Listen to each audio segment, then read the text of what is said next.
Hello, everyone, and welcome.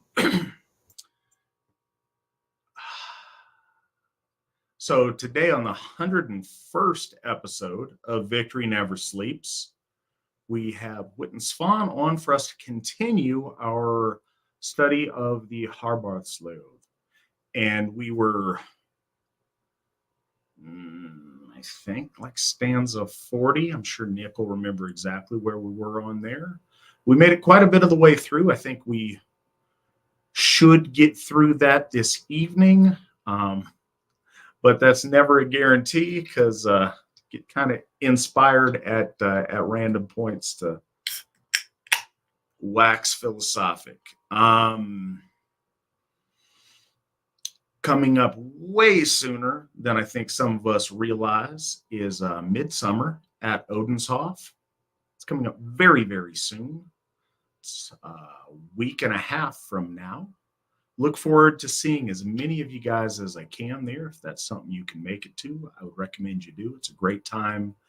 We love showing off Odenshof. There's been a lot of really nice things done there since this time last year. And certainly, if you haven't seen it in more than a year, then certainly a lot since then. So I'm excited about it. It's going to be great. And I look forward to seeing you guys there.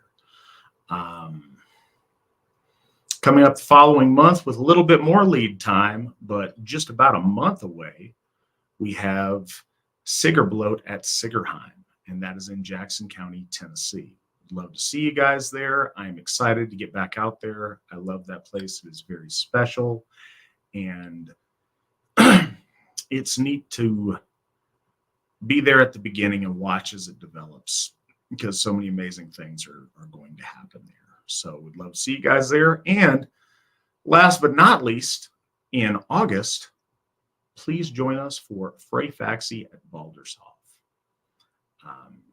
We'd love to see you there. We're going to have the Youngs will be up there for the very first time, so that'll be cool. If you haven't seen it, you should. It's in Murdoch, Minnesota. Look forward to having you guys all there. If you want to go to any of these events and you are a member and you need to know more, you can find information on the website, or you can go and talk to your local folk builder. Or I say that you can talk to any of our folk builders, any member leadership up to including myself, and we will get you squared away. If you want to be a guest and you're not a member yet, but you want to come check it out, that's fantastic. Please, again, get with any member of AFA leadership, and we can get you squared away for that as well. Raises a question. If you are listening to this show and you are not a member, why not? And barring a very significant reason, I would invite you to consider joining and being part of this, being part of what we're doing, being part of our AFA family, and building with us the amazing things that we have in store. It's a very exciting time to be Asatru and to be in the Asatru Folk Assembly, and we'd love to have you with us. So, unless there's some significant reason that you can't or not eligible, think about becoming a member. We'd love that. Also, like, share, subscribe on any and all forms of media you find this on. There's lots of options.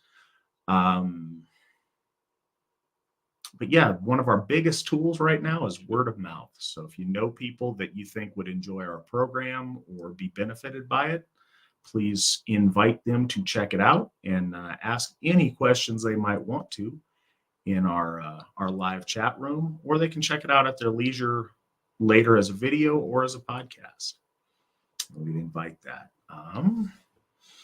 Tonight, kind of big deal tonight that I'd like to announce to you guys is to check out our newly revamped, absolutely beautiful website, runestone.org.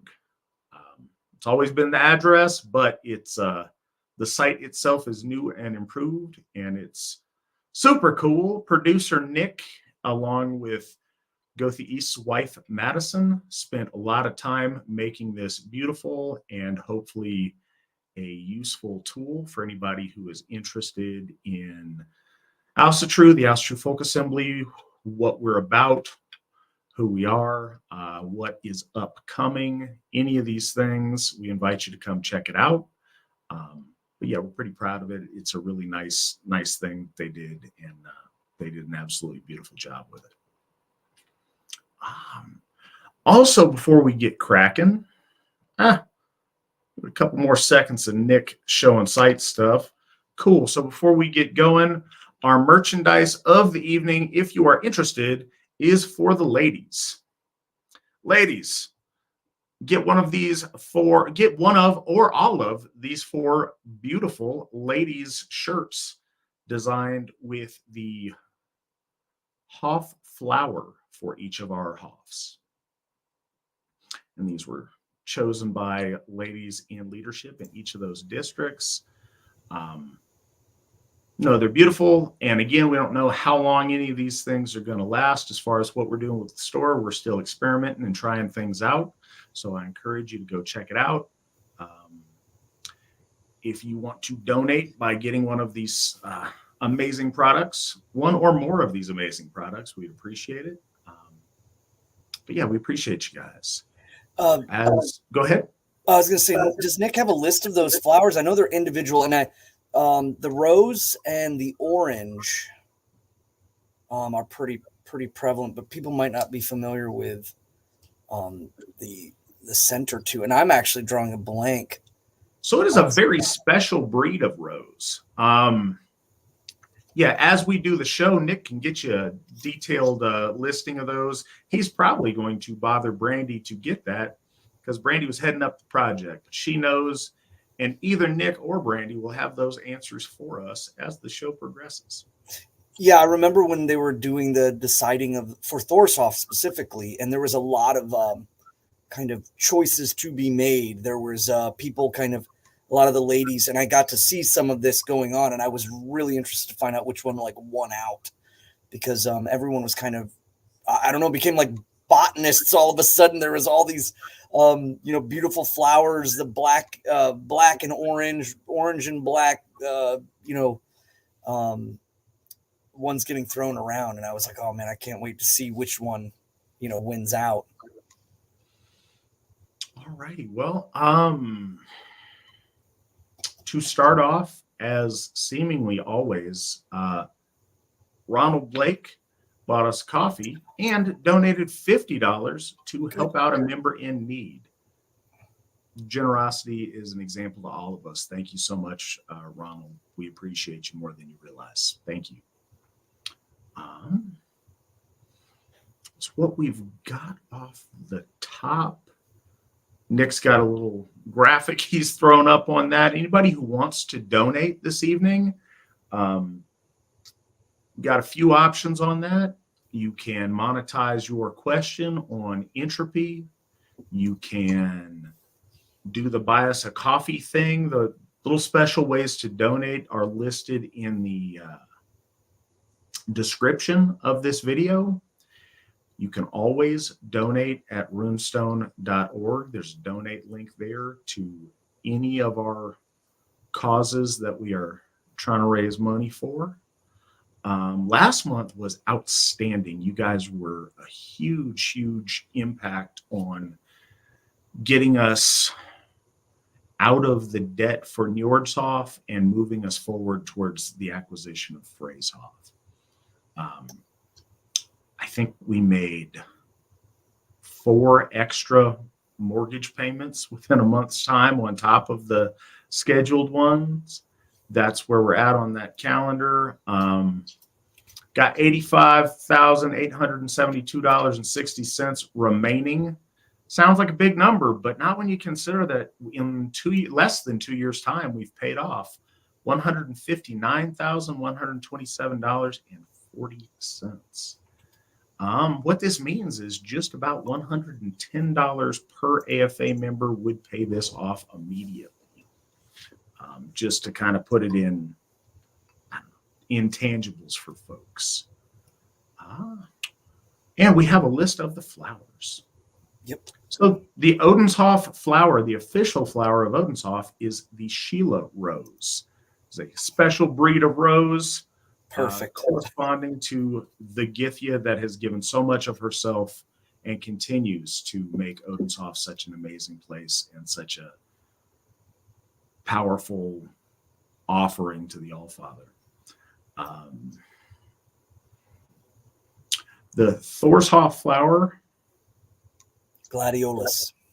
is the gladiolus. I love how each two with the accompanying virtues or and these are thought out. They got to be pretty, but they also have meanings in the symbolic botanical world. Baldershof is the white lilac, which I think is really fitting and nice, and particularly fitting for Njordshof in the Sunshine State of Florida. We have the orange blossom, which is pretty and fragrant. So there you have that. If you guys would like to follow along this evening, we are once again doing the Hárbarðsljóð, and we are using, and here's the link we have up, we're using the Bellows translation. As always, you're welcome to use whatever translation you like. The little variances and differences are helpful and insightful to ponder why one choice was chosen over the other, and give you a few minutes to get that set up. If you would like, I say that we've already been talking, probably give you a few seconds to get that set up, and then I will get to the meat of today's program.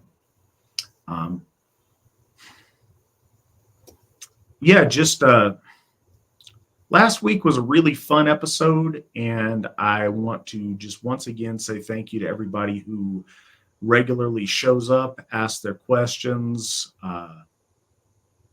supports, and is a part of this program.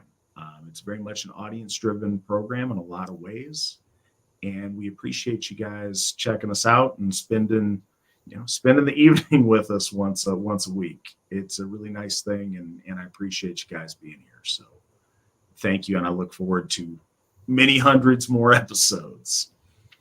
With that, Svan, would you like to get us into the text? I believe we are starting on stanza 41 this evening. Yes. Okay. Let's see. Yes, we are, and I need. Let me just do one last thing. I wanted to check 40 real quick.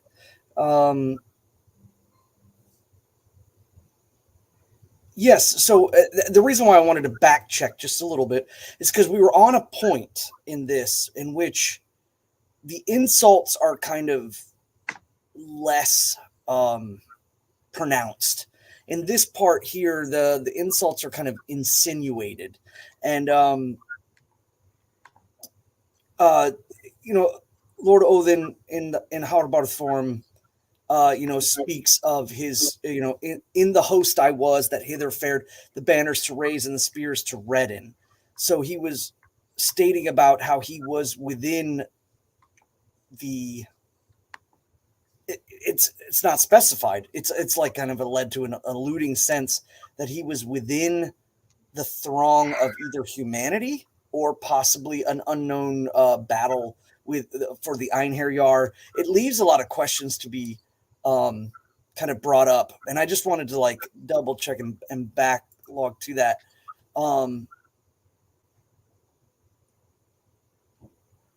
So this part following that in 41, Thor speaks and says, "Wilt thou now say that hatred thou soughtest to bring us?" So in correct direction of the stanza before in 40, what this would mean is that the Stormfather, Lord Thor, is saying that the battle most likely was of a heavenly nature and a divine nature, and that it was one that brought upon or fraught the heavenly realm with danger.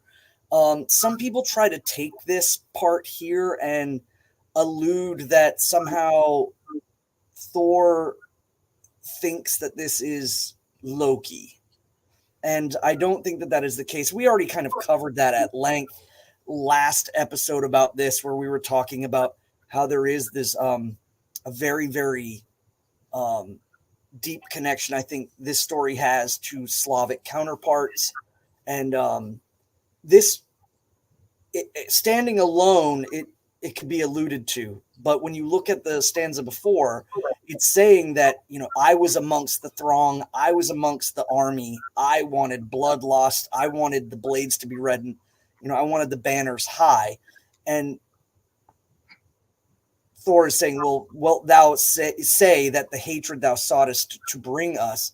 But there's another thing that's worth noting, and it's actually noted in down at the bottom website that we're using for the reference, that the other word used in the Regius was sickness or illness, and we went pretty heavy over the usage of the word ill or evil and things of that nature. And I'm still looking at the source of the word being Oluvian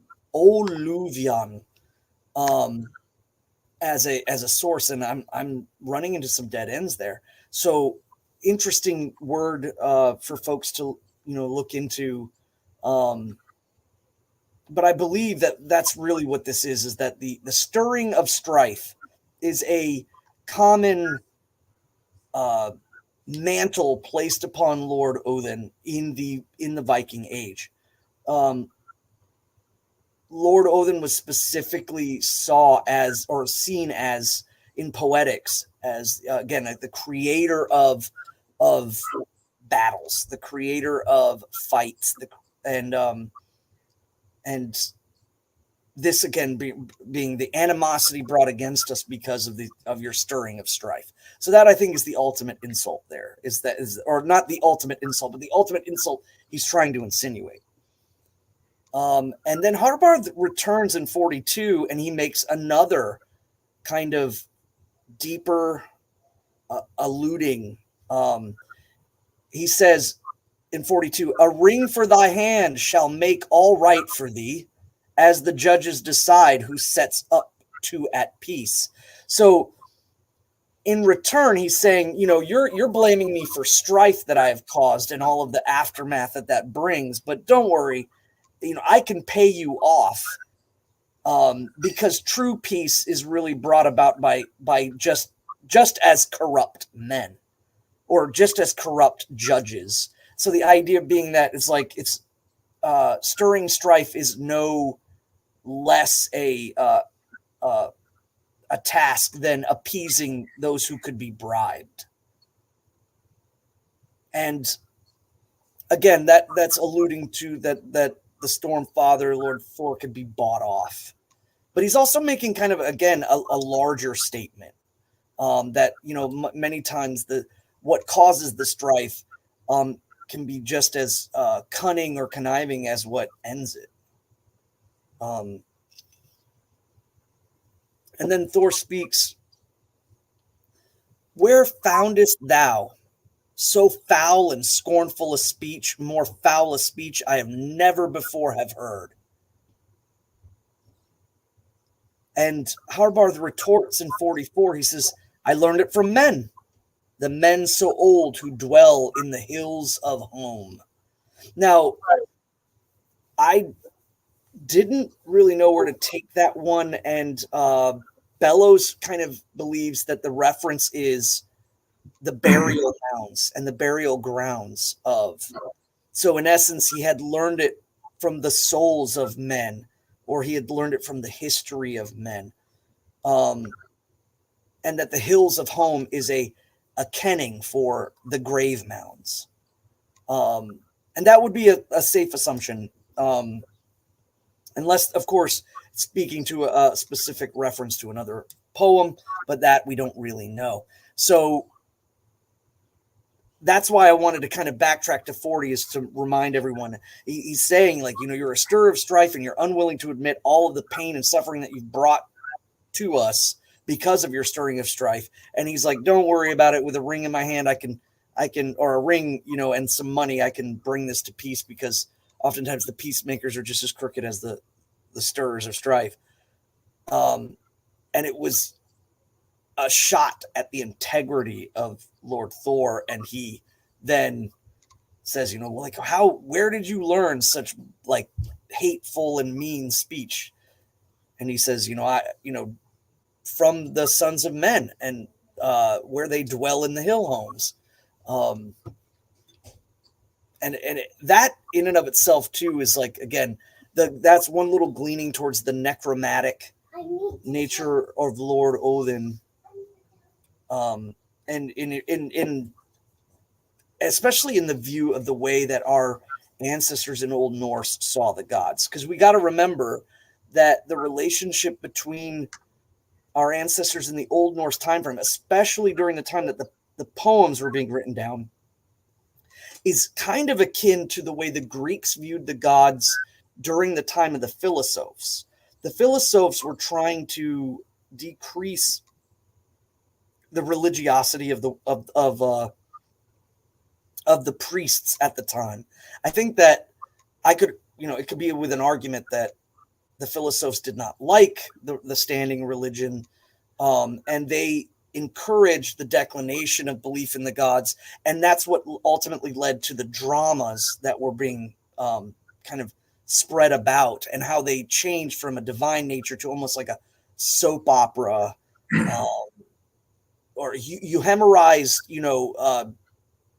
dramatics that were meant to catch, and were oftentimes very bombastic and strange. And so when people, especially like when I find with like Christians, or they'll say like, well, how can you do this when your God does that, or does this? And they're usually referring to these little snippets in the lore, and it's too much to say like, well, you don't understand, like this time frame, and there was a declination in the faith, or that the faith was changing, or had already been, cut into with a well-organized church from Rome, and there wasn't anything, to facilitate against it in an organized sense, which again is another argument for organizing Asatru, and why we do that.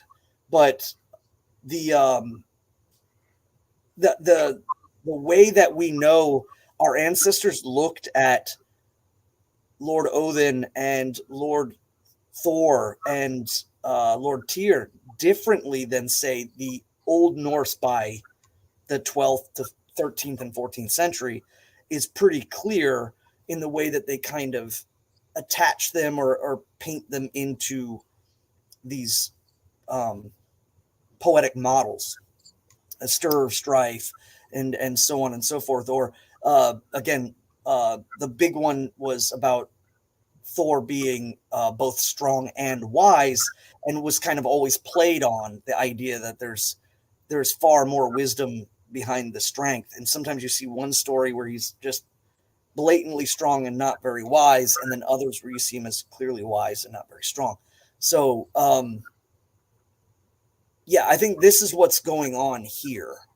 And we have to be careful with that in our faith, and understanding that when we read things like, we're coming to it eventually, we're coming to the Lokasana and other things like that. I really think that as an Asatru believer and person, that we have to understand that these poems too were starting to get changed based off of the way that the folks viewed the gods. And that's why these aren't holy books. They are kept around, I think, by divine will, that they were kept for a reason. But the actual every single line was not dictated by the Holy Aesir. And you really, really start to see it in a lot of these poems. So the last here in 45, Thor speaks back, a name full good to heaps of stones thou givest when thou callest them hills of home. So this is kind of, again, a reference to the strife building.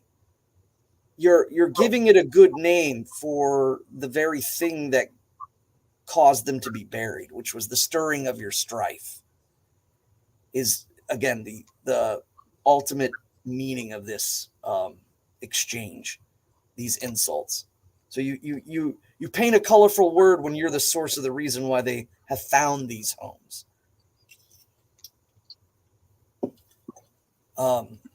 Let's see, we're moving to 45 or 46.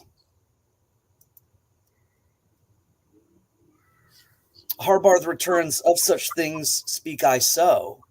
And I remember, or sorry, we were talking about this in the previous episode, is that this poem is chaotic in its organization. It doesn't follow poetic meter very well at all. It does in stanzas with blurbs in between of just simple little remarks. So these retorts, in essence, he's saying, well, at least I can speak eloquently. So the return on 46, of such things I speak I so, is that I do speak of eloquence. And that's kind of, again, a hidden insult that he has the ability to. And then Thor retorts. He says in 47, ill for thee comes thy keenness of tongue. If the water I choose to wade, louder, I ween, than a wolf thou would criest, if a blow of my hammer thou hast. So, again, I have the ability to speak eloquently, is what Harbard says in 46, and he says, ill and doom comes from a keen tongue. And if I waded across, I wouldn't have to use words. And your eloquent words would be replaced with the yowling of a wolf in injury. So that's kind of an interesting one too. I really like that. Is like, keenness of tongue gets you nowhere. If you're, or it's kind of like, I think, what is it? Mike Tyson said, everyone has a plan until they're hit in the nose, I think is the term. Or hit in the face. And that's kind of what he's saying, but it doesn't get any better. It starts to get bad. Because now Harbard is going to attack Lord Thor's wife. And he speaks, he says in 48, Sif, Thor's wife, has a lover at home, and him shouldst thou meet. More fitting it were on him to put forth thy strength. So he's basically saying, he's calling Lord Thor a cuck. And he's saying I would be much more afraid of the threat of the man that is sleeping with your wife. That's pretty bad. It's pretty brutal. And I really think that a lot of the flesh and meat of the poems that are coming from this time frame, especially when we get into details that are not built on greater cosmic ideas or visions, is that mortar between the bricks, if you will, really comes from the culture of the time. And you can see that it hasn't changed much in the idea of how to really dig a knife in there. Yes, your wife has a lover at home, and you should meet him, because if you did, you'd know that I'd be more scared of him than you. And in 49, Thor speaks back, thy tongue still makes thee say what seems most ill to me. Thou witless man, thou liest, I ween. So now it's not even a retort to insult. It's just simply, you have the most wickedest of tongues. And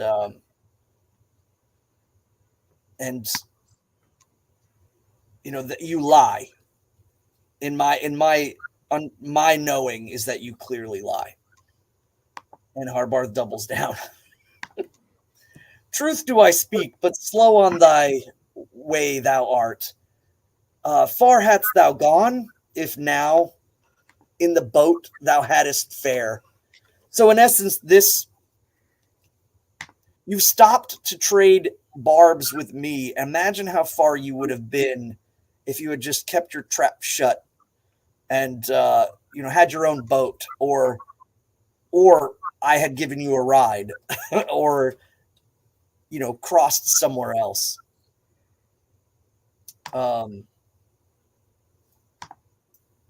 It's like I said, it's just brutal. So we're in 51, and Thor returns. He says, "Thou womanish Harbard."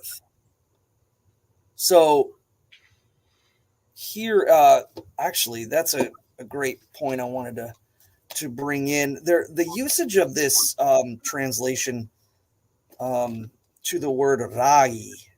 It's R-A-G-I, and I know some of the folks might be looking up as well. Let me see here. Let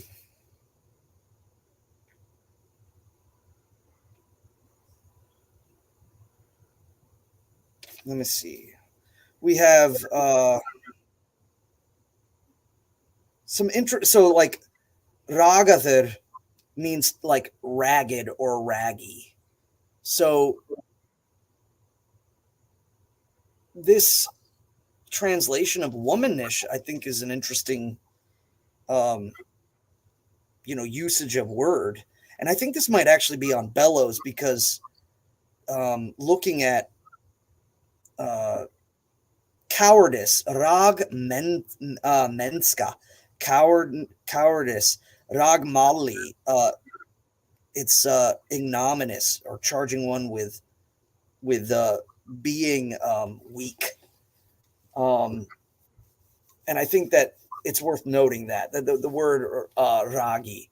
I don't know if outside of perhaps the sources I have, there might be some lending to it being used somewhere else, in the sense that it's talking about him being womanish, in the sense of, I guess, not a brave man. But the term ragi tends to seem more of weak, cowardly, or raggedy again, and that was used before. So Thor speaks, "Thou womanish Harbard, here hast thou held me too long."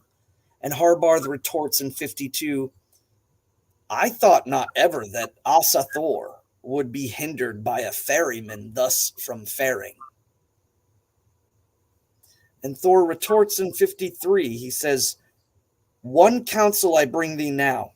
Row hither thy boat, no more of scoffing, set Magni's father across."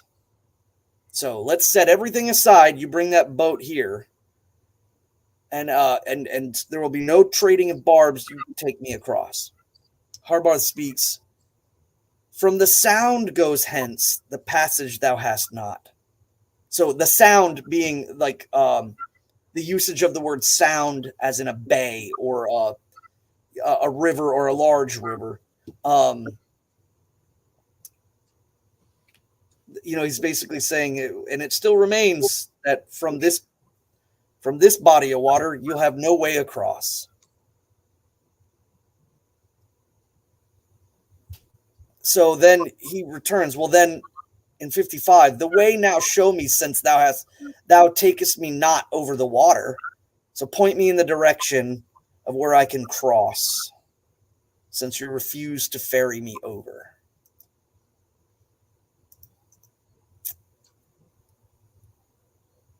And Harbard speaks in 56, "To refuse it is little, to fare it is long. A while to the stock and a while to the stone. The road to thy left till Verland thou reaches, and there shall Fjorgen her son Thor find, and the road of her children she shows him to Odin's realm. So, a couple of interesting points in this one. Again, the reference to Verland is, kind of generally seen as a possibility alluding to another story. Some people take it as to be the land of men. I think that the translation is also kind of odd, because I wonder if the usage of the word Ve'ur as opposed to Verland would make a different meaning. Ve'ur meaning like the Ve and the strength of the Ve, or the holy, like a holy land. And of course, he refers to this as Odin's realm. Another point that I'd like to bring up is Fjorgin. Fjorgin and Jarth are two interchangeable names for the Austvanir of the earth. She is referred to by Snorri as a Jotun. Whether or not she was viewed that way, perhaps by the continental Germans during the Roman age, is speculative. However, it is again worth noting that the people that try to say that that the Lady Frigga is Jarth, or is just is the elder or the mother of Thor in relation to this kind of points it in another direction. It says that no, because she is born from Fjorgin, that Frigga is born from the earth as well. So this takes a lot of that hypostasising that people do and kind of dissects that down and says, no, like that's clearly not it. Now, there are, of course, masculine versions of the name Fjorgin, but here it's, clearly connecting to his mother, who is Fjorgin. And so it's interesting when people talk about Lady Frigga, she is also born of Fjorgin. And I guess, like, when you get caught up in a lot of the semantics of the Old Norse family lineal patronaging that they really, really cleared of, people get all kind of twisted up about that. And so they end up changing the lore in order to fit the narrative. And that, I think, is a dangerous point to go away from. All right. Now, I have sat silently for a lot of stanzas here because I don't think there's really need to bust in. But on this one, to kind of follow along on what Svan was just mentioning, again, we come back to a really common theme on this program, but it's common on here because I think it's very important.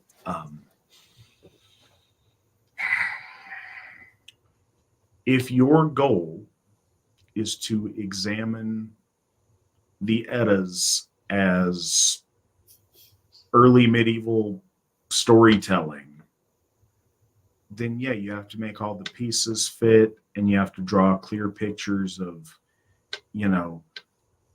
who the father is, who the mother is, who sits in what seat on their way to soccer practice or whatever in the minivan. And this isn't that. Our lore is an attempt to understand the beyond our grasp grandeur of divinity. The mating of divinity isn't like humans. It's not, it's not Odin and the wife sitting on the couch watching, love on the spectrum or whatever. It's the mating and the pairing of divine forces of the earth and of consciousness to produce other divinity, to further the creative forces in the universe. And again, all of that sounds like gobbledygook, so we boil it down to something we do understand, and we liken it to relationships we are familiar with. But don't be misled. Our attempts to distill it to something that our minds can comprehend better doesn't limit what the gods do. We are limited by our ability to comprehend.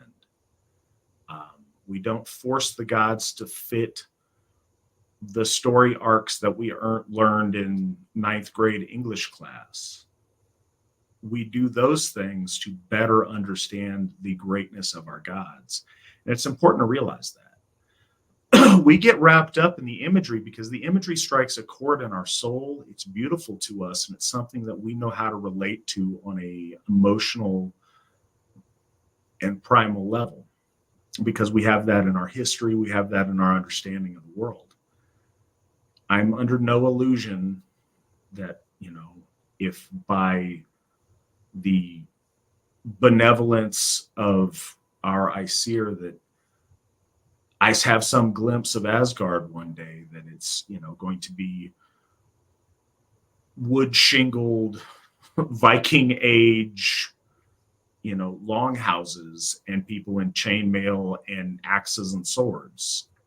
I think it's much greater than that. But the imagery of that speaks to our soul, and it speaks to the deeper truth of the glory that is. It's likely going to look very, very different and be very, very different than we understand it. That's why with continued practicing of the gift cycle and continued ability to see past the window dressing of the lore and into the greater truths of it, hopefully we come to a better and more perfect understanding of it. But it's very easy to get lost down these rabbit holes of trying to connect a fluid story through the various poetry in our lore, some of which was written to instruct poets, some of which was written to be entertaining in a lord's hall, some of which was, a faithful representation of oral tradition over time. And some are many of those things combined. So don't get caught up in the detail. See the bigger picture and the tapestry that's being laid out before you. And that's the challenge for all of us. Yeah, there's certain things too that when I kind of bridge gaps or see under inspection and the kind of looking into things, I would put forth for a lot of the viewers too to remember that Lord Odin is one, but he is also three, and the idea of this dynamicism between himself as a divine being. I've always kind of taken the birthing of the children of Lord Odin in specifics to Thor, Balder, and Vali in relation to the tripartite within the tripartite that is Lord Odin, is an interesting kind of consideration. But yeah, if you overanalyze it to the point where it becomes almost Marvel-esque when people try to say, well, if that's his mom, then that's the half sister of the brother, and it gets a little wild. And again, these are the kind of people that try to utilize the usage of the word race in relation to like the Jotuns and the Aesir, as if they're some completely different race. But again, you see the linkage there elsewhere throughout the lore. But again, I don't think that. I mean, it's worth noting that our continental Germanic ancestors looked at the gods almost without a lot of the interacting and exchanges that these stories have. and that these may have developed because of coming and understanding certain stories that were passed on, but became more intricate and with a lot more flair and flavor to entertain the crowd, to exude the kind of the way that the gods are perceived by our ancestors. And then they're given word to really, really emphasize it. So this is a, think a good time to address at least one of the questions, the most recent question that comes up, because it's relevant to what we're talking about. Vril Mage 14, question, is it possible that parts were tampered with to make Odin sound like Loki as propaganda? Or one vid I saw said Harbard could also be Loki. If only Odin calls himself Harbard, it defeats the purpose. So yeah, I've heard that too. And I think I've heard that theory put out there. And I think, again, it gets lost in the details. What we want to do is read this all as if we had a Norse Moses that went up on, I don't know, pick a mountain in Norway and received holy writ from the gods, or a Norse Muhammad that went in a cave and the gods took his hand and wrote stuff. That's not what this is. It's the closest thing we have to that. We're very blessed to have it, but that's not what this is. So I believe that there's absolutely intervention of the Aesir to help preserve this for our folk. So we have this to build from and to learn from. But also, there's not a preface to the Edda that says, and Odin spake unto Snorri these commandments. That's not how this was constructed. Very much a way to look at this isn't an actual occurrence between Odin and Thor. But if you were a poet writing a story, hey, it'd be cool if Odin got in a flighting contest with Thor. Well, if that happened, what stuff would they say to each other? Some stuff, like the Voluspa, is very much written as a conveyance of lore. Other things, and this is the understanding and is the forward written by Snorri, is that these are to teach skalds of the day traditional Icelandic skaldsmanship. The flighting is a common motif in skaldsmanship that you need to be familiar with. So you take characters and stories that are commonly known and you insert them into a for instance. And I think that that's very likely a situation with this. I think that's possibly likely in the flighting of Loki as well. Some of these are written for entertainment. The truths and the important things of this are the bits of lore that find their way in there. This assumes that the audience is familiar with Odin. It also assumes the audience is familiar with Thor. It assumes that the audience is familiar with these different points of reference in their lives and their characters that make this story interesting. I think it is a big jump to assume that this, bickering across a river occurred in a real and substantive way. I think what's important is to learn from the pieces of the story what elements do harken back to the tradition of our folk and to the understanding of our folk. Yes, they are making Odin villainous in this by him, being a jerk. and they're making a scenario here, but it's kind of like what Svan mentioned with the Philosophes. The plays of, I guess, Golden Age Athens aren't a religious depiction of the deep religiosity of archaic Greece. They're using well-known characters in the form of their gods as story elements to engage in comedies and tragedies and other stories. But they're working with familiar themes that the audience understood from that deeper lore. So digging into the deeper level is what we're attempting to do here, specifically with this poem. Again, others are much more straightforward and lay things out in a much more reverential, or at least faithful re-expressing of truths. This one very much seems intentionally comedic, like flightings tend to be.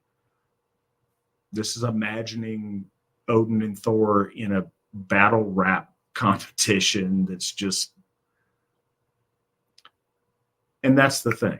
Don't get too lost in the details or worry about that over much. If you look at the detail work, all of the points of reference very much line up with Odin much more than they would line up with Loki. The only thing that makes it seem like Loki is him being a jerk. And I think that's, again, it's looking at this in a literary way, and I guess at best an anthropological way. I think you take certain motifs, and I believe the first person to have that theory or idea about it was Victor Rydberg. And I think that he had a lot of insight and did a lot of really cool things, but he wasn't Asatru. He wasn't trying to faithfully develop a closer understanding of our gods. He's fleshing out, trying to make sense of a convoluted story arc in early medieval Norse literature. And I think that's a very different exercise, if that makes sense. I know that was a lot. I hope that made sense. And if it didn't, please ask something to follow up if it was confusing. And I think it might have been. Svan, you're muted. Yeah, there's 2 points that I would like to bring up to that as well. Is one, I think with every piece that we've been reading and the introductions and laying of positioning, I think Snorri would have absolutely made it apparent, at least in the beginning, prefixing the poem with Loki pretending to be Odin via Harbard. I think that's consistent with all the other stories as well in which they show this. The other thing that's kind of interesting is the part where people really play into it is when that Thor is saying to Loki that, where were you when we were being, chased off by these she-wolves? And he says, oh, I was in the throng. I was in the host.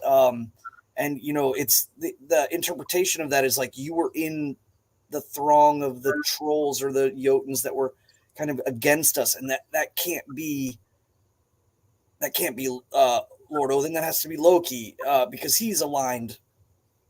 A couple of things with that. I would say it's interesting because the transference between the mentioning of the she-wolves and him speaking later about the hill homes of men, and the idea that I think there's a split there, is that he was saying he was in the throngs of men causing war while Lord Thor was being chased and that Thialfi was forced to run away. Not that those are correlated together, especially because the usage of the word, the hill homes of men. And so, in essence, I was stirring strife in the world of men. So Monk over in the chat said battle rap? Seriously? And I want to, yes, I was being a little bit whimsical, but to give the audience, especially the young folks, something to relate to, flightings were very much that. Perhaps not to a beat, but they were very much like a insult competition back and forth, sometimes in poetic verse. And you see that a lot in Egil's saga. Very often he would do ridiculous things. He'd be in the middle of some kind of conflict, and then he spake a verse. And it was very much that. And I use that here to draw kind of a line between a serious and authentic presentation of myth versus entertaining interchange between stories and motifs that the audience is familiar with. And I think that's kind of a dynamic that's at play here. And I would hearken to Real Mage to also, we made reference. I don't know if you saw the last episode of that we were covering Hárbarðsljóð, is that I made an inclination towards there is a commonality in this poem specifically to a Slavic tradition or story of Perun going against Veles and the divinity struggle there as well. And I think that this has already been, this was kind of, again, brought in or influenced by in that. And I don't think that, and I think that's probably another reason why Loki isn't present or alluded to in the story by Snorri, is because this poem may have had its older reaches and Loki is scant, if not completely non-existent outside of the Scandinavian spectrum. So. All right. So I go on these, especially for whatever reason, the last couple of episodes. So we will shift back over to Svan's presenting the lore. Oh, sorry, I backed out real quick for let's see here. We were on 56, I believe, or no, 57. So this exchange here is kind of gets lost in the idea that it kind of becomes an exchange in the mundane sense of like a traveler to a ferryman, because Harbard points in the direction and he says, you know, that thou will reachest Verland. And I also, you know, in the Arna Magnian Codex, it's referred to as Valland, which would also have a better point, I guess, with the relation to Odin and the souls and choosing. But Thor says, may I come so far in a day? Will I reach it within the day? And Harbard says, with toil and trouble perchance, while the sun still shines or so, I think. You could get there if you hustle. And then Thor speaks out, short now shall be our speech, for thou speakest in mockery only. The passage thou gave me not shall I pay thee, if ever we meet. And then Harbard finishes with, get hence where every evil thing shall have thee. And again, this ends it. And I think the go-to like theory about this can't be Lord Odin, this has to be Loki. One of the thoughts that I had in relation to perhaps say a meta narrative of this is that many a times do we see Lord Odin staving off the end of things. End of the gods, in Ragnarok, he's giving great sacrifices. I would portend that this is another form in which he's antagonizing the gods to make them stronger. He's antagonizing or challenging his own in order to gain a better benefit. And that's just me looking at it from a a larger kind of scope, is that just as much as there is good that Lord Odin does to stave off Ragnarok, there could be, I think, antagonistic moments in which he seeks to harden his folk up, or the gods, if you will. I know that speaking at it like that in those mundane terms, from a like euhemeristic kind of viewpoint, but I think that's a trait nonetheless that would have been understood as a character point to our ancestors. But again, you see it alluded to, but very rarely brought in. Even when he has an exchange with the Holy Freya, in that story, Holy Freya gives like an ultimatum that, by the audience would most likely be he would never take it, but he takes it nonetheless because he wishes to stir strife amongst brothers. So I think that's, again, because the crucible of creating more power within the soul and creating more power amongst the gods is conflict. And I think that is a huge point to Lord Odin that a lot of folks forget. So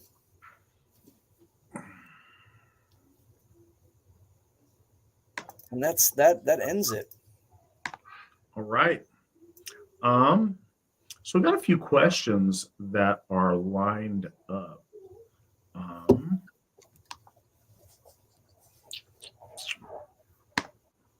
First, we actually have a question sometime between last week and when we opened the show. So I'm not sure exactly when it came in. I checked the broadcast last week when we were done, but maybe it was preloaded. I'm not sure how Entropy works. But it's a $25 question. Thanks for everything the AFA does. How does the AFA feel about the Declaration of Tradition? Svan, are you familiar with the Declaration of Tradition? No, not off the top of my head. Declaration of Tradition from whom? So somebody mentioned it to me a few weeks ago, and I looked it up. I haven't seen or heard about it other than right now, other than that iteration, I guess. Trying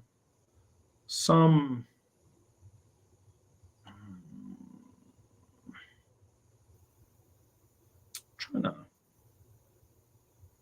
see here. I had it pulled up on my phone. There was a couple of different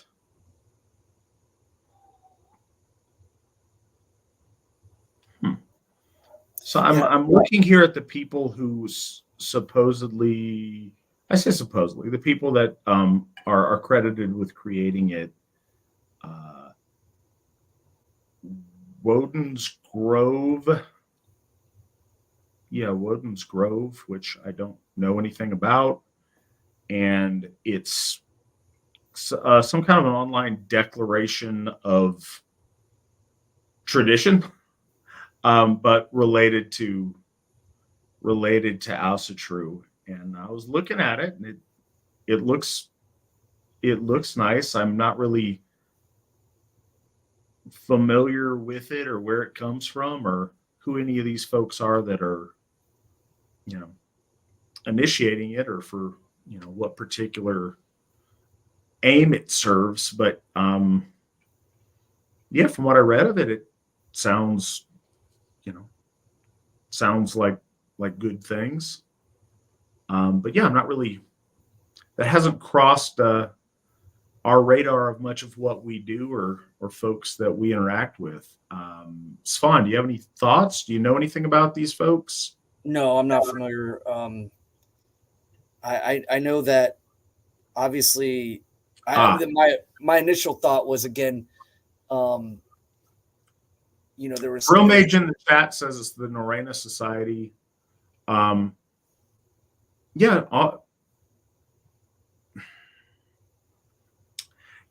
The again, I don't have a detailed analysis of it, but looking over it, it seems like good things. Yeah, I don't know. My first initial thought was it some other declaration? Because we already had, one declaration kind of levied.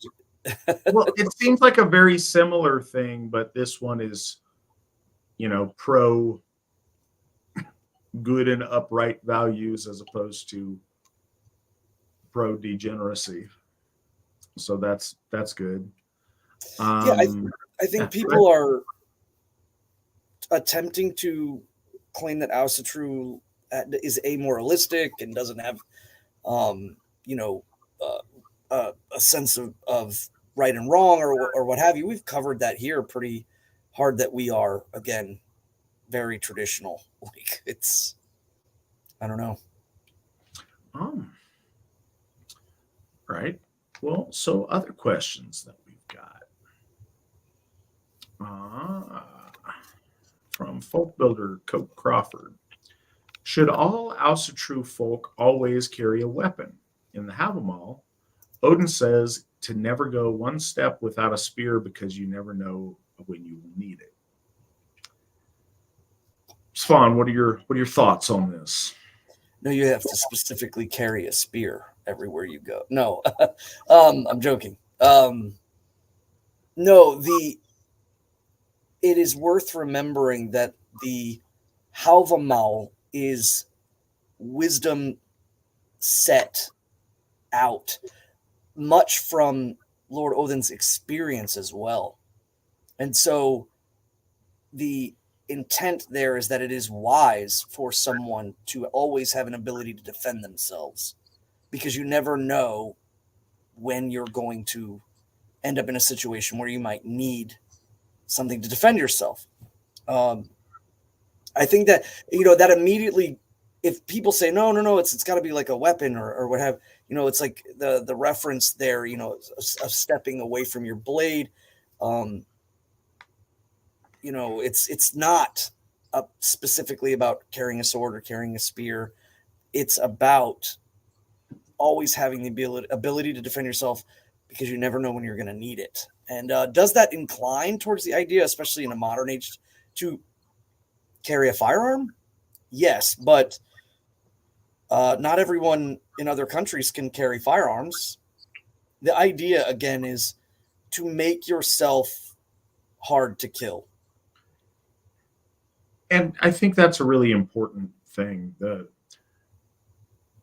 Havamal is about advice. It's not thou shalt not. And I know that when we've read religious material growing up or in the world around us, that's very often the case. So it's easy to get in that mindset. Though it's saying it is wise, I would advise you to, when you go traveling, to keep your weapons with you and keep prepared. It's a message about preparedness more than it's a specific admonition towards, the very narrow, whether you need to get in a fight with TSA because you have a religious right to carry a spear on the plane. That's not the point. So, yes, certainly I think the Havamal indicates it's advisable,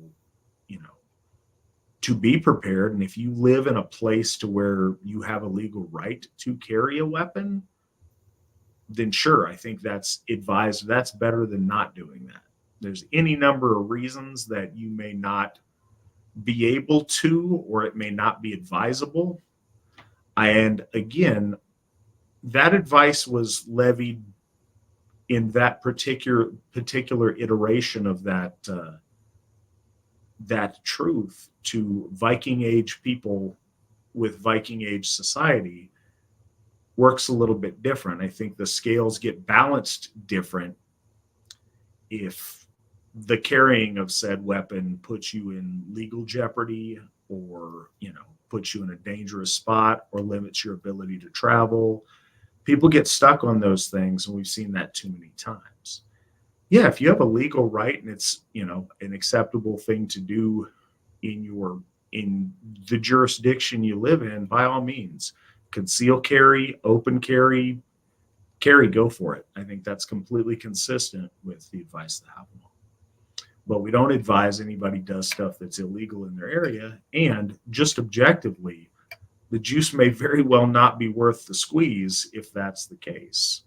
But in all cases, you can find ways to be prepared for potential outcomes. You can keep your head on a swivel. You can have, if you're not allowed to carry a firearm, maybe you're allowed to carry another, form of self-defense weapon. Maybe if you're not allowed to carry anything, you train yourself in a martial art or another, way to where you can use your surroundings to defend yourself. As a man, when you go on the road, you need to keep your wits about you, and you need to have a martial bearing about you and a preparedness to where you're aware, you have, what they call situational awareness.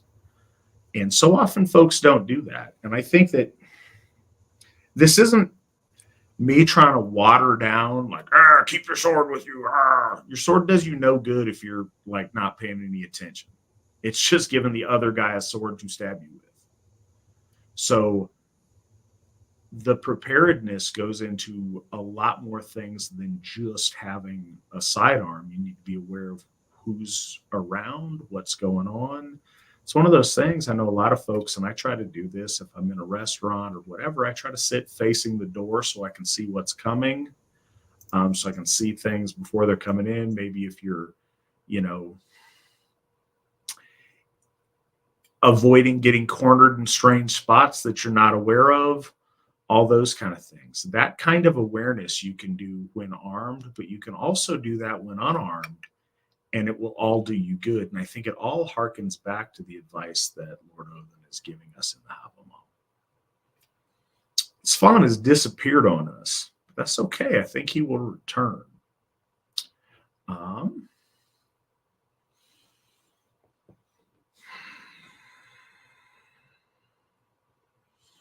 So another point I want to make on that, and it branches off the question, but it I think is a fair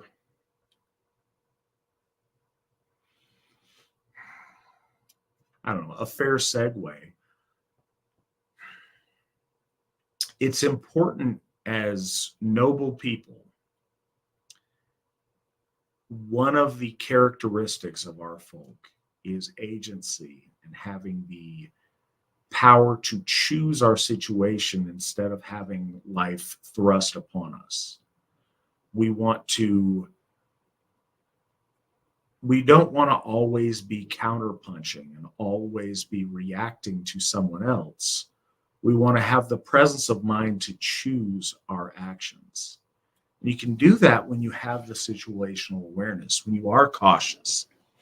And by cautious, I don't mean timid. I mean aware of the things going on around you. When you see things coming, you can choose to engage or you can choose to avoid. You can choose, the fights you want to be in or the fights you'd rather not be in, or the situations, that you can handle a lot of different ways, how you want to handle them. All too often when you're unaware until it's too late and conflict has happened to you, your options are much, much more limited. If you see it coming, you're able to do different things. It's one of the mysteries of Ribos, the idea of seeing the arrow in flight and being able to, change its course. So ounce of prevention is worth a pound of cure. Seeing things coming is really important. Keeping your head about you, keeping your head on a swivel, being aware. That's why so much of the Havamal talks about when you're outside of your kin group of folks who are going to have your back, not getting impaired mentally to where you still are capable of being in command of the situation. Svan has returned. Sorry, I had to excuse myself for just a moment. It's all good. I did want to say too, something that you were saying.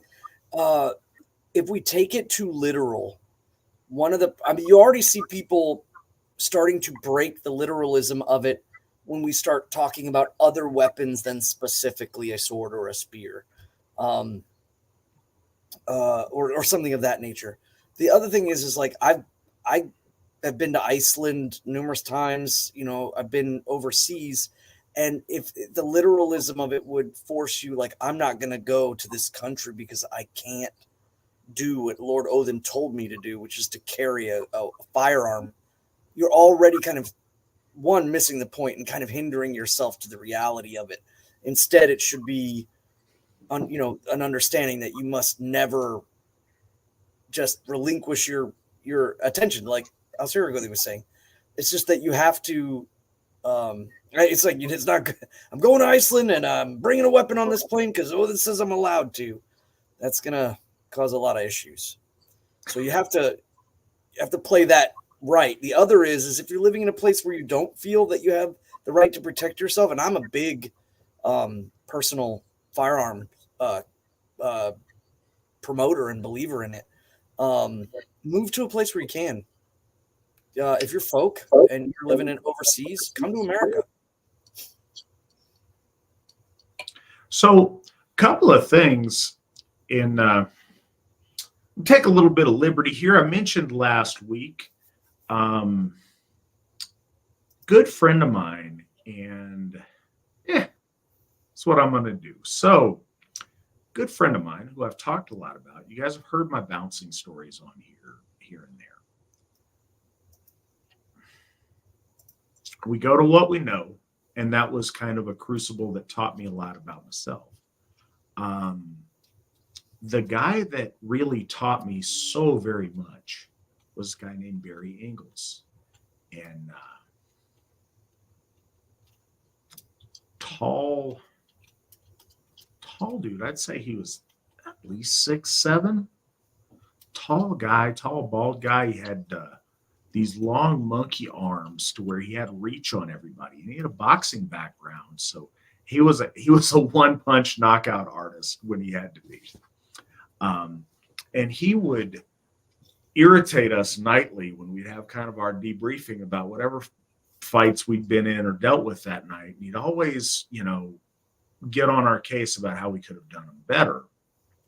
It was frustrating, but it was frustrating with a purpose because we can't control what other people do. The only thing we can control is what we do, and we can always tighten that up. He said, why, Matt got hit in the face. Why'd that happen? Well, this dude, no, not this dude. You didn't have your hands up. You didn't see him coming. You didn't. Because all of those things are things I can work on. I can't work on what some other guy did. I can work on what I should have done and didn't.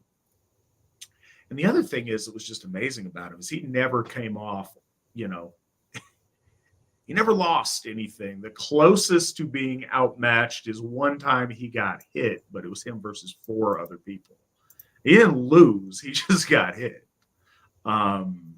But yeah, he was really amazing that way. But he taught me a lot on this. And one of the things that he had us do, and this is, talking about training or anything else, this was a really simple thing we do with each other.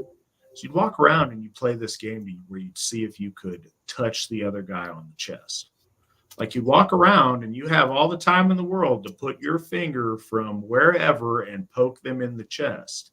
And if they don't see that coming, that's dangerous. You'd be surprised how many people don't see something coming super slow at them if they're not looking. And that was really useful. The other thing that was kind of a really cool moment in my life was Barry's the guy that taught me about the thing I just said about having your back to the wall when you're doing stuff and facing the door when you're seated. We'd go out to eat after closing down the bar, and there's only so many places open to eat at that time of night. So we'd very often be eating in a restaurant where people may roll up that we've had altercations with earlier in the evening. So Barry was the worst stickler I've ever seen on that. Like he would make you get up and move. It doesn't matter when he showed up. He's like, no, that's my seat. Get up. And he would always do this. And I knew I'd like leveled up a little bit. I knew I'd earned something. When one night he came into Denny's, he was running late for some reason. So I was facing the door and he had to face with his back right to the door. And he was, visibly uncomfortable. He looked across the table. He saw it was me. He gave me a look. he gave me a nod and he sat down. And the fact that he could sit there and eat comfortably, trusting that I had his back, meant a lot to me and still does. Random side note, he wasn't Asatru, but because he was Engels, I think that's a Norwegian name, because he was Scandinavian by heritage, he wore a hammer, but I didn't know this, he had it underneath, his shirt. But I came to the interview, and they'd do this interview where they'd sit you, they set it up to be adversarial. So they'd interview new people on a Sunday morning after they'd been just in fights and nonsense all weekend. They're tired and whatever, and they didn't have time for it. So it's Sunday morning, and they'd sit in this little semicircle of stools around you, and you're in the middle, and they would, gruffly question you about stuff and kind of interrogate you on things.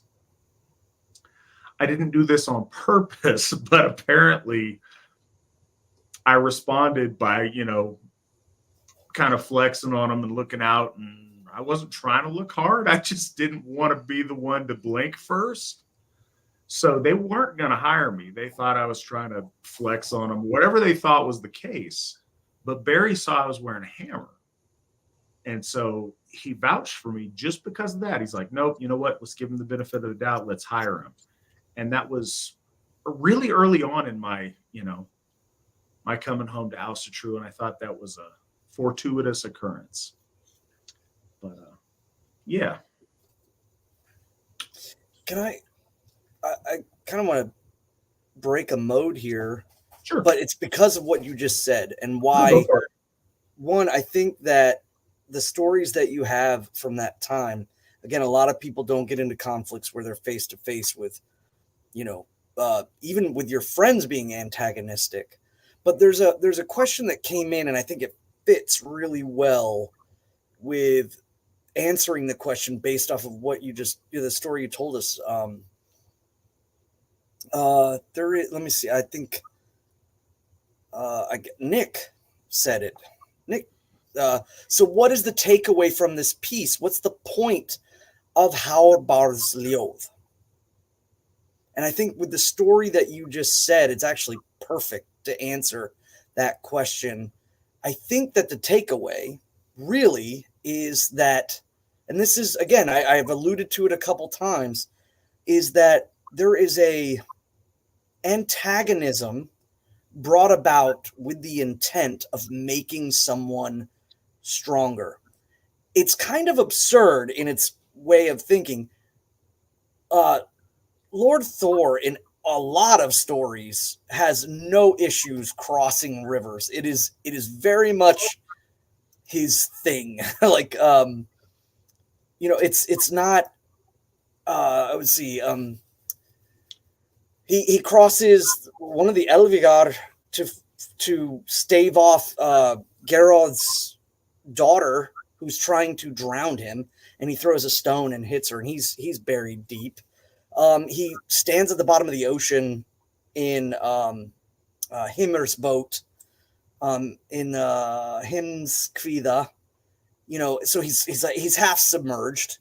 And so the idea of Lord Thor not wanting to cross a river is kind of redundant, but I think that the ultimate takeaway, the point of this, is not only just the tidbits of lore and what have you, but I think that it's the stone, or what is it, steel sharpens steel, or it's like you said, when you have a mentor who wants you to be stronger, oftentimes he's not nice.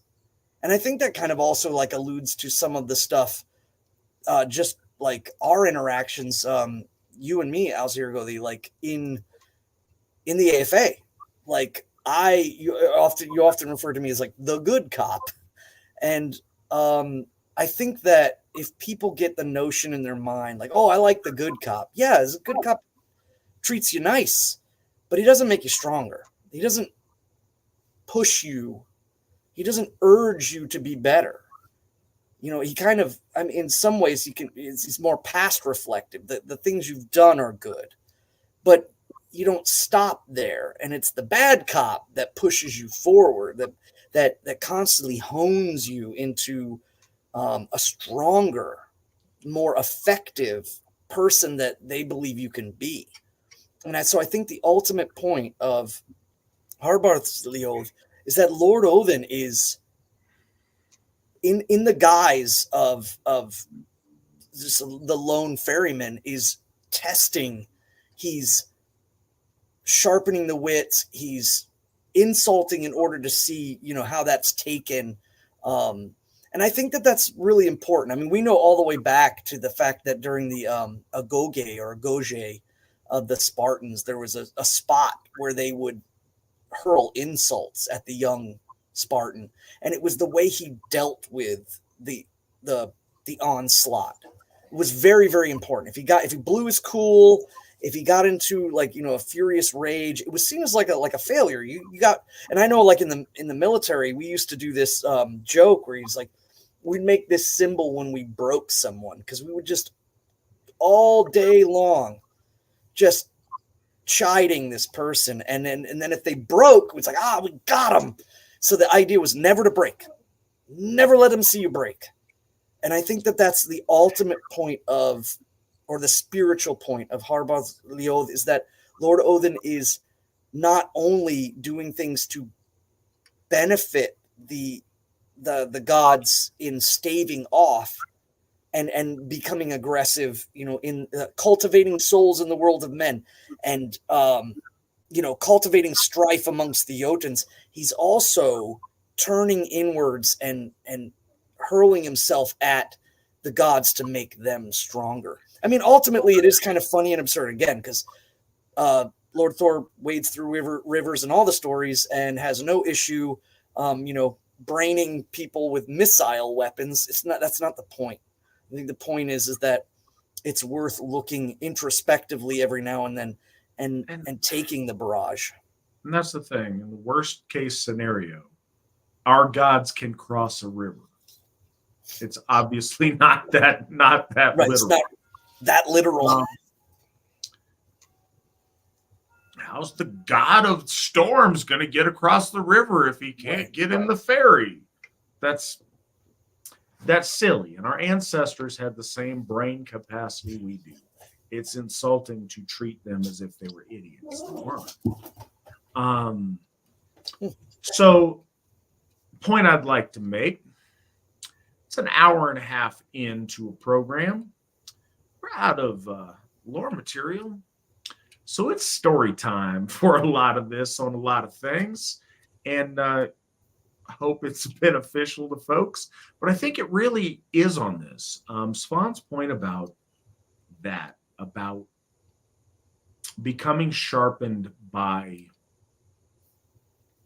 having challenges thrown at you and you seeing how pressure testing people on stuff. That matters. We live in a soft,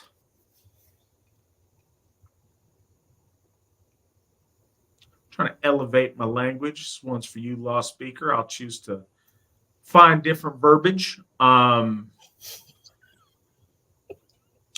Anyways, people are very weak now. They're emotionally weak, they're physically weak, and just due to the circumstances that we live in. It's one of the reasons I go on and on about these bouncer stories. It's bouncing at a bar. It's not like I was in theater seeing combat or anything that the guy on the other end of this call with me has seen, or countless men before me have seen. So we've got to make use of what we've got. Fighting with drunk people is not it's not equivalent to the Mahabharata or any of these epic battling things. But what it was a crucible to teach me some stuff about being a man and about who I was when faced with challenges. That's why I bring it up. And I learned so much more from the times I came up short than the times I was on top. It's not that. I had 13 guys helping me out and allowing me a safe-ish place to learn about myself. And so I'm very thankful for that. And I don't ever want to come off cocky or whatever, like I'm badass on it. It's not that at all. But one of the things, and those of you that may not know, I recently got my black belt in Danzanru Jiu-Jitsu. And one of the big things in there that I think is really important is people who are not used to conflict, they're not used to fighting, they're not used to stuff.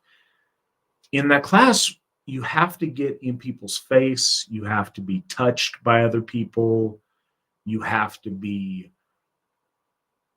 engaged in a way that in today's world we're not engaged in very often. And I think that's really important. It's almost a source of pride because I've tried to ingrain that in myself on, testing you on stuff. So the other black belts, as I'd trained, they would try to just kind of feel out where I was at on some stuff. So they'd hit me a little bit harder than they needed to, or to make a point, they'd, full on slap me on certain things and whatever, to try to see, I think, to try to see how I'd react and just see what I was going to do. Because I'm bigger and I'm stronger than a lot of the people in the class, and I want to make sure that I'm not reckless or I'm not hurting anybody or whatever the situation is. But I've almost taken it as a sort of source of pride now. Whenever they take a liberty and kind of pop me, I'm like, thank you, Sensei. I appreciate you. All right. Like it's almost become a running joke because I've tried to condition myself to not react from stimulus, but to choose how to react to it. And that's really, really important. And I'd encourage anybody out there, any man, but also any woman, if you're not used to physically engaging people, it can be really jarring if somebody touches you aggressively, if you're not used to that. It can make you really uncomfortable, and it can rattle your thought process. There's a thing in jiu-jitsu called kazushi, and it's like redirecting your mind. And so it breaks people down if they're like really engaged and really like based out, kind of redirecting where they're thinking so they're more malleable. If somebody touches you and you're not used to getting, grabbed or, hit, and I'm not saying, have somebody just punch you in the face, but if you're not used to what it feels like for another person to exert themselves on you physically, when that happens, it can be very, very jarring in a way that's to your detriment. So I'd encourage everybody to do something a little bit martial and get your mind in that place, at least for a time. And doing it over time develops muscle memory. And I think that's a really good thing. And I think Coke, your question was awesome. And I'm glad that you asked it because it's caused like an hour worth of conversation. But I think it's really important because it's about being prepared and being ready. And if you're not mentally ready, then the slightest turbulence can completely shake you up and can blind you to better ways to navigate in life. And I think that's really important. Where are we at? We've got the chat rooms moved on to some stuff. Hey, this is something that I think is important.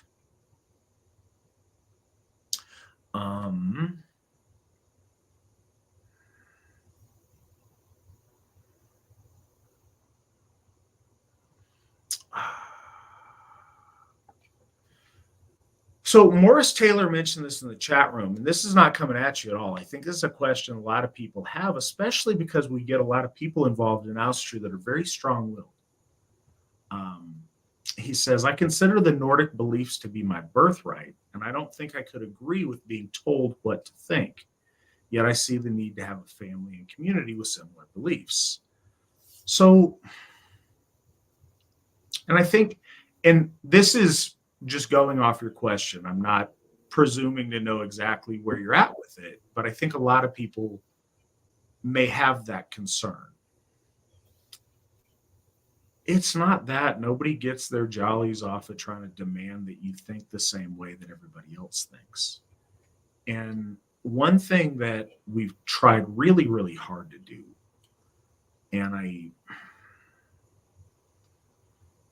I don't know if it's self-evident. I hope that it is. I know the people that work with me know that I think this.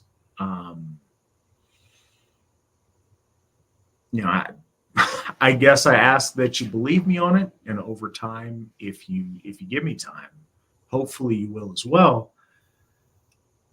Nobody gets off on trying to power trip you or force you to think the same way everyone else thinks. But what I do think is really important for Svan and myself as Gothar is for us to be experts in our field. You have expertise, and like, you don't, this isn't the same. It's an art, not a science. But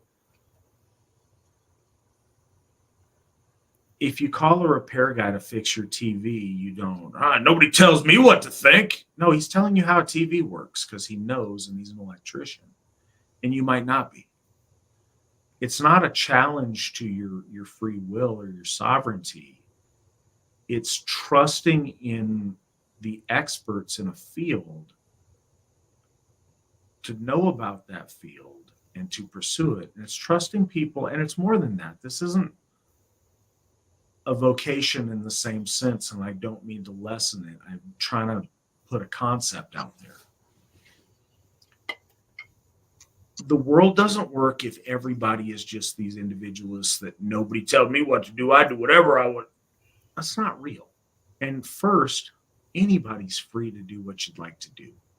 There may be consequences legally in your country or by the authorities, or if you're in the AFA and you go outside of what we can tolerate as appropriate, we may part ways with you. But nobody's trying to force you or strong arm anyone into doing anything. What we are doing is people that have dedicated their lives to building a relationship with our gods and growing closer in that understanding, and those that we believe the gods have reached back out to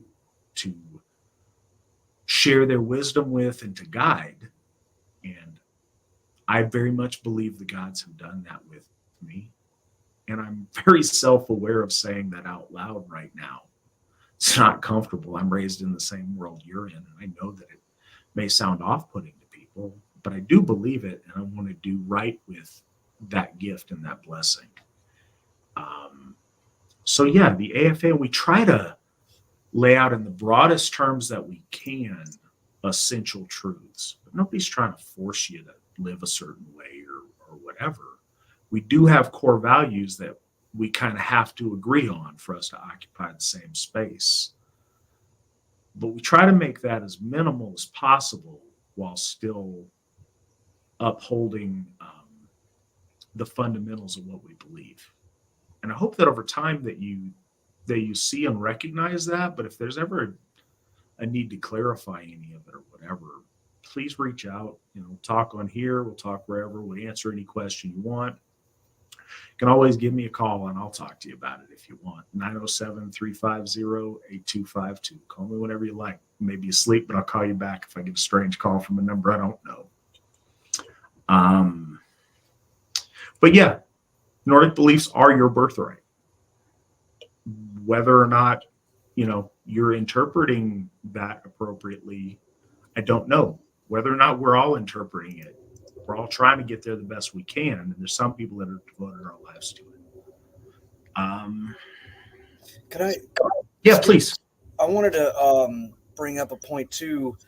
I grew up in a Nordic Lutheran house, which was it's very benign, almost just bordering on them doing it as a tradition, not as an inborn faith.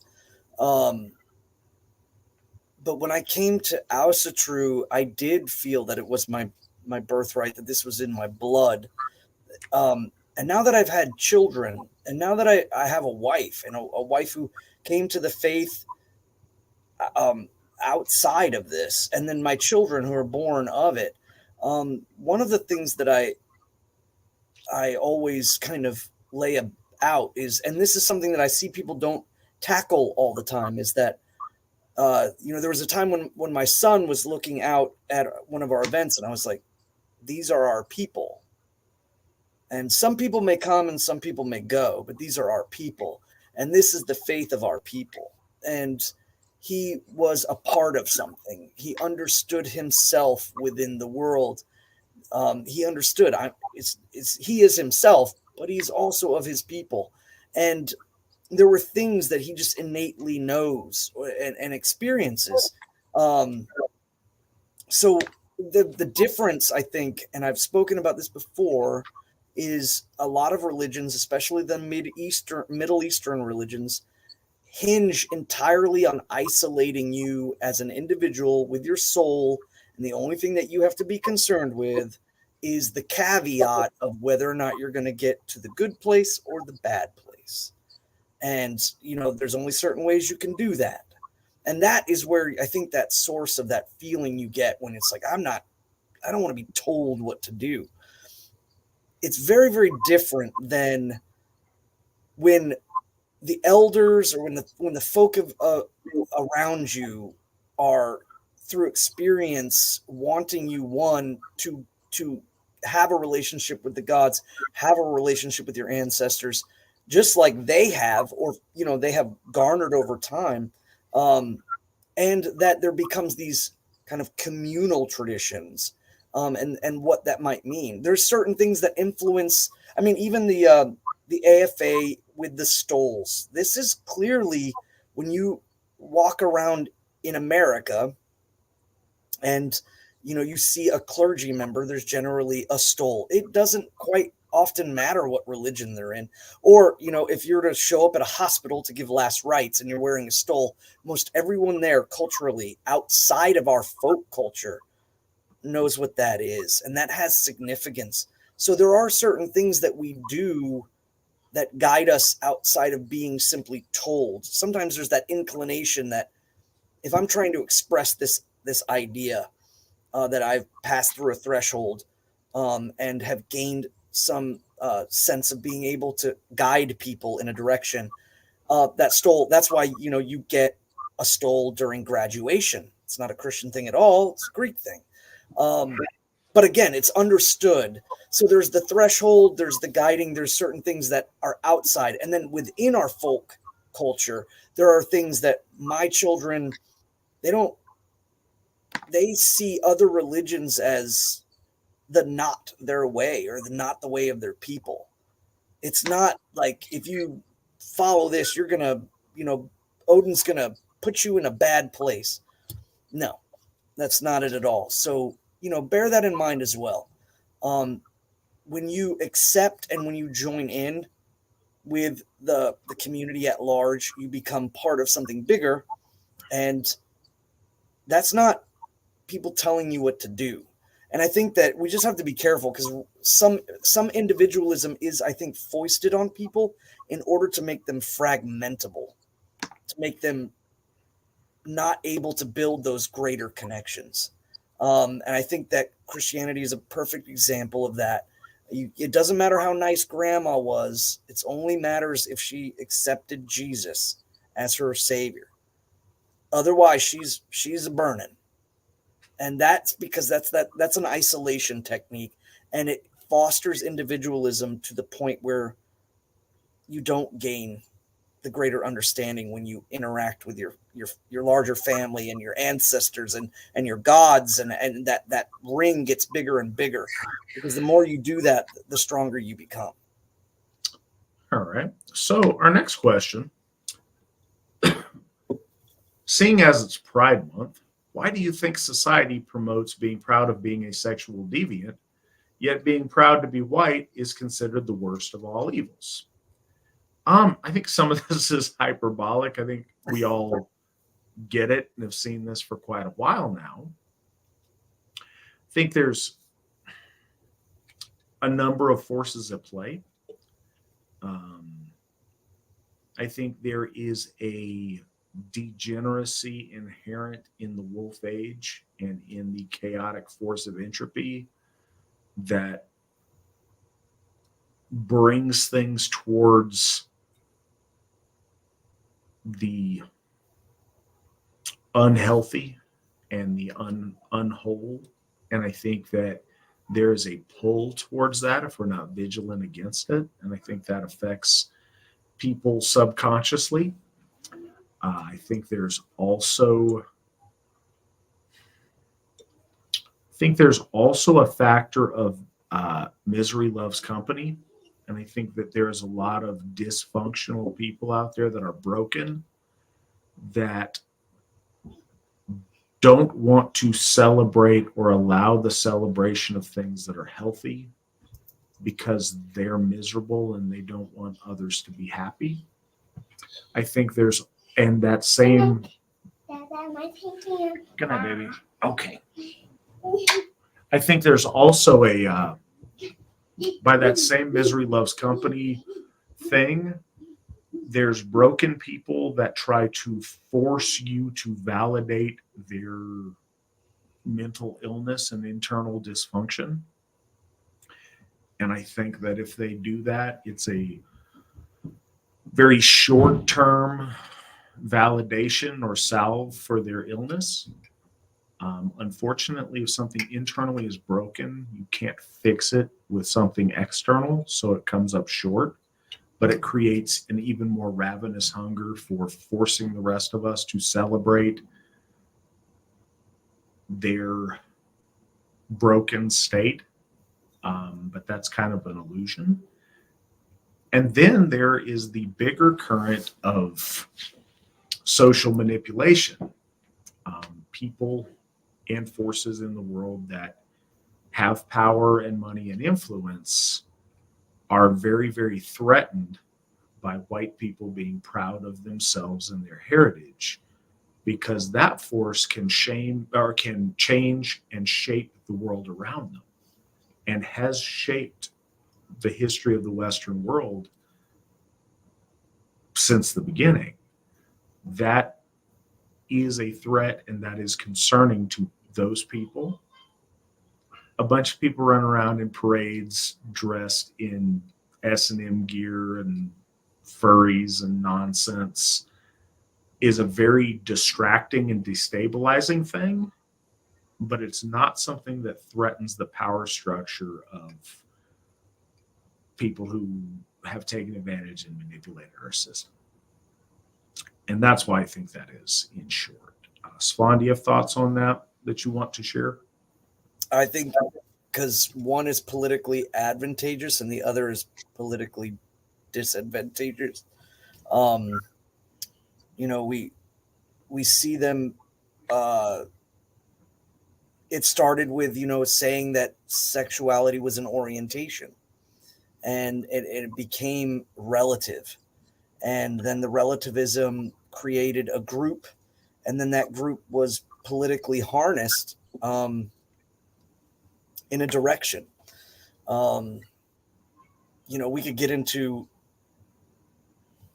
the morality of it, but separate from that, I mean, I think it's like it became politically advantageous, and now it's become corporately advantageous. And we talk about that all the time. We see it on the internet. People are, joking about how these corporations are putting rainbow flags, but their Middle Eastern ones don't have it. It's because it's corporately advantageous now. But I think the original inception of it was that it was politically advantageous. And again, that's because the MO of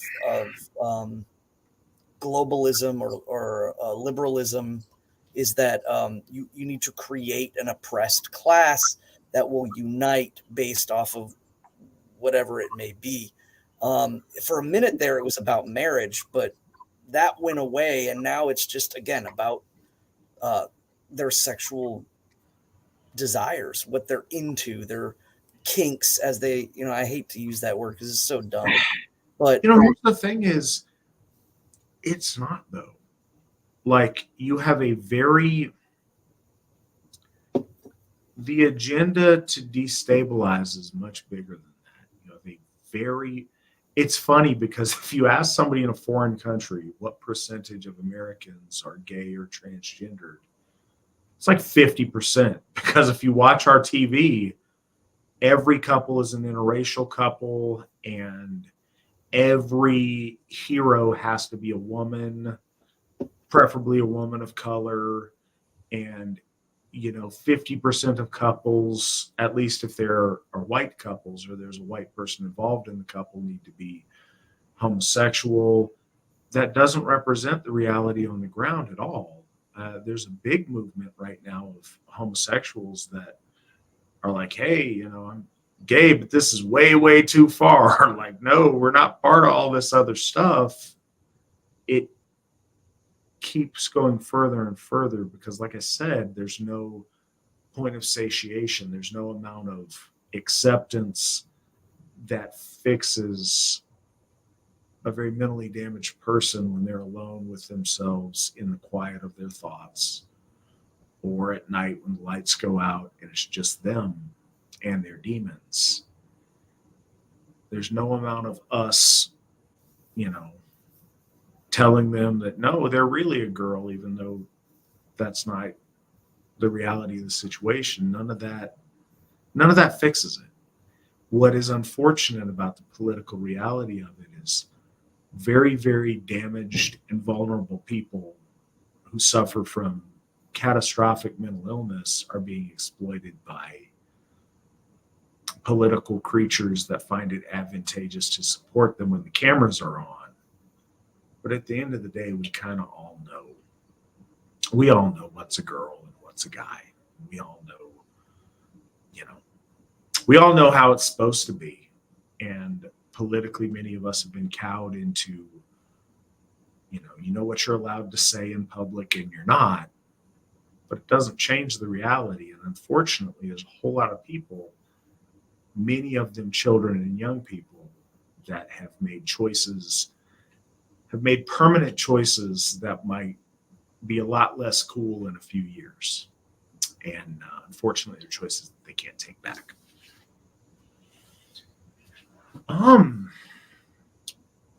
Switching things up from the wolf throne, also from the wolf throne. Do you feel a close connection to winter? Do you feel something in your soul when it snows?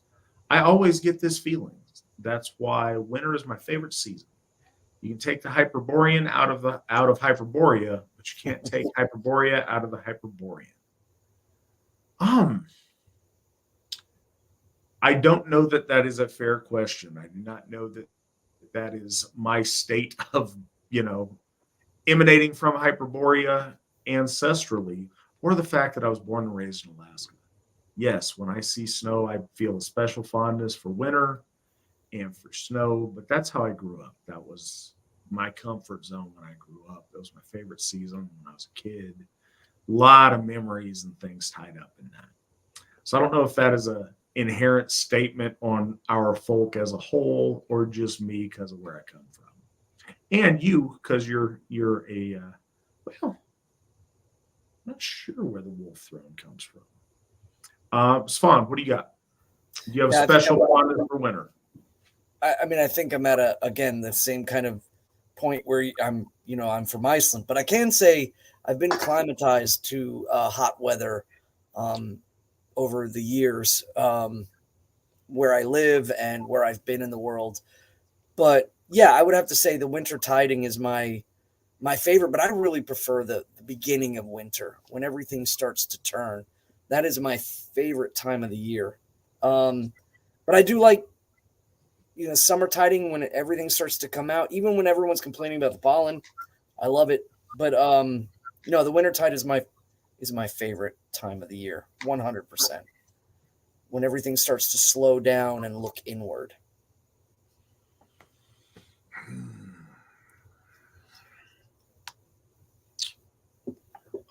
Question from Finn Wraith. If I remember correctly, Svan served in the military. I was wondering, would he have any advice or tips on how to prepare for military service? I'm supposed to start in like 3 or 4 weeks. Oh, well, if memory serves too, Finn Wraith is in Finland. Yes. So cold weather training is going to be primary for you. So much so that actually American soldiers and U.S. Marines go to Finland for cold weather training. Learn from the best. I know they do cross-land things in Norway as well, especially with the skis and things like that. But I mean, I would say if you're in the what we would call the DEP program or the delayed entry program, and you're due to go in for basic training, the one thing that I would really bestow upon you is to remember, and it's kind of again the mode that we've been talking about this whole time, is everything that they're doing in basic training is to make you stronger. It's not you have to reach down and find out who you are, and they're going to do that to you. I remember like in the Marines, they would make us carry the cups from the chow hall like this, and we had to hold one at the bottom of the top and walk to our chairs. And then later on I found out that's how you carry the canisters that hold the grenades when you go to the grenade throwing range. So everything kind of has a purpose, and ultimately it's, again, to remove a lot of your individualism, create collectivism, working as a group and realizing that you're part of a whole and that your individual actions don't just affect you but affect others. And no matter how hard it gets, it's only for a certain amount of time. And if you really think about it, if you throw yourself into that moment, if it's a couple of months of basic training, you will learn and gain so much more out of it. I saw guys there that they just could not embrace. They could not let go. They couldn't hold on to what they were learning. They just wanted to get out. They wanted nothing more than, I guess, to be at home and lounging on the couch or doing whatever they're doing. So basic training is 100% a time for you to just kind of go all out, throw yourself into it. And the basics that you learn in basic training will be with you for the rest of your time, whether you're just doing one term or you're doing it for life. There are things you will learn there that if you forget them or try to expound on them or make them more nuanced and tweaking things, you'll lose it. Everything you learn in those thresholds are important for you for the rest of your career and for the rest of your life. Just soak it all in. I mean, I can still hear my instructors yelling and talking about the way they teach us to iron and shine our shoes. And that's an indication of me being in the older Marine Corps, because now they don't have the shoes that they're like suede. It's don't take anything to heart when you're there. Even the stuff that's said to you, just move fast and go hard. Do everything as if this was the only thing you've ever done your entire life. Like you were born right when you walked in, and now this is your whole purpose, because it's not going to be forever. And, you'll carry these things with you the rest of your time in.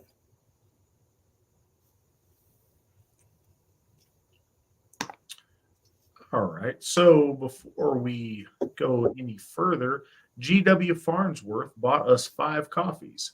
Thank you. We really appreciate that. Thank you very much.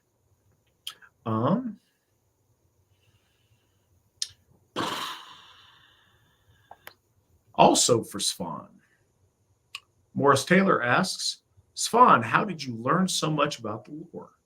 Did you study Icelandic in Iceland? No, not at all. By the time I became Asatru, I was I had renounced my dual citizenship to Iceland. For me, it's very important to have both feet in. I'm not a guy who likes to stand with one foot somewhere else in case of the possibilities. I'm not one of those guys. So for me, I was fully American. No, I think language helps. By the time I lost the Icelandic conversational language, because my mother clearly said he's going to learn English. He's going into school. This is only going to hurt him. So nobody speak Icelandic to him. And, I learned from teachers. That's why I don't really have a particular, like a Southern or even a Tidewater accent. But the language helped. I think there was a drive too I was alone. There was no one around when I became Asatru, especially in my area. It was just me and the voracious hunger to read, which I think is innately Icelandic. We love to read. So I would read and read and read and write things down. And then eventually I grew into the practice of giving gift to the gods. It wasn't about reading and writing anymore. And my interactions with the divine led me to everything. I was even Asatru before I joined the Marine Corps. I was, Asatru in the hardest time of my life in combat and things like that. And it's guided me. It's held me. The way of my people, and I don't mean Icelanders. I mean Aryans as a whole. That was gone long ago. So now I'm actually going back and relearning conversational Icelandic from a lot of books that my sister has sent me. I'm also studying in a course with Asatru on Old Norse and Icelandic. And I have an advantage because I think just my brain and my mouth is used to sounding out those things. Whereas I think a lot of people don't have that. And just of the lore itself, I think I'm a storyteller.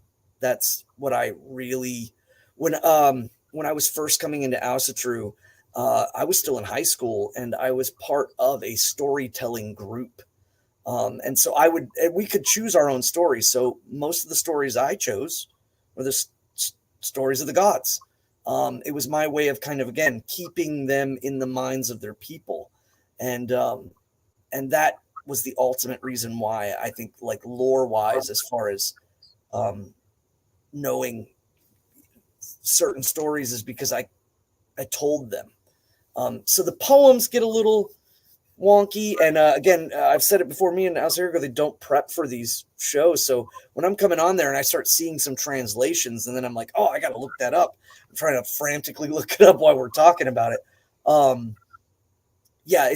don't have the advantage to be able to just look at the Old Norse and say, oh, that's exactly what this means, or what have you. I don't have that. So, and it would be a lie if I told you that. But yeah, I would say if you could learn the lore in story form, that's the first step for you to be able to really engage the poems better. And that's what I think really helped me out. Svan learned his Icelandic on the mean streets of Reykjavik as a toddler. Yes. The gauntlet porridge. The gauntlet of dragons and blood sausage. Rotten shark and sheep's head. It's a montage. It's a little baby. Baby Svan training up. All right. So this is cool. We're getting some interesting questions. This next one is the most frustrating thing and something that really holds us back. Wolf Throne asks, why do you think Aryan people so often break up into smaller groups? Ron McVan talked about this in his book, Creed of Iron. He said, roughly the quote, an Aryan living in California thinks he's a different people than the Aryans who live in New York. We see this as a lot of Asatru, especially the Scandinavians, who scoff at us for worshiping their gods without realizing we're genetically the same race. Why are our folk like this? This is the Augustus-like lament that I wander the halls of my house at night wondering, why are we like this?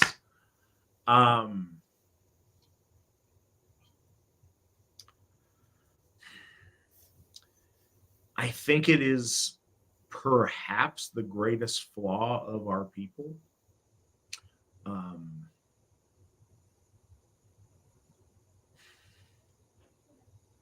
I guess if this were a Greek tragedy, that would be the hubris of our folk, is the individual, you don't tell me what to do ism that separates us from greatness at every opportunity. I think that one thing you will notice in common, if anybody looks fairly at the pivotal moments in the history of our folk since the dawn of time and up and until today, when we see moments of triumph, it's when our people choose to stand together and resist that urge and be as one.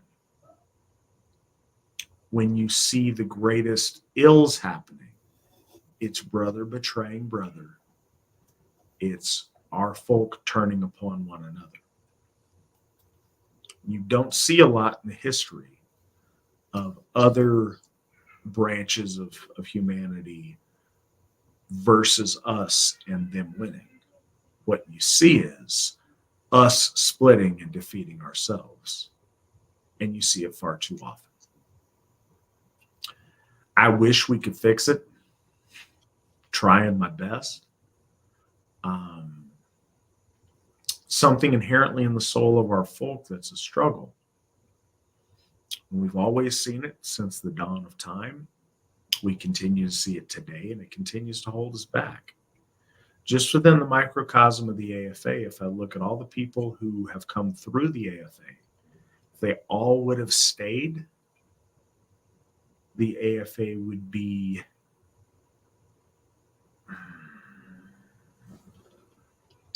I'm going to check on something real quick. Apologize, but I do this to give you guys real-time information. Ouch. Okay.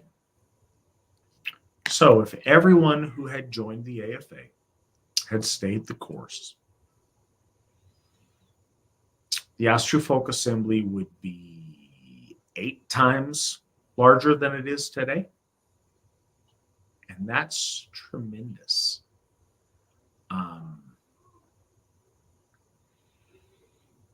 I wish our people could fix that. I think it's one of some of the individualism of our folk, I think, creates heroes. I think creates artists.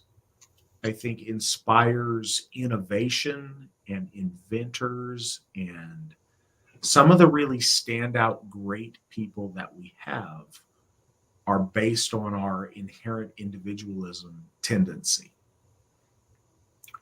But with it comes a Merkstav version of not being able to cooperate or function as a unit. And those are the times that we see tremendous loss. We'll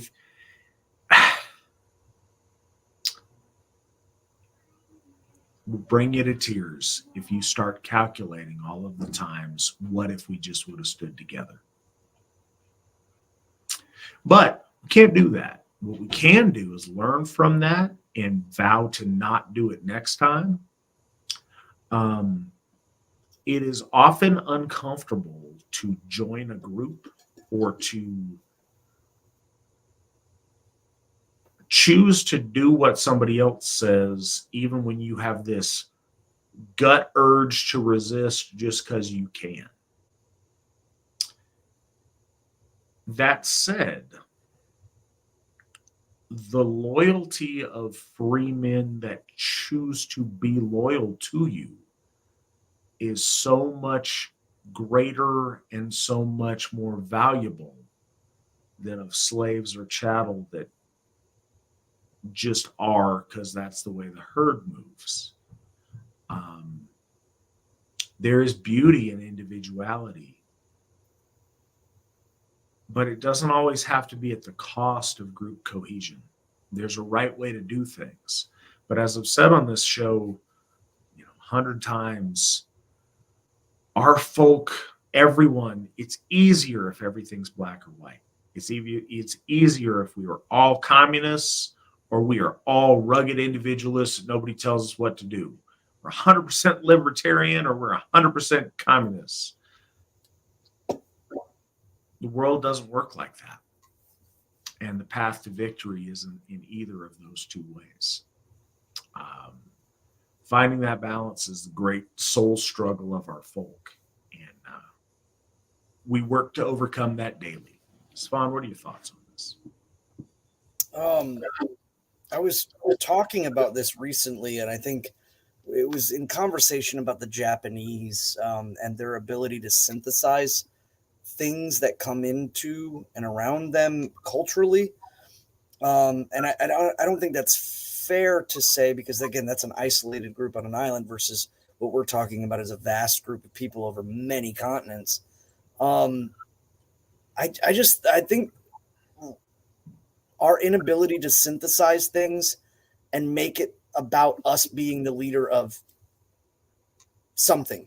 And it all goes down to, well, if I can't be the leader of this, I'm going to be the leader of myself and flick everybody off, kind of thing. There's not an ability to synthesize when we encounter things, when we're going forward, and then a new way or idea or things are being introduced. Nope, can't do it. Breaking off. And that is, I think, the biggest thing I see amongst our folk.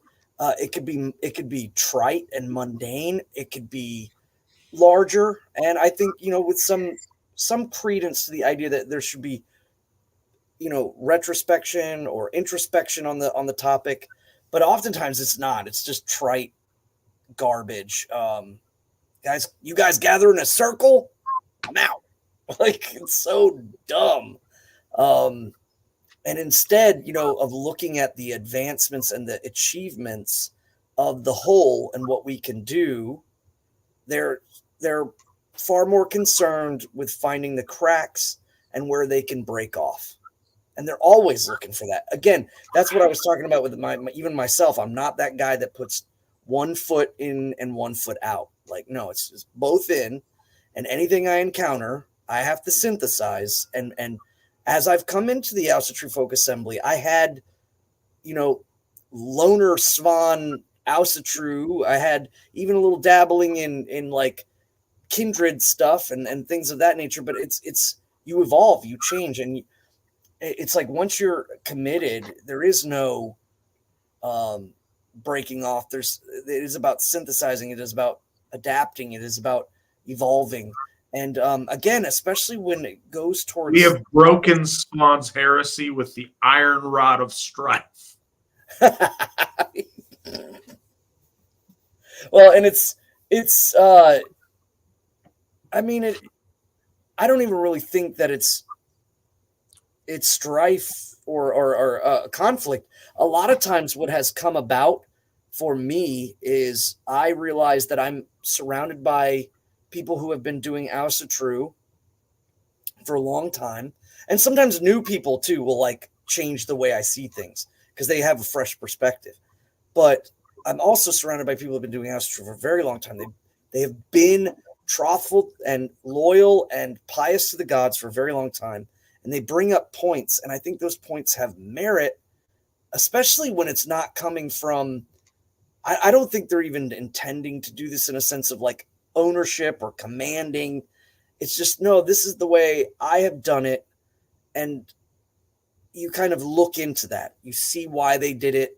And does it sing to you? Does it tell you that it is good? Does it, allow you to evolve? I've seen that for myself, synthesizing with so many people in the Asatru Folk Assembly that have brought my own home worship. So in essence, the collective nourishes my individuality versus perceiving that the collective dampens your individuality.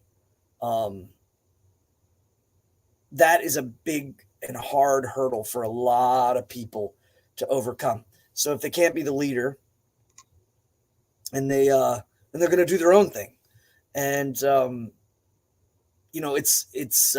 it always brings to mind the story of Arminius or Herman of the Cherusci. He was able to defeat 2 Roman legions when they were united, but it was fostered within their ranks to start turning on each other and breaking apart. They couldn't unite under one banner. They couldn't maintain. That's partially or partially, I would say 75% of the reason why we and our folk faith lost against Christianity was because of the organizational factor that was brought into it. I mean, it eventually even affected the Catholic Church, and there was Protestantism and a lot of that fracturing again, and it continues to go on.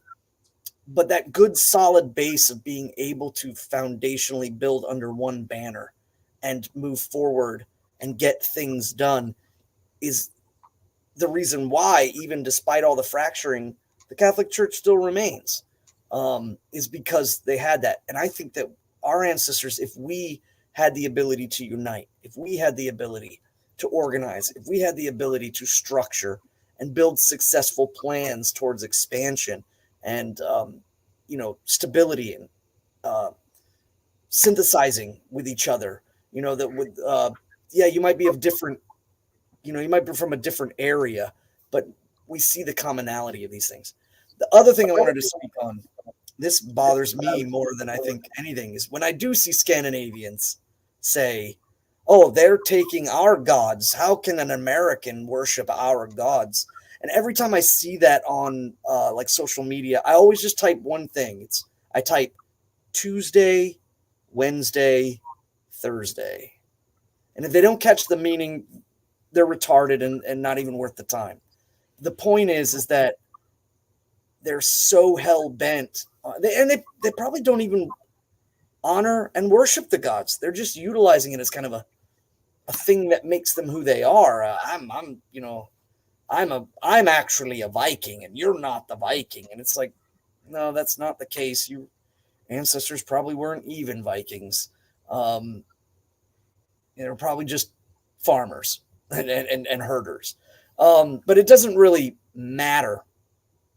It's just that they need to level this, whether it's their hatred for the Anglosphere or whatever. They just cannot see us as being, having connective tissue.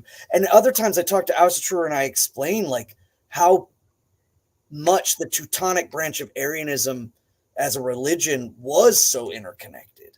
Like especially in names. I was talking to someone this past week about the names like Oswald and Oscar and how and Alfred, and how these names, the forest of the gods, the spear of the gods, Os and Aus. And they were just like, whoa. So they, like, the English worship the Viking gods? And I was like, no, they were branches off the same tree and they sourced to the same point. And so, it takes a lot for people to get their head around that. But I really dislike the Scandinavian pomp that somehow we are pretending to be Vikings. It's really annoying. Few things. I am exactly the same number of generations removed from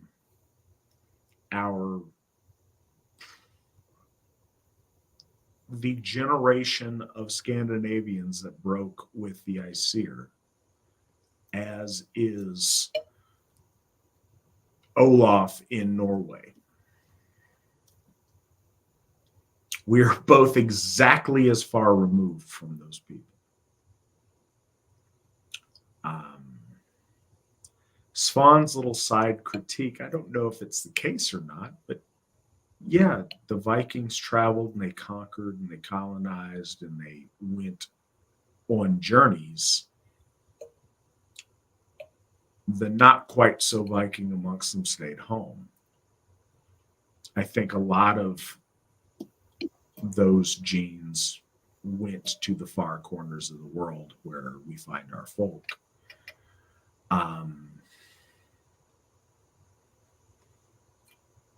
Cool. So you inhabit the land of our ancestors with all these holy sites. What have you done? We got Vorhofs here in the United States.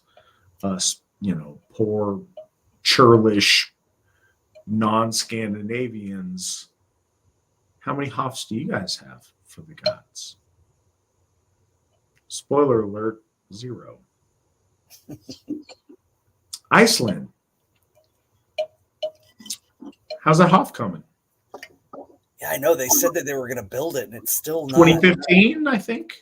Yeah. No. Shoot. It was before that. It was before I moved. 20. Man. All right. So I got to fact check. It's been well over 10 years. Yeah, the Asatru Feliev after Jormungandr is a mess. It's just a scrambled eggs. It's terrible. And okay. So this isn't, I am not suggesting that we are more connected to our gods than all those Scandinavian folk. But we are just as close to our ancestors that originally practiced our faith before our ancestors betrayed it and embraced Christianity. We're equally as far removed. There is a lethargy that sets in when it's just something you talk about and you pretend it's yours versus people who really cherish it and put in the time to build. I think, the Scandinavian thing is offensive because we haven't seen that same movement there. Now, what's beautiful is we have we have several Scandinavians who are members of the AFA, and we have for a long time, who've joined us together in brotherhood with what we're doing. That's awesome. I would love to have a Hoff one day in the land of our ancestors. That would be fantastic. I look forward to that day. It will happen. I just can't tell you when. But yeah, it's silly. Our people could accomplish so much more together. But we have this is what I meant I wanted to mention earlier when Svan was in the midst. Part of the soul sickness amongst our folk is a cowardice that we don't want to admit is cowardice. And I've seen this a lot, and this has probably been the biggest factor that I have seen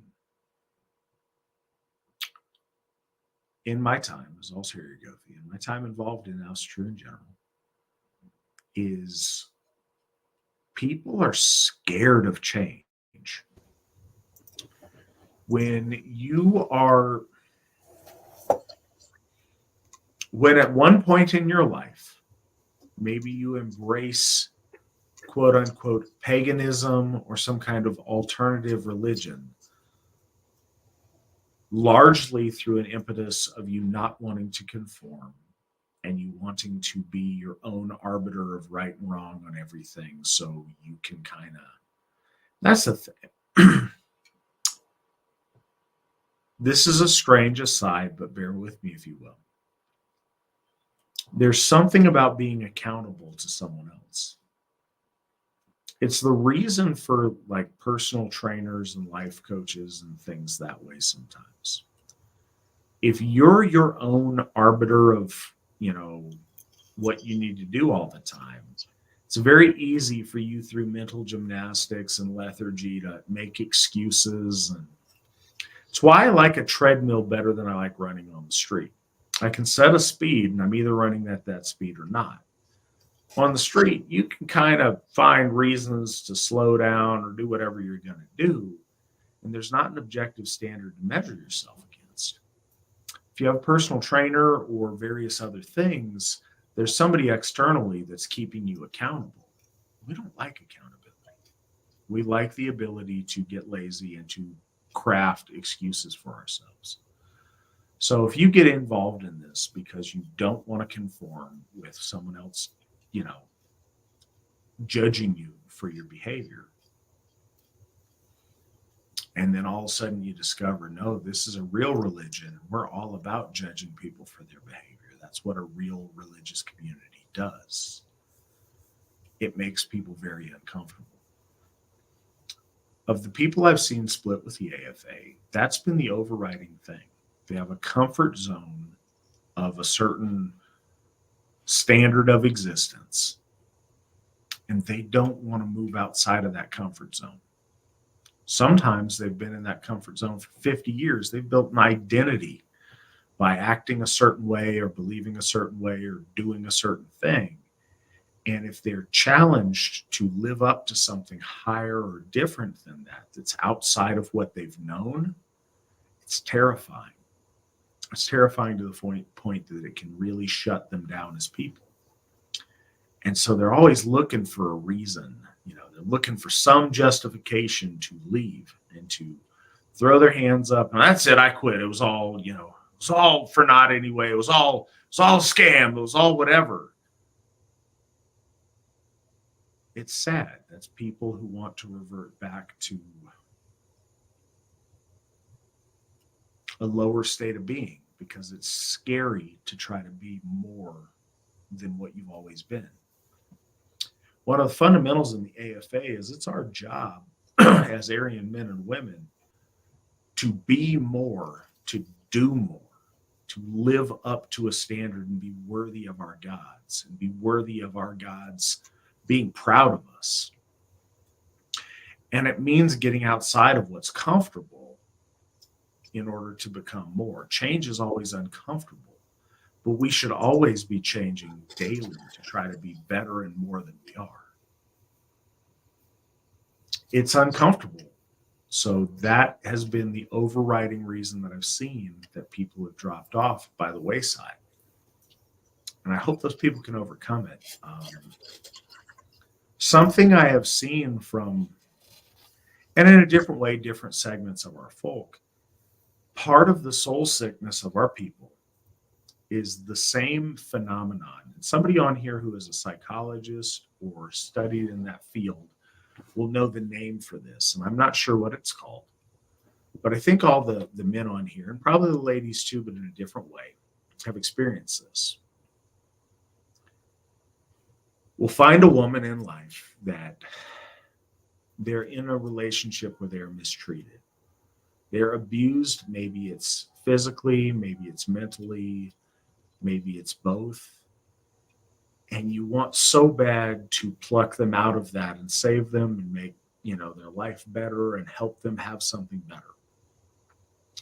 But what you see time and time again is, no, they go right back to the abusive relationship, or they find a brand new abusive relationship because at that point in their life, that's where they've established what's comfortable.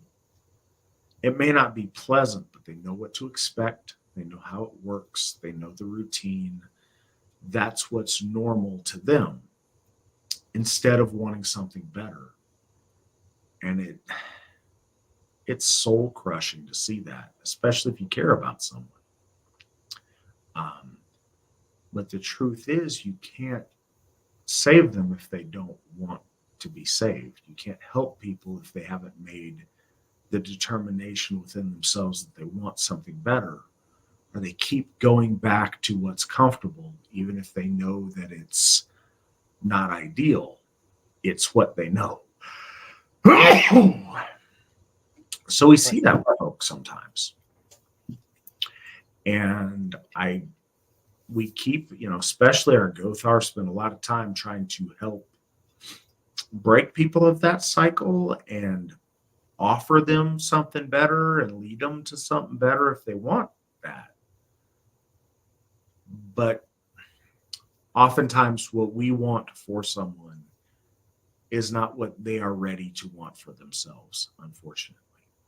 And that's been a hard truth to adjust to. The next comment I see, or question rather, Matt, how many years did it take you to get your black belt? About 6.5-ish, I think.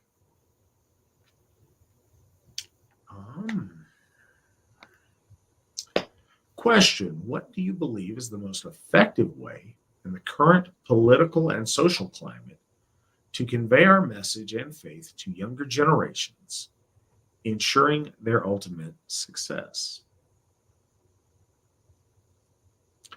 Svan, what do you got?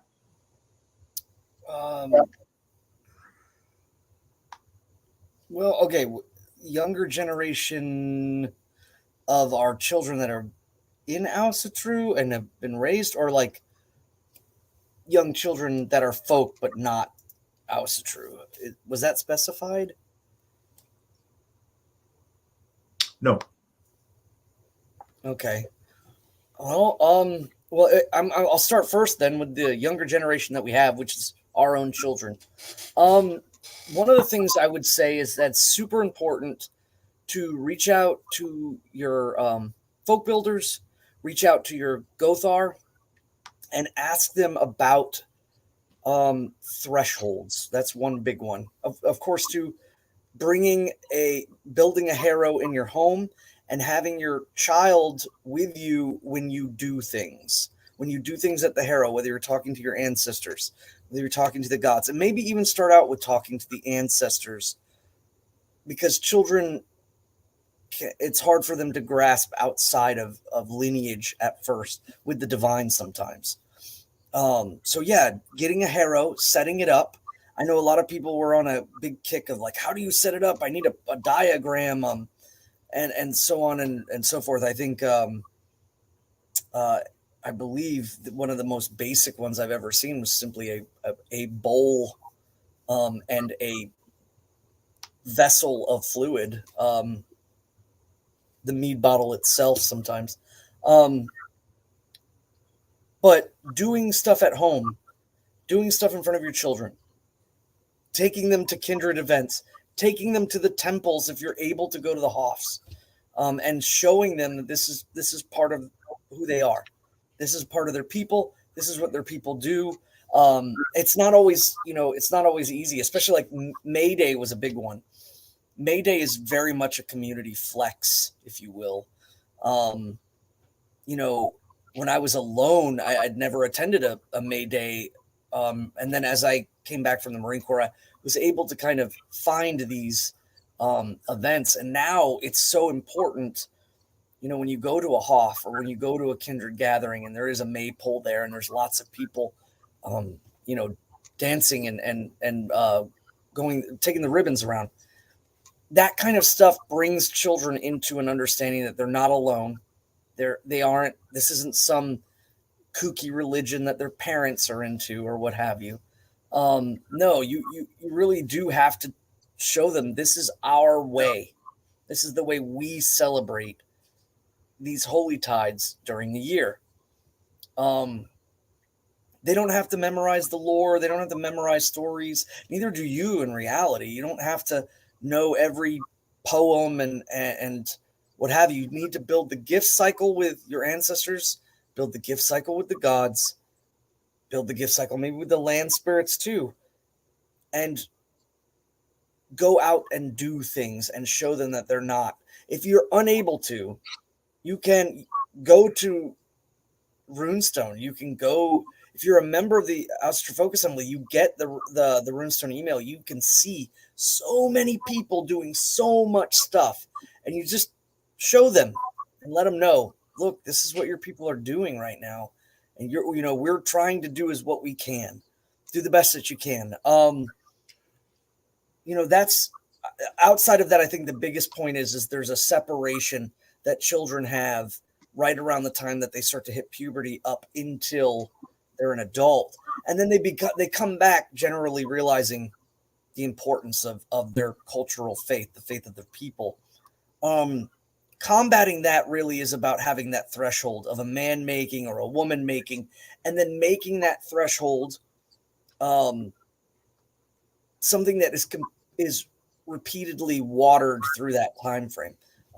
That is currently one of the things we are working on right now, is hammering out a way for folks to take that and either apply it at home or to have their kindred involved, or to go to a Hoff and have the Gothar involved in guiding their children to maintain the course throughout their teenage years, because they're going to be hitting things, questionable times. They're going to be making friends with people that might try to lead them into strange areas of their life or try to confuse them. They might go to a school and encounter again, bewilderment, where the teachers are trying to confuse them and make them question a lot, especially just about common things in nature, and what have you. You need to, we need to have the children focused when they go and encounter these things. And the only way we could do that is to make sure that we repeatedly invigorate their belief and get them to be excited about that they're not alone. They are part of a people. So I would say, in a sense, the tribal notion is important. Fostering the idea that you're not alone, because again, a lot of young teenagers feel that way. And not only are you not alone, these are your people. This is what they're doing. This is who we are. And, that might even be, the child might even, well, then why aren't we doing that? And that might spur you on to go out and do more. That's good. For kids outside of our folk, one thing is I like of note is children. I've had children, folk and even non-folk, and I've encountered them sometimes, like even here at the house. Like, I won't shy away from our faith in front of them. Like, we're Asatru, and this is what Asatru people do when they sit down to have a meal. This is what, this is why there's a horn and a bowl, and these, there's a harrow at this spot in the house. You don't mess with it. You don't touch it. It's not toys. And they just come to understand it as, the legitimacy of a people. And then outside, I've even had non-folk girl. She was Catholic. She was witness to a wedding. A lot of times our threshold ceremonies are a great time for people that are not within our folk to see us in our spiritual habitat, in the way that we conduct ourselves. And almost every time I've ever seen that, they have always been very respectful and moved by it. They, I remember a non-folk girl that was at a wedding that I was presiding over, and she came up to me after the ceremony while everyone was partying and dancing and eating. And we talked for a good 20 minutes just about the purpose of marriage and why spiritual unification between the man and the woman are so important, and where they find that ground, even though she was a Catholic Christian. And, I'm Asatru. So it was really, really good. So I think at least always making sure that you don't waver from and make that space for what your people do. And I think your children's friends, or, some of the kids, might, I don't know. I'm kind of floundering on that one. I think it's interesting. Like, when kids will say, I've had my children's friends say, like, oh, if you do this, you're going to go to hell. And I'll, oh, really? Do you know about the story about hell? And then I'll tell them the story about Loki's children, and it changes everything about kind of what they've been told. I'm not trying to be treacherous towards it, though. That's another thing. Don't do that. But the idea is that they've been told and thought of one way, but there's a story of hell hopefully when they are older, they'll find out the truth, that the Judaic religion and the subsect that is Christianity doesn't have hell. It has Gehenna. They may never, ever find that out, but, you just hold your ground and show yourself as an alternative through deeds. Yes. That was a really long. No, okay. But truly, I think that a couple of things. First, Lori, if you're still here, I want to say hi. I saw your appreciation of the welcome email. We're very glad that you joined us. And yeah, we'd love to get you connected with other folks in your area. If you went to bed, hopefully you listen to this later. If not, hopefully I can meet you at winter nights this year. So on this,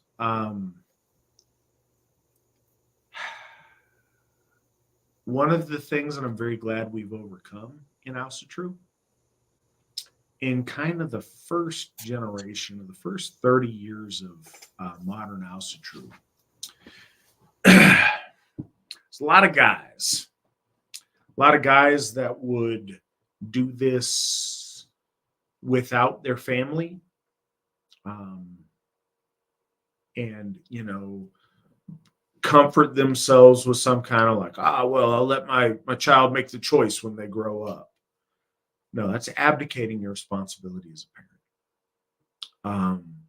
One of the best things now is that we have families, we have children at our events. Raising your children with this as a real religion that you participate actively and piously in builds that foundation and that home base for them.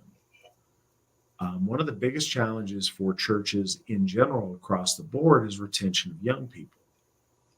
People get wild. They want to break free of their parents and go and, get crazy and go be nuts for a little bit.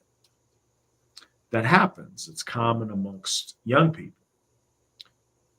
But having them have something to come home to that's familiar with how they were raised, trying to introduce this new, strange, alternative religion to them when they're young adults, no, you missed the boat.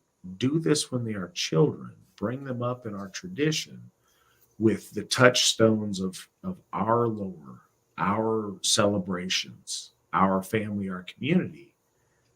That gives them something to come home to. Also, living by example. It's the biggest thing we can do to affect anybody, is demonstrate through the way we live our life that this is real to us, it is serious, and that we are pious people participating in our faith. If you actively participate in this in a pious way, the ICER will go a long way to help instill this and make things work. But you have to do your part. And your part is living piously. This can't just be something cool that you do with your white power homies on the weekend. No, this has to be a real thing that you believe. This is a religion. Anyone who this is some kind of, some kind of add-on to their political ideology, that's not what this is. This is a sincere religious faith. We have people who are of a variety of different political ideologies that share some commonality. But no, this is our religion and we believe it. If your children see that you believe it, that will go a long way. That's the best I can suggest. Wolf Throne asks, I've been listening to... Oh, no, before I do that, I saw some conversation over in the side chat when I mentioned that people are scared to change. I saw folks in the side chat that seem kind of uncomfortable with that, and talking about various, it's not a fear of changing, these are fundamental things or whatever. No, it absolutely is a fear of changing. I've seen it with my own eyes a lot. Nobody asks people to alter their core values, but very often people internalize and get hard-headed on their comfort zone. And they elevate their comfort zone to some kind of righteousness that it doesn't have in order to avoid challenging themselves to become more, to become better. And I've seen this a lot, and it's a very, very common thing amongst our folk. But no, we can all do better when you find yourself with your heels dug in on small principles of some kind of misguided youth gang mentality or whatever people find themselves in. No, we can be better. It's our task in life to be noble, and that means becoming more than we are. being the very best version of ourselves. And that is always scary.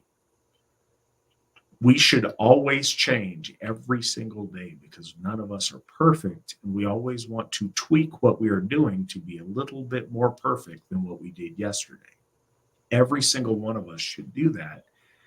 And if you're not willing to, that should shine a light on some things that you may need to work on and not be, that should be a red flag to you about how you perceive the world. Because we all have things we need to do to grow and to become closer to our full potential. So the next question is, I've been listening to some Alexander Rudd Mills audiobooks. I just wanted to know if you could clarify for me what he means by our Father, Spirit in God. Yeah, and it's not as, deep or poetic as I'd like it to be. Alexander Rudd Mills was at a stage in modern Asatru where he couldn't quite break free of a lot of the trappings of Christianity. And he didn't have the same access to lore and materials that we do today.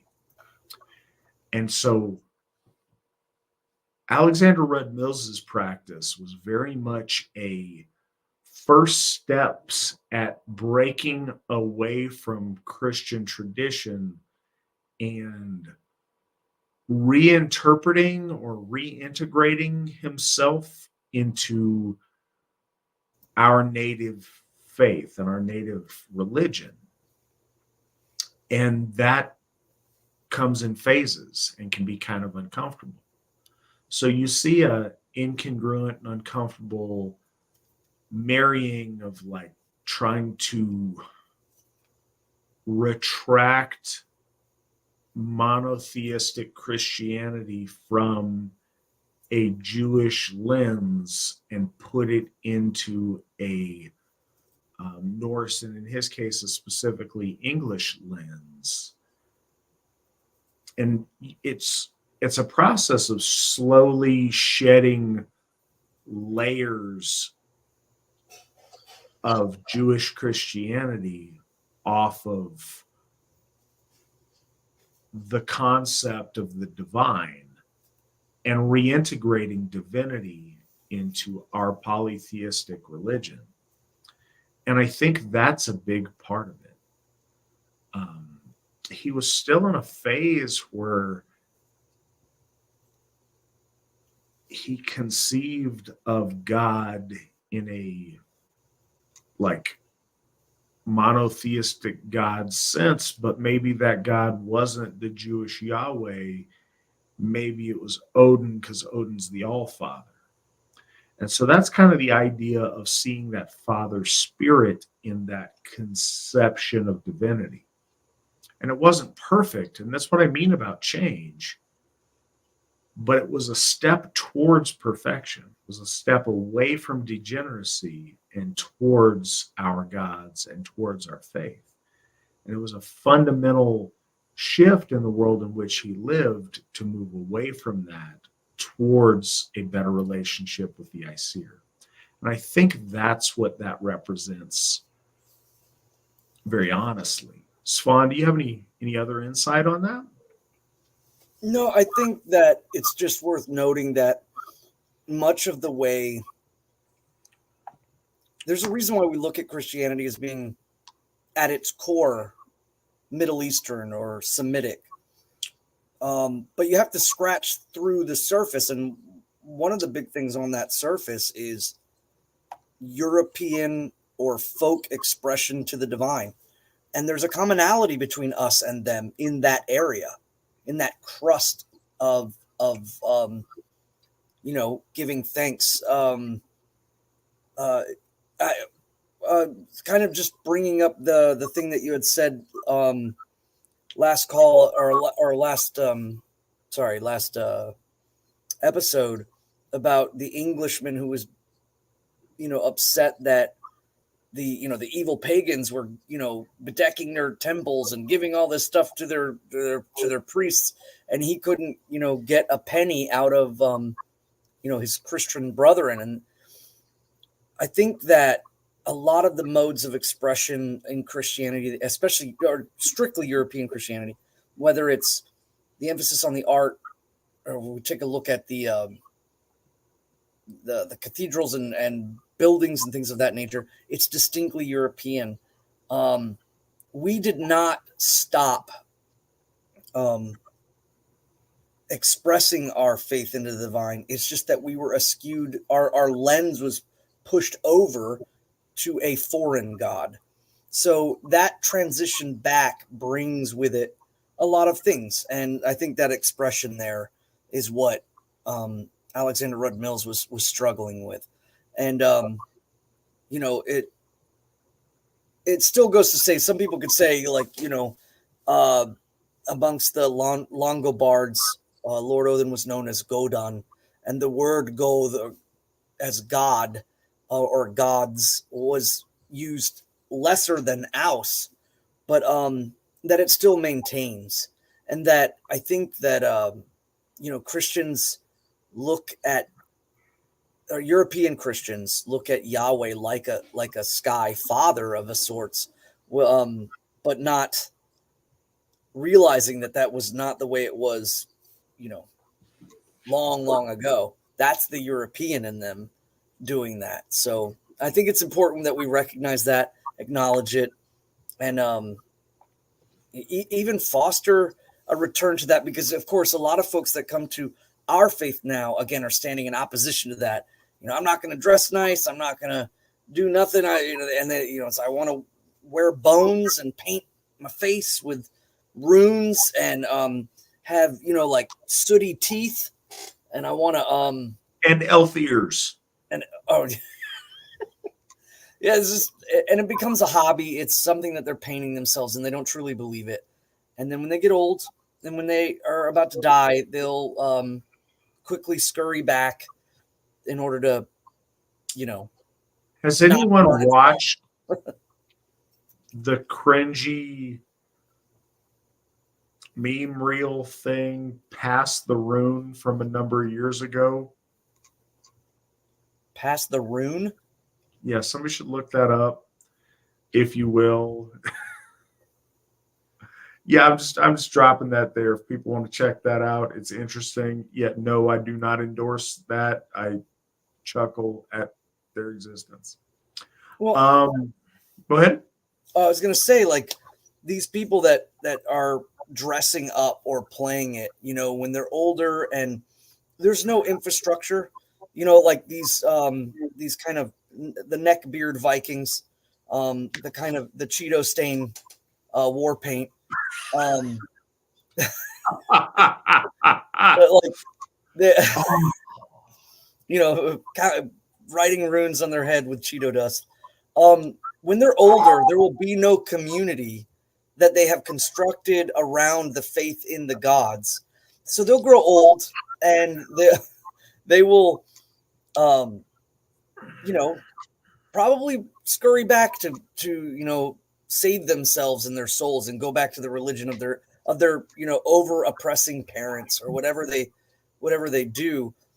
There is in true belief, there is an absolute necessity for us to create infrastructure, to create things that glorify the gods, to create a place where when I grow old, I want to be able to be surrounded by my folk, to be given a proper way out by my folk in our way, and to be placed next to a Hoth of our gods all the way through. And that's the real thing that I think, you know, you got to separate the wheat from the chaff. And what that really is, you know, these people are just playing.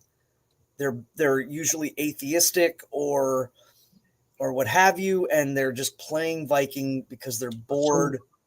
So, there is a current, and we start where we start, and I don't begrudge that. But at some point, as we mature, we need to be Asatru for who we are, and not Asatru for who we aren't. And one of the things with the Plagans, as I'm seeing it expressed, which the first one on me, that entertains me. Plagans, I like it. They're just trying to be different than something else. They're also true because they're not conformist to all the other things that have a value, and they're trying to overlay on something that has no defined value. We have worked tirelessly for a generation now to make an established value of what Asatru is, expressed positively and not by all of the things that we aren't. It's really important. So Anna knows what I'm talking about on Pass the Rune. I think she's the one that brought it to my attention. Yeah, and it's funny. And No, it's talking about the Cheeto dust and Mick Pagans. That's a good one. That's a good one, Wolf Throat. Yeah. So the next question, which martial art did you guys do? And is it actually useful in actual fights or things like MMA? I've heard a lot, not all, but a lot of martial arts does not actually work in real fights. So I have my black belt in Danzanryu Jiu-Jitsu, which is a Japanese form of jiu-jitsu. I think that's a really common misconception, and I think people misinterpret the martial arts you learn for a long time. There is a whole long process. So somebody asked earlier, it may have been you, I'm not sure, how long it took me to get my black belt. I said like 6+ years. All but the last 4 weeks of that are a whole lot of kata to get my body used to muscle memory of doing certain techniques. No, kata techniques with a compliant uke or person you're doing them to, no real fight is going to work like that ever. But the skills that you learn in those katas will apply to countless situations when you mix and match them depending on where you're at and what you do.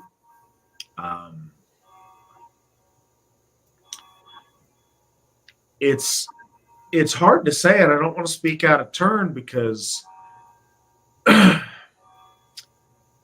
I've been in a lot of fights in my life, but they were before I learned the martial art that I've learned.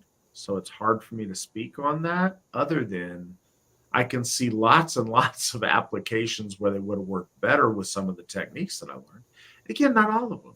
You learn an entire codex of techniques that would work differently with different body types and different skill sets and different proclivities and in different situations. I'm not going to do all of them. You should probably do some of them. And if certain openings present themselves, you have a lot of options within your muscle memory. What I have done is in class, sometimes there's something called freestyle that we would do, where they're like, hey, just go and see what works. Go. And you try to do stuff with your opponent. And it's not, again, you're not coming at it with malicious intent, but you're trying to resist and you're trying to counter stuff, and you see what works and what doesn't. I had a couple of go-to techniques that worked really, really good. No, I didn't go through the whole corpus of all the different lists because, of course, I'm not going to go through that. But depending upon how the guy I was training with moved or did something, there's a number of different things that did, and a lot of them worked out really well. So I don't know. There's this thing in whatever your martial art or combat thing you do is. If it's MMA, if it's boxing, if it's kickboxing, if it's name any martial art. No, that's the best one. And everybody else is just crap. Their thing doesn't work, and that's not real, and that wouldn't work in real life. And that's silly. And I think that it is human nature for us to do that. And we want to rep the home team or whatever.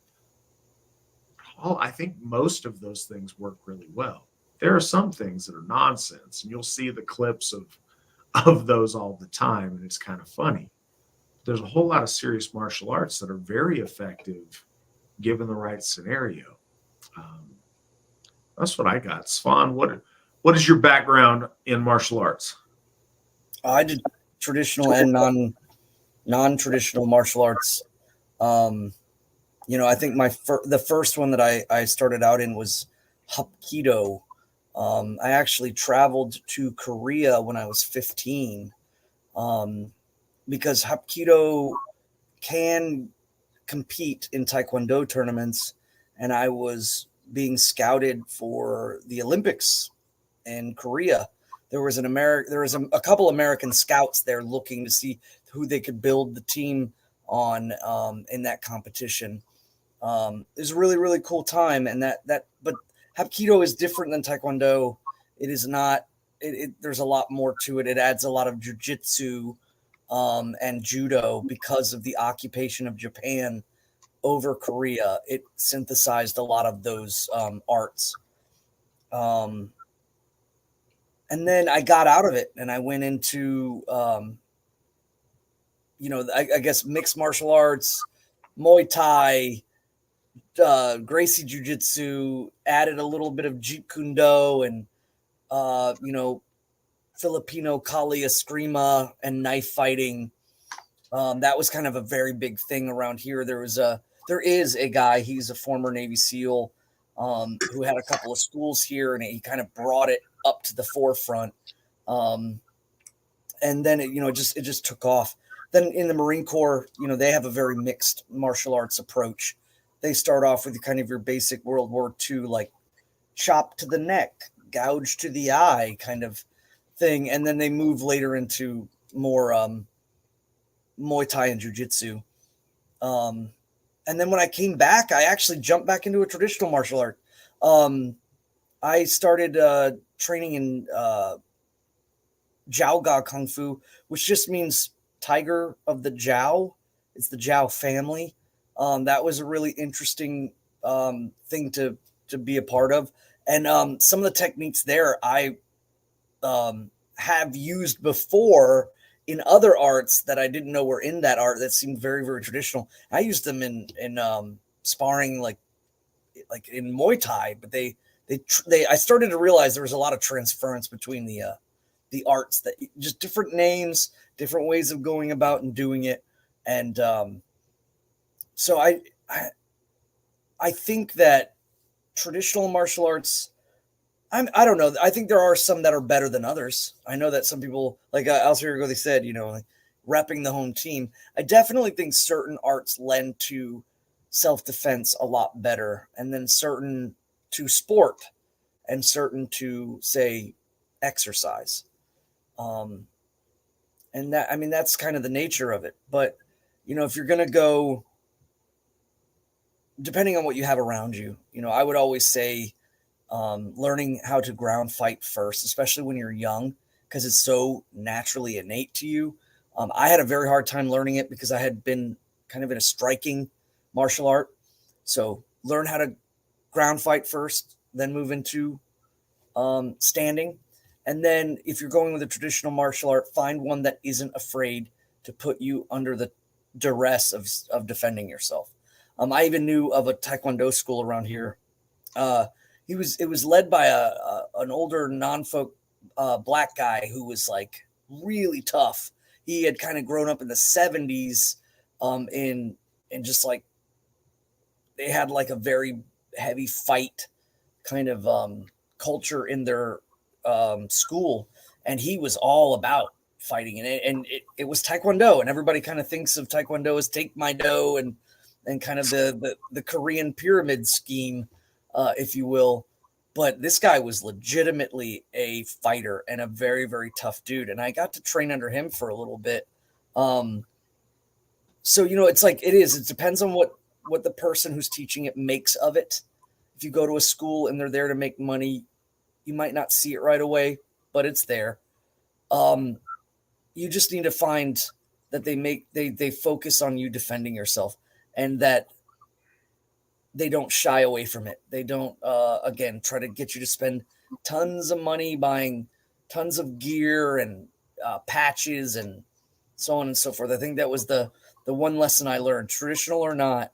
If you see the money making in it right away, you should probably go look elsewhere.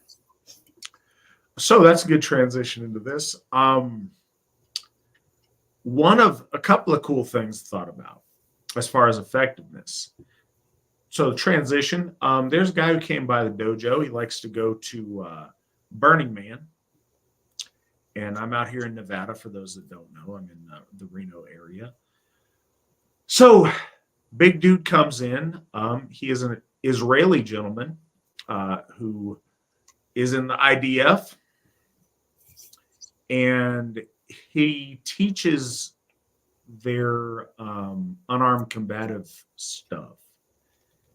And some of it is Krav Maga oriented, but his foundation is in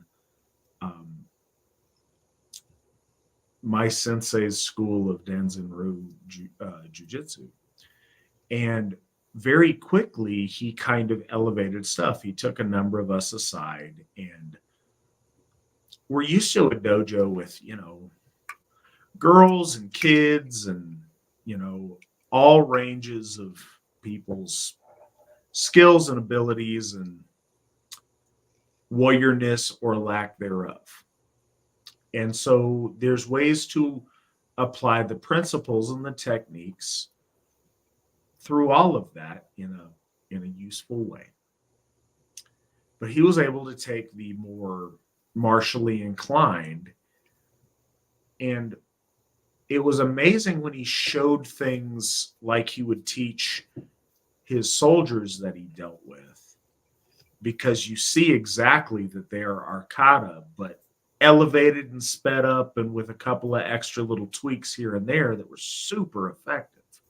And it was really cool to see and experience that, because he would, anecdotally like, and then Hamas did this, and then I did this. And he would show you something that you had taken for granted as seeming very simple in training. And all of a sudden he would do it, and it would just be devastating. And that was really cool to see, because you saw the practical application of what in the dojo environment wasn't shown that way.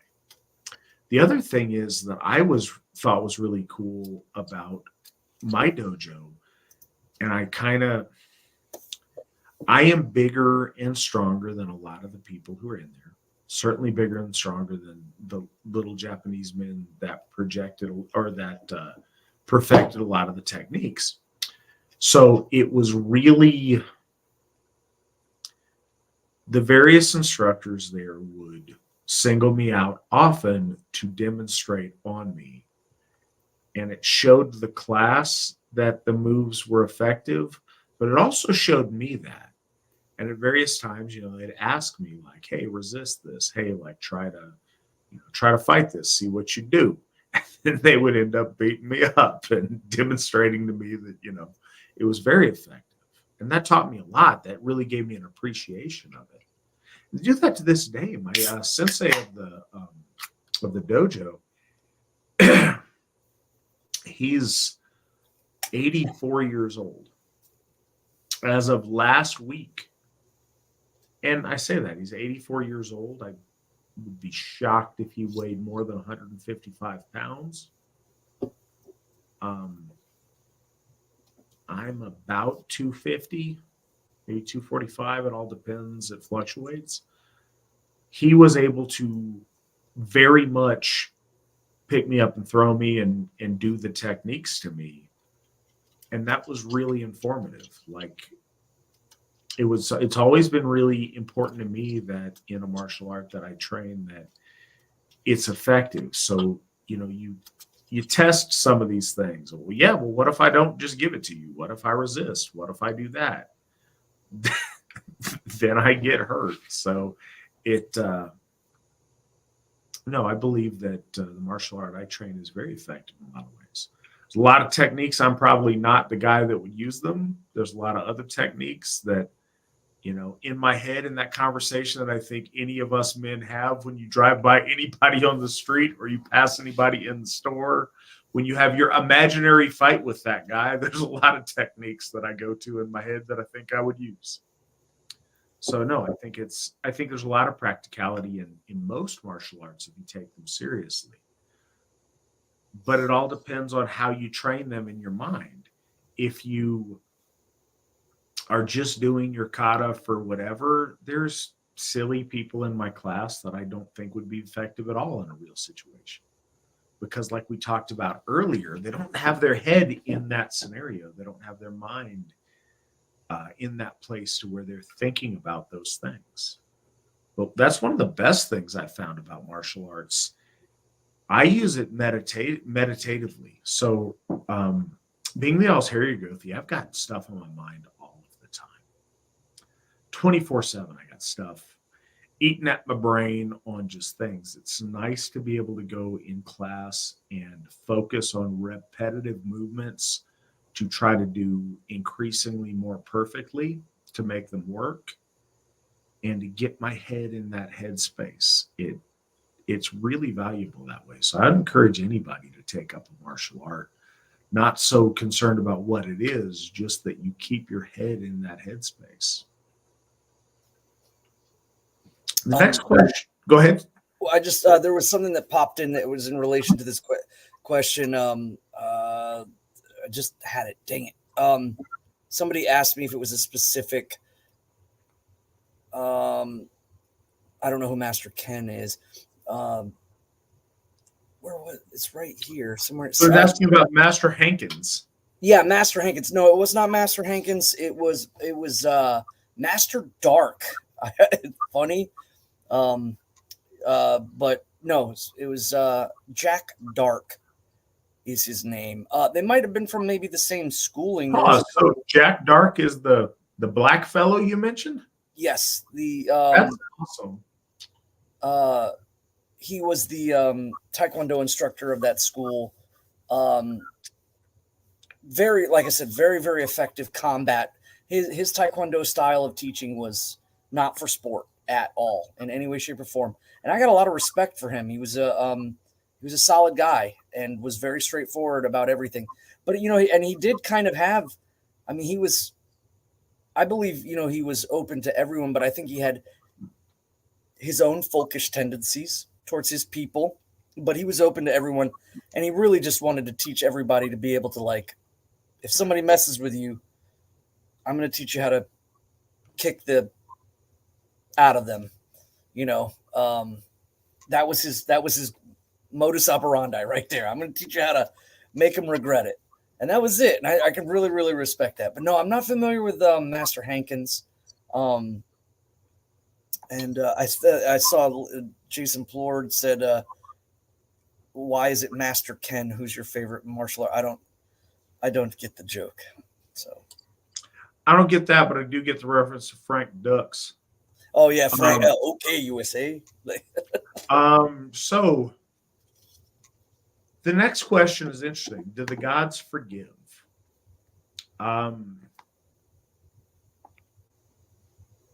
It's the reason that it's cause for pause is I think that the term forgive is one of those weighted terms that may mean in someone's head something different than it means in reality.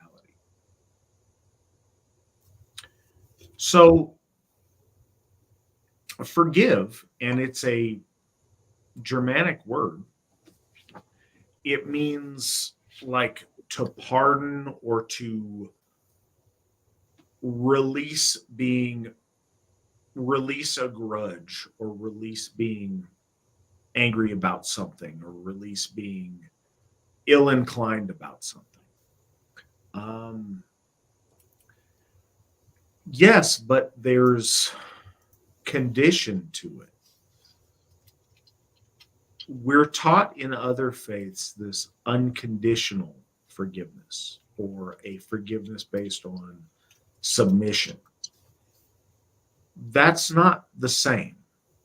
So certainly our gods are big enough and good enough that they can forgive. They can forgive slights if they want. if it's just not worth their time to be niggling about like tiny little infraction things. But the Norse, the Asatru concept of forgiveness comes with you repairing what you broke, or at least attempting to do so to the best of your ability. Some things you can't undo, but you can try to compensate for in an equivalent way. Literally paying your debt to society or paying your debt to whoever you've wronged. Do our gods forgive? I believe so, if you are sincere in your attempts to make restitution for what you've broken or to right what you've wronged. But forgiveness is based on deeds and on action, not just on, okay, I give up. And that's really different. First, our gods are intelligent and noble beings. They have the capacity for forgiveness. That's absolutely true. Whether they choose to or not is up to their own divine will, and I wouldn't presume to tell you what they do or don't forgive. That's entirely up to them. But the concept of forgiveness in Asatru is based on, first, you try to fix what you broke. Then you express remorse or regret for having done wrong, and you ask someone to give you another chance or to accept what you offer for restitution to bring things back to right. But that's the concept. The first and foremost thing, fix what you broke.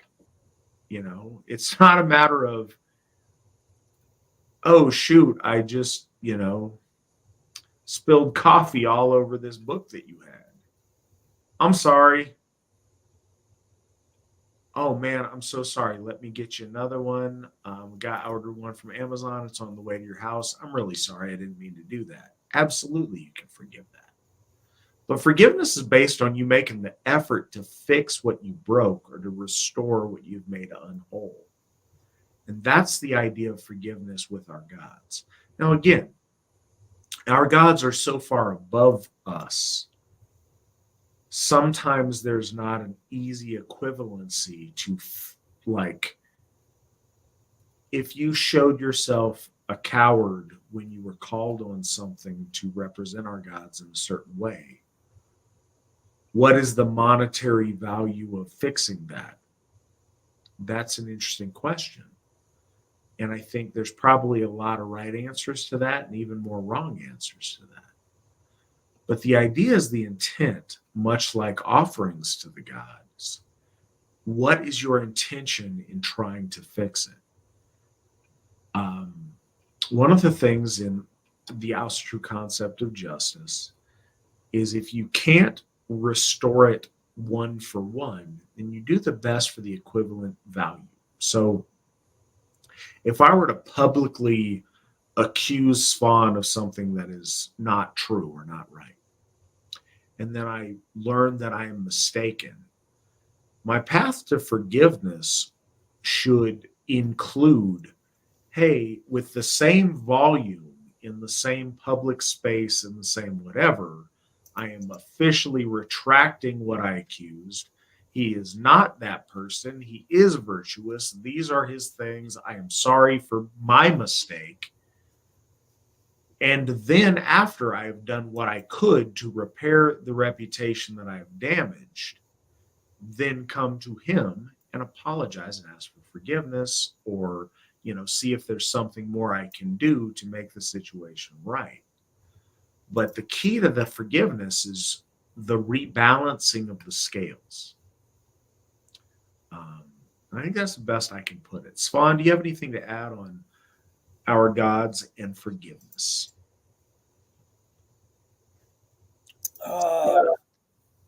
No, not really. I mean, I think you covered it completely. It's easier to prostrate and kind of maybe say the right thing or do the thing you need to do in order to get to be forgiven. It's much harder when you have to do the things to fix it, or to let's say that's, I think, the difference between, like, say, Christianity's concepts of forgiveness and Asatru's concepts of forgiveness, especially from the divine to us, is that, are you trying to change it with deed? Another thing is that I just wanted to, I think you covered everything, but also too, like, forgiving others from human to human. I think it's not alien to our ancestors to forgive people. Again, if they've witnessed them make the effort to fix it. But I think it's worth noting that sometimes they don't, and that's not exactly an entirety of our faith. And a lot of times in in Christianity, you find these people forgiving people for doing terrible things to either them or their family, and they're just going on about this bent. And I think that creates an apathy that's very dangerous, where that, if somebody slays your child and you just, I forgive you. I mean, that some of that stuff, I think, is so egregiously terrible in a lot of ways when I see a lot of that happen. Again, we delve into the nuance. If we read epic poetry without any logic or discernment, all of us would be in a never-ending cycle of vengeance that we couldn't accomplish anything. Clearly, there is a time and a place for noble people to extend a certain amount of grace to somebody and let some things slide. A certain degree of that is a sign of nobility. But obviously, when you get to the other side of that, it becomes weakness.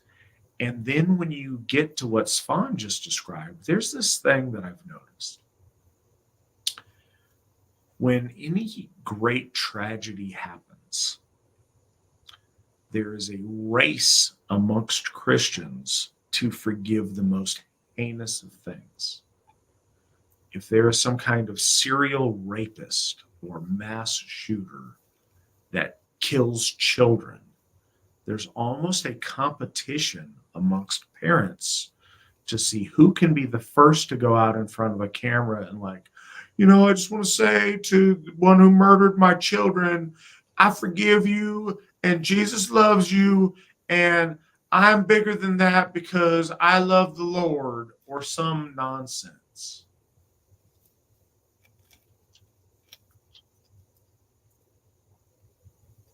That is beneath contemptible. And it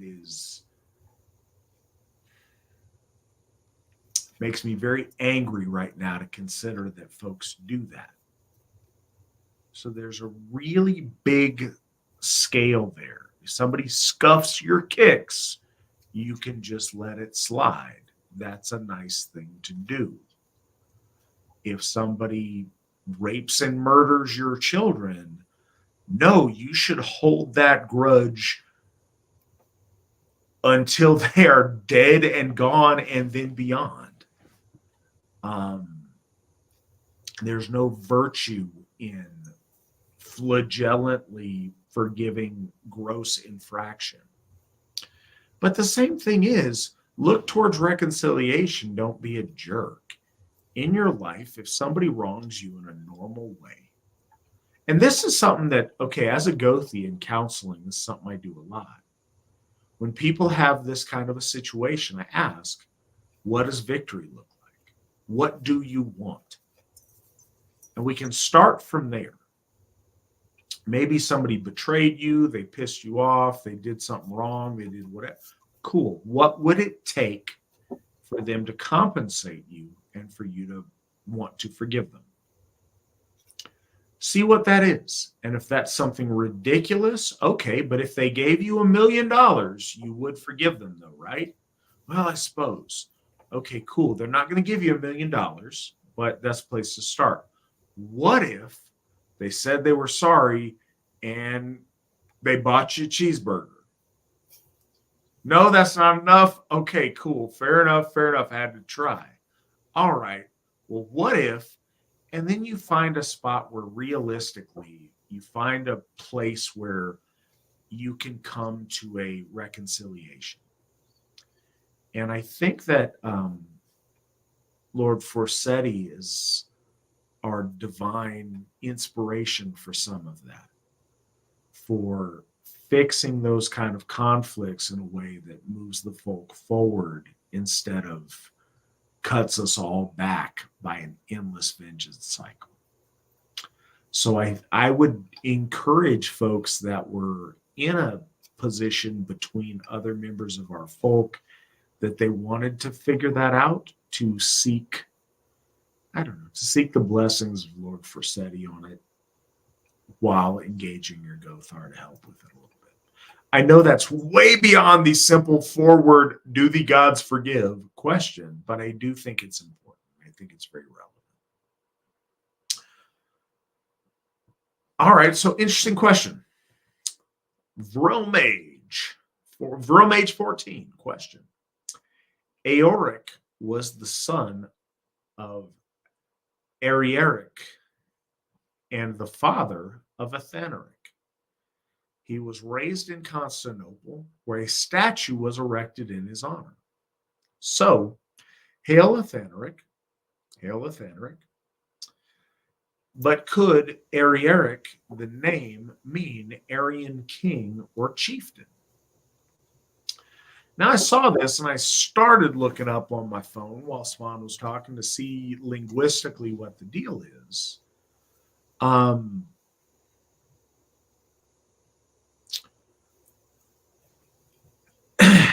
It's hard with the first half. The Rick part means, like, in Old Norse, Ríkr is like powerful. Riki is like dominion of power.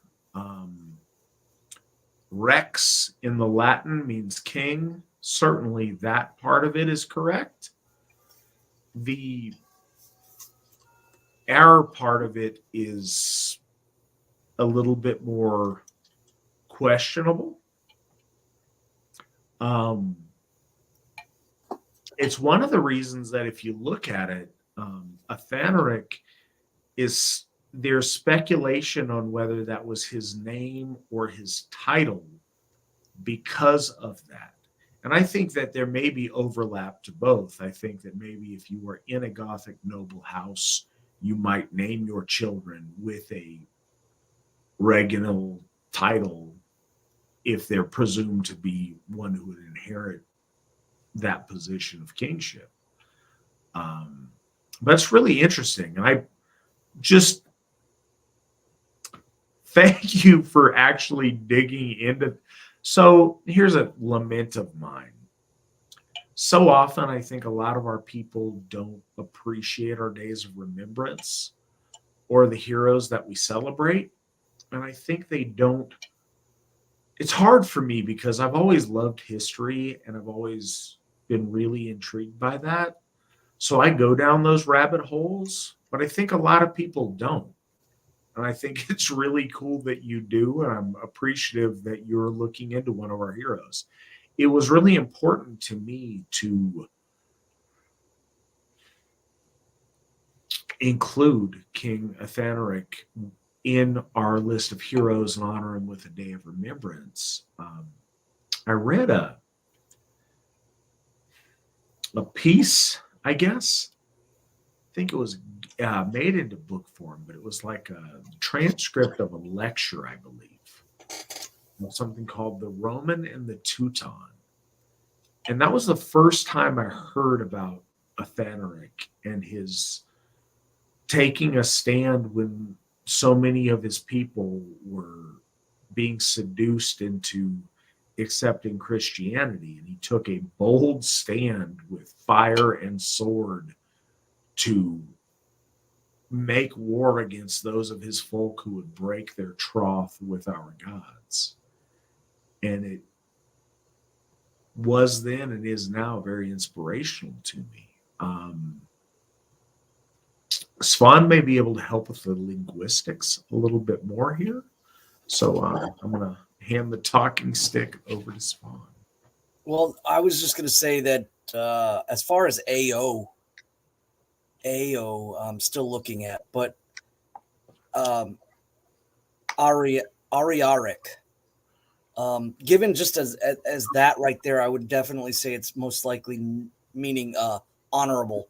It's the same as the name in Iceland, Erikur, and Erik, meaning honorable or noble, and Rick meaning kingdom or leader. But amongst the Goths, it is worth remembering that they had leaders called Riks, which was Rex, except the Riks was tribal leaders and oftentimes religious leaders, and sometimes both.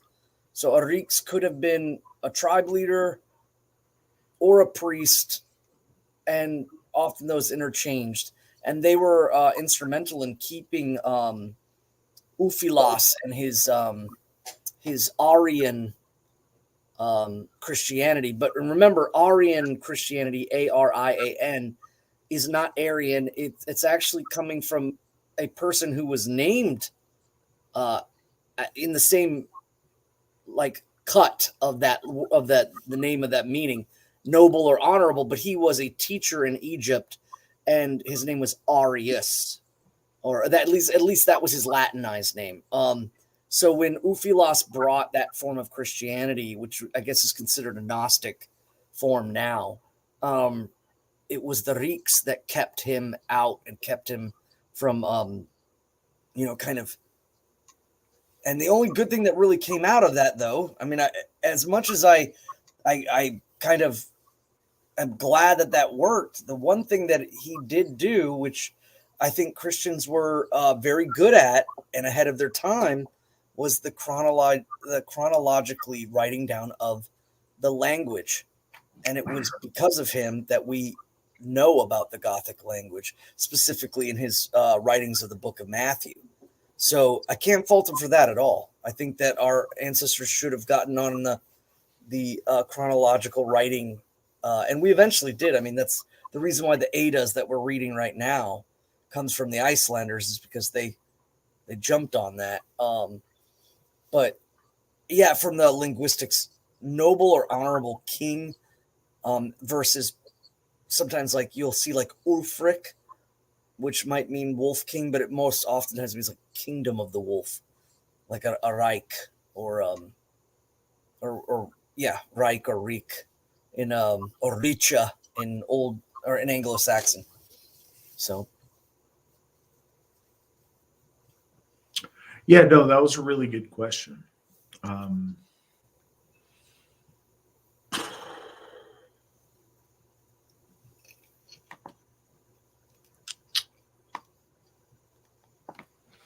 Finn Wraith, has anyone suggested there should be audiobook versions of books like Asatru, A Native European Spirituality by Stephen McNallen? Yes, absolutely. Trouble is, and I don't want to talk out of turn, but this is my understanding, is that the publishing deal for that particular title doesn't allow our founder the ability to do that himself. I think that the rights for the audiobook are with the publishing house and not with Steve. So that's kind of where that's at. I know it's been asked. I've asked the question of him myself, and that's my understanding as it is. I do think that would be a good thing, and I'd love to see that happen. But that's kind of the situation I believe it's in right now. And again, forgive me if I'm mistaken in some way. A question for both of you. Who was the last ancestor or deity you prayed to at your altar, and what did you give as an offering? Feel free not to answer if it's too personal. Negative. You will answer, and you will answer fully, because that's what we do on Victory Never Sleeps. We keeps it real. So literally right before this program, as is my custom, I came before my altar, and it was really simple, so it wasn't like a big thing, but I burnt some incense, some Jesus incense. But incense is kind of all the same. It's magisterium by this company, but it's like this resin incense. So it feels really good, and it smells good, and it seems really high quality. It's what I like to burn at my altar. And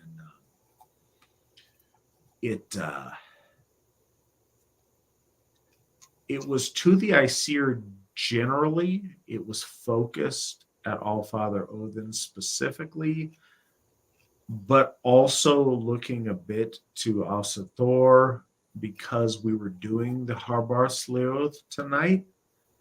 And I ask, as I do first, I gave thanks for the blessings in my life, in the Asatru Folk Assembly, for my folk, and for the blessings for my family. I gave thanks for that. And I asked that I be blessed with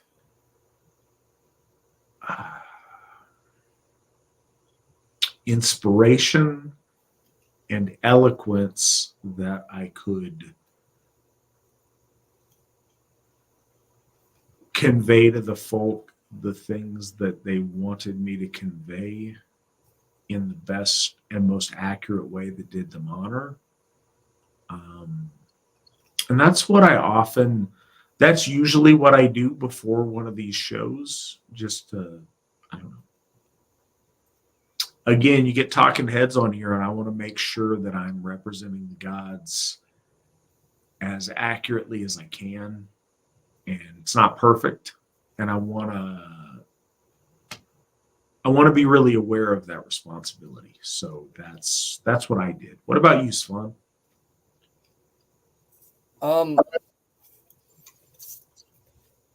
My Harrow, or actually, I brought my Harrow outside for the last of one of the Aesir. The last gift that I gave here at my house was I brought my Harrow outside and gave a gift of mead to the Holy Freya, and that was right around Hexanacht time frame. But the last ancestor was Anna Okalita, who is my wife's great grandmother, and her daughter is living in our house right now. She's 103 years old. I did it. This is an interesting thing. One of the things that I do in prayer sometimes is I will speak highly of a living person to their ancestors. And so I'm trying to build their renown and fame, so that their ancestors could recognize that their descendants are having a great effect on the lives of others. So I was speaking in praise to my wife to her great grandmother, and speaking about her quest for kindness, that her life, how she dedicates much of her life to helping people, to taking in what is essentially her daughter. It's strange, but again, there is a form of when we give praise to people third party, that is a huge, impactful, and powerful thing in our culture. If I tell you about how great someone else is publicly, I am doing them a great, a nod, and I was doing that. That was the essence of the bloat. So if we're talking about ancestors, last ancestor, I didn't make an offering at all. The last ancestor I went before my altar to was about my mom. And I just realized it'd been a long time since I it was, I believe it was last Wednesday night after this program. Talked about my mom a lot, but it's been a long time since I talked to my mom. So I got before my altar and I just kind of sat there and talked to my mom a little bit, but I didn't make an offering. By all means, when you're approaching the gods or one of your ancestors, make an offering. But one of the things, I know my mom. I need to give her something to go talk to her. And so I did. And it was really nice. That's the last time I went before my altar about one of my ancestors. Next question is there an advantage to going to Europe and marrying a girl from there?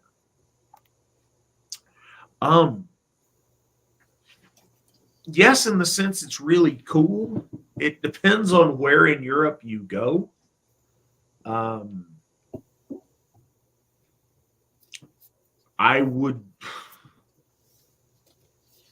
I don't know the immigration struggle that you may run into, so that may not be advantageous. I think if you get a girl from Central or Eastern Europe, they may very well be more traditional than American girls in a lot of ways.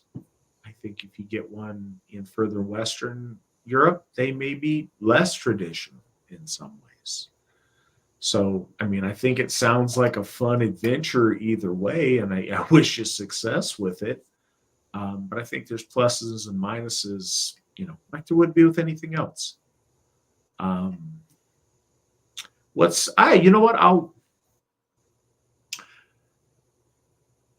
So one advantage that I think would be cool is you would have the benefit of getting to go to Europe to visit your in-laws, which would be really cool and maybe expose you to some stuff you wouldn't have gotten to see or experience otherwise. So I'd say that's a positive. What say you, Svan? Yeah, I was going to say it depends on where. I would assume. I know quite a few friends of mine and clients too. So not all of them, in the religious community or what have you. Just people I know, and some within the religious community. It seems that the Eastern European women are. I don't know. I've heard horror stories about, say specifically like Russians coming here to get to come to the land of the big PX and get the green card and go. But Serbian and Ukrainian and Polish women and Hungarian, all the people that I know, and I'm just trying to think of like where they come from. These women that I know, they're all really, really strong, good-hearted women that and again, these are only 4 people from different countries in Europe, so like I can't speak on it like that's, but I mean you have expertise. You are an Icelander by birth. That doesn't warrant me to anything. You are a European gentleman. Yeah, you're from Hungary. I'm from Iceland. Like it's hoo-ha-ha. No, and we do our European dance. No, they no. You gotta show me the European dance. I don't have my knickerbockers on. No. They seem really nice, good ladies. Level-headed. I think language sometimes can be a barrier, especially in the Eastern countries. They have a harder time, I think, with English than say strictly Germanic or Nordic. If you meet a person from Holland or Switzerland or Austria or Norway and Sweden and Iceland and all those places, they will either already know English very, very well or will learn it swiftly. So there is a language barrier, and there's also some cultural stuff there too. And it's hard to find ones that might not be, like they're traditionally and culturally Greek Orthodox or Catholic. And if there's a spiritual conflict there too, I would say that's not advantageous. But you might very well meet people over there who are open to, or have already kind of, got into Rodanovery or Asatru, and and then again, what Alcirgo they said, it'd be awesome to be able to go back over and see family and go do things and have someone close. So it's not hotels, and you have somebody who's familiar. But I also found too that a lot of times when you meet up with older women from Europe, a lot of them come here, and it's like kind of only a large matter of time before they want to go back. I noticed that a lot in the Icelandic folks, that they always kind of wanted to go back to Iceland, and what have you. I just remember that specifically because my mother was kind of an odd duck. She did not want to go back. She wanted to stay here. But yeah, so you have that hurdle as well. So I have seen, I'm very fortunate in my position as Hárbarðsljóð, is I get like a really wide, 30,000 foot view of things. I get a lot of things that filter up to me.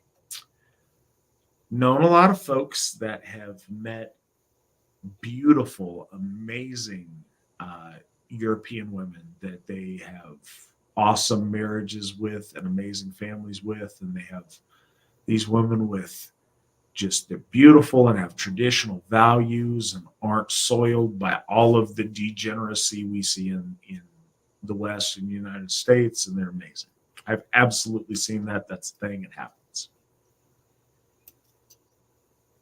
I've also seen people that met a woman online or something that maybe was in a bad spot, and this was their ticket out of their bad spot, and they fulfilled whatever obligation they were contractually obligated to, and then disappeared, and that relationship was no longer a thing. So I don't think there's a one size fits all answer. I think that that's a really cool pursuit if it's what you want to do. I think the foundations of commonly shared beliefs and values is much more important than, hey, you're American, you got money, and you found somebody in a bad spot that maybe they need a little hand up. That often doesn't work out so well. So finding somebody through points of commonality, I think that's a really cool thing. And I wish you the best in it. Wolfelder asks, question/statement. I have extreme ADHD. In order to learn the lore, I have to view it as a story. It's gotten to where I have to have it read to me. Is this a weakness? Yes, of course it is. And I don't say that to be a jerk. It's a thing. It's wrong when we pretend that disability is differently abled. It's not. It's a disability. That's not optimal. But here's the thing. You're very aware of what your situation is with your ADHD. And if you can find a way to harness the strengths of that, it can absolutely be advantageous. One of those may be a hyper attention to detail and focus. Whereas a lot of people have trouble internalizing some of the specifics, depending, and everybody with ADHD is not the same. So you might have a different way of processing this, but you may very well be able to focus on details and remember like little details of the lore much better than some of the rest of folks. But yeah, I mean, being neurodivergent isn't good. It is a disability. It's not whatever. But we all have a variety of situations where we're, less than perfect in a lot of our stuff. The key is, you have what you have regardless. Finding the way to maximize the benefits and minimize the weaknesses is the best way to deal with it. And because your brain processes stuff differently, you may have strengths on it that the rest of us don't notice. So it is what it is. That's the cards you're dealt. Figuring out how to use it to the best of your ability, that's what matters. If you have to see it as a story and a narrative and you have to have somebody read it to you, I wonder why it is that you have to have someone read it to you. There's a lot of questions that I have, and I would love to talk to you more about it. If you wanted to email me or something, I'd be happy to talk to you more about it in specific, because a lot of the details matter on it. Is this a weakness? It's irrelevant. It is what it is. What to do with it is a much more important question, or more pertinent question. And I'm curious because I kind of want to, besides everyone else listening, I'm kind of fascinated and I'm curious. So I do want to know more. Svan, do you have any insight on that? No, I mean, I think you covered it. I would say, most of our ancestors learned through oratory. The stories were told to them, the poems were told to them. But it does put you at a deficit because, there isn't a lot out there. I'm trying to remember of the British gentleman that I wrote it down too, and I just can't go look for it right now. That Gothi Bodhi Mayo spoke about last episode. And his tellings of the stories of being really, really good. But yeah, I would say, work around the disadvantage you have, but the biggest problem is there's not a lot out there that's read to you. I mean, you could go with, I don't know, like I wouldn't even trust a lot of the stuff that comes out, like Gaiman stuff. Not a huge fan of it. And if it's read to you, I've actually listened to some of it and was not particularly impressed with some of the bridges he was doing. But at the same time, that's how our ancestors learned. So it's not bad. It's just it puts you at a disadvantage.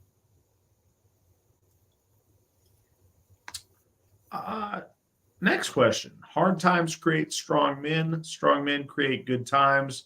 Good times create weak men. And weak men create hard times. True? Yes. Wolf Throne. Do either of you have any secular hobbies or interests? Also, yes. Wolf Throne. I apologize. We'll pause on that one a little bit. The first one I think is a truth that we just all know to be true. I do it a little bit to be silly, but I think we all realize the truth of that statement, and it's worth restating, and I'm happy to do so. But yeah, the question is, do we have any hobbies and stuff? Certainly we do. What are those? I don't know, because so many of them seem so trivial to even mention. Hobbies and stuff that are secular. I mentioned I do the martial arts. I work out. I go lift every day. I'm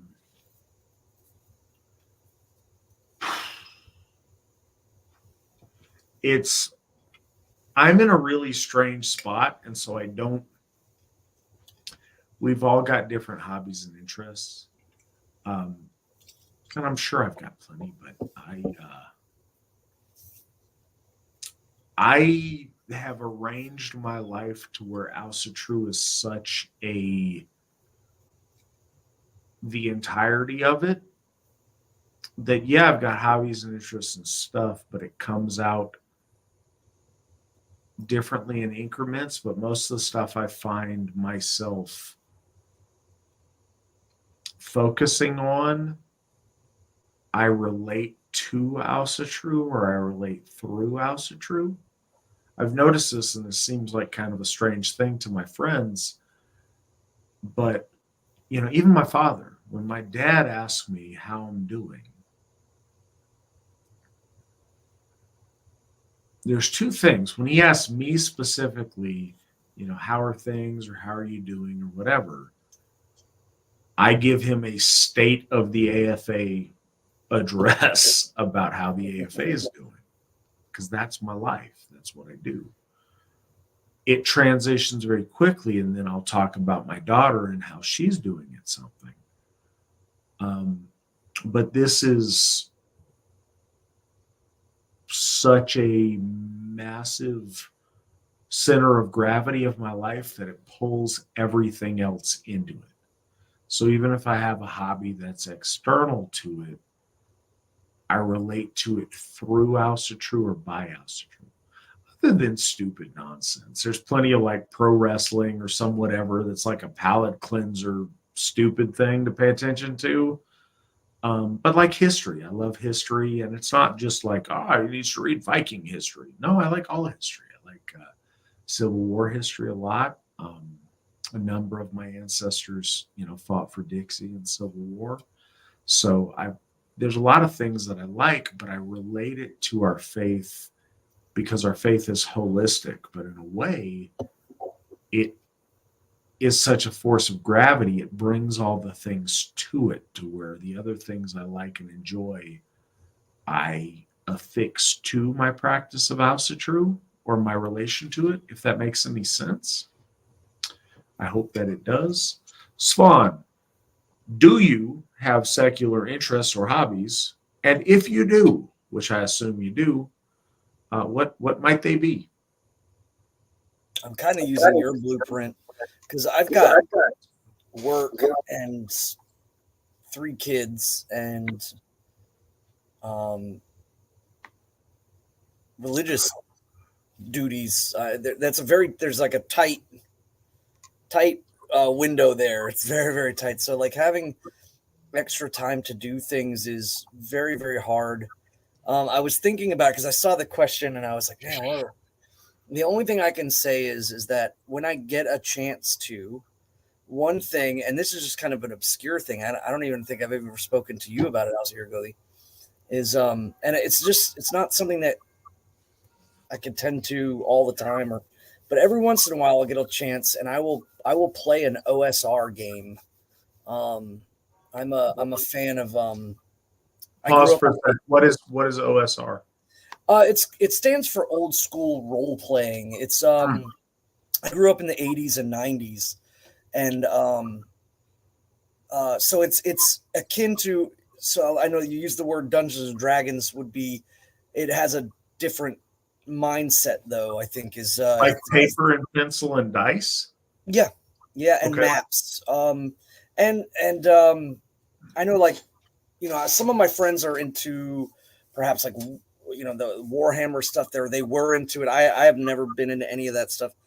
But when I was a younger kid, I really enjoyed some of these kind of like Robert E. Howard-esque sword and sorcery games. So occasionally, and there's something going on right now in the gaming world.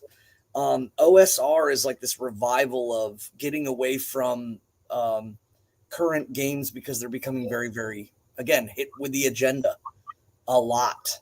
And so the OSR is kind of a revival back to, hey, there's been mention of in current like Dungeons and Dragons where they'll say, oh, there's like white people in a basement and that's not the way D&D needs to be. And we need to, leave and all that stuff.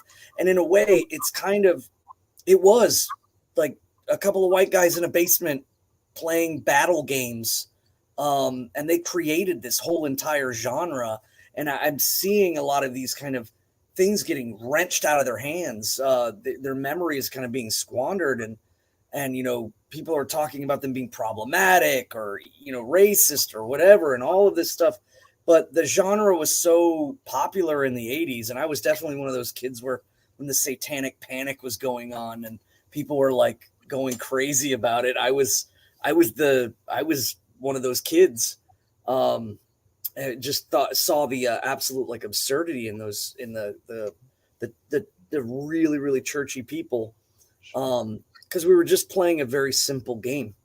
And the OSR attempts to revive that simplicity, and also kind of stand true to the foundations of an American game that was kind of birthed um, in American culture, white males playing these battle games. And I mean, you could even go further back, when people playing with like Napoleonic figures, even as they're adults, like doing like real battle strategy things. But so every once in a while, I'll get a chance to do that, or even run a game. It's just one of those things that when you learn it, you know how to do it. And if it's simple, then it doesn't really go away. But a lot of the newer stuff that comes out, I don't really mess with it. I don't know anything about it. And again, that goes away. But the reason why I brought it up was because I recently got my son to play something, and it was kind of cool. It was a way for him to do some math and plot things out, and figure out and puzzle solve. It was good. He did really, really well. I just thought it was.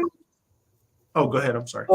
It was something because I guess they did it on Stranger Things, the show. I've never seen the show, so I don't know anything about it. I'm probably never going to see it, but it was caught by one of his friends, and his friend said, they're playing this game, and then my son was like, "Oh, my dad used to play that when he was a kid," and so then I ran him through it just to see how they would do, and they did really well. They had a lot of fun. So a couple of things. I appreciate in the comments section that Nick toils beneath my lash. I appreciate your sacrifice, Nick. That's why we have nice things.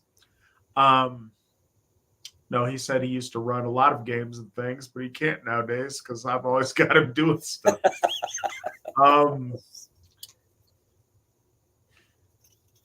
So what I mentioned about the gravitational pull of these things,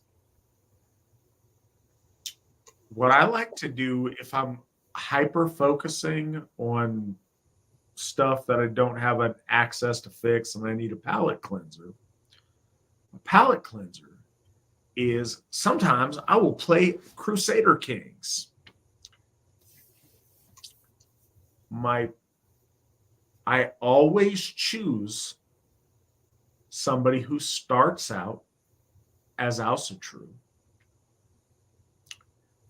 And my first goal that I always try to do is become the Filkir, which is in the game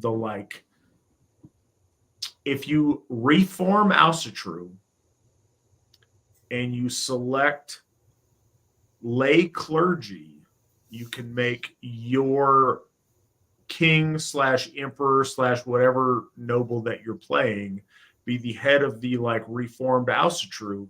That's my first goal that I do in the focus in the game. And I become a religious zealot for all of Europe to try to reconquer Europe for Asatru. Nice. So that's awesome. It sucks all of the things in. So it's like I do that. I can't separate. So if I were to play other games or things, I used to always tease my cousin Scott. He would diversify what he does. If he would play a game, he would be the girl, or he would be, like the little scrawny girl thing in a fighting game. No, I would laugh at him. I would pick the person most similar to myself, or at least my idealized self that I wanted to be.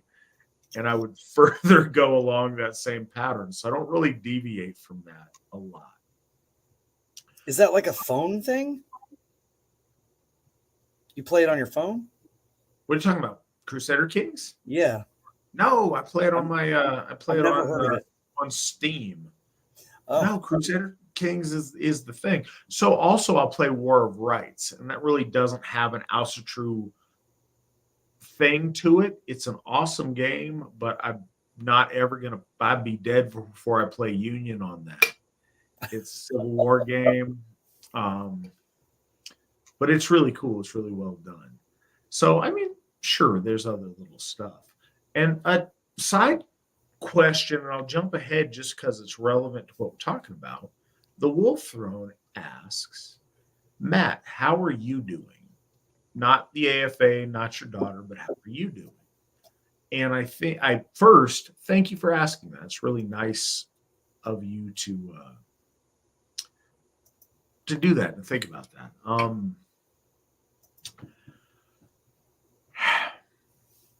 As the Allsherjargothi and as a father,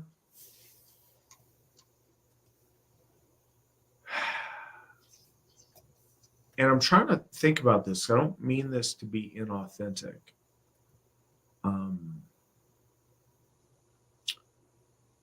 How I am doing is a combination of a lot of things.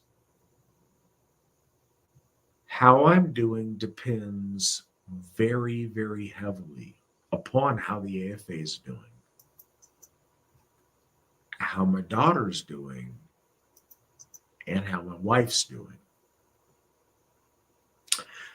I'm me, and I can nerd out with like stuff. I can eat chips and watch stupid movies, and I can do a lot of things. But in order to have the peace of mind to rest easy doing those things, I have to be right being a good Allsherjargothi. I have to be a good husband and a good father. And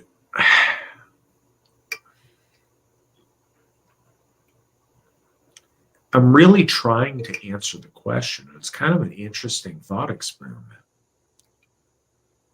Those things, I think as men, our responsibilities very, very often define us.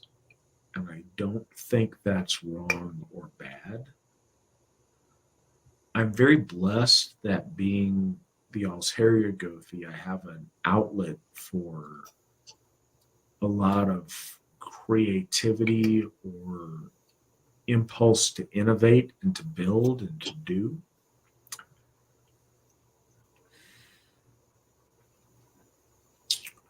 How those things are, though, determines so much about how I'm doing. There's no other circumstance in my life that could be so beneficial that if the AFA were collapsing in ruin, that I would somehow, the AFA is falling apart. But hey, let me tell you about this thing.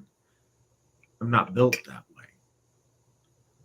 When I became the Allsherjargothi and I dedicated myself to the ISEER, how the AFA is doing is how I'm doing. And I will live and die by that. That will be my legacy, or it will be my infamy if I screw it up. That is my reality, and I wouldn't have it any other way. And also, how's my marriage? How's my child? It sounds disconnected from me, but it's not. I have one child. And at this point, when she's 4, if she wakes me up every morning, giving me a hug and excited and happy about the day, then my day starts out right. If I didn't have that, I don't know what I'd do. We're still at a point where if something's wrong with her, I can fix it with a hug or kissing a boo-boo, and magically it heals it. That does a lot about how I'm doing.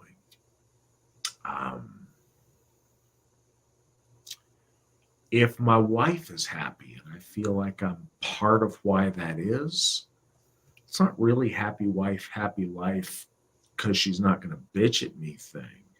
It's I want my wife to be happy, and I want to be part of making her life such that she can feel happy and not be stressed. And if I can do that and be a good enough husband, that affects how I'm doing a lot. If all of those things are doing well, then I'm doing awesome. And right now, the AFA is doing really well. We're in a really good place. There's a lot of things I'm excited about.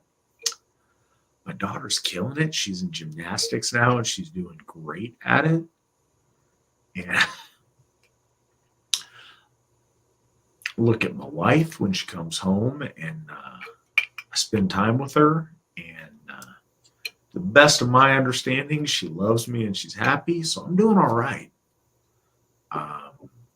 As far as other stuff, I am so tremendously blessed to be in the position I'm in life, with being the Alls Harrier Gothi, with being surrounded by such amazing people in the AFA, with having the best daughter in the entire universe and a wife that loves me. I'm doing all right.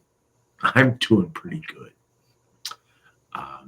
It's a long-winded, kind of ridiculous answer, but it's a really interesting thing to think about because I don't feel like I can separate myself from all of those things.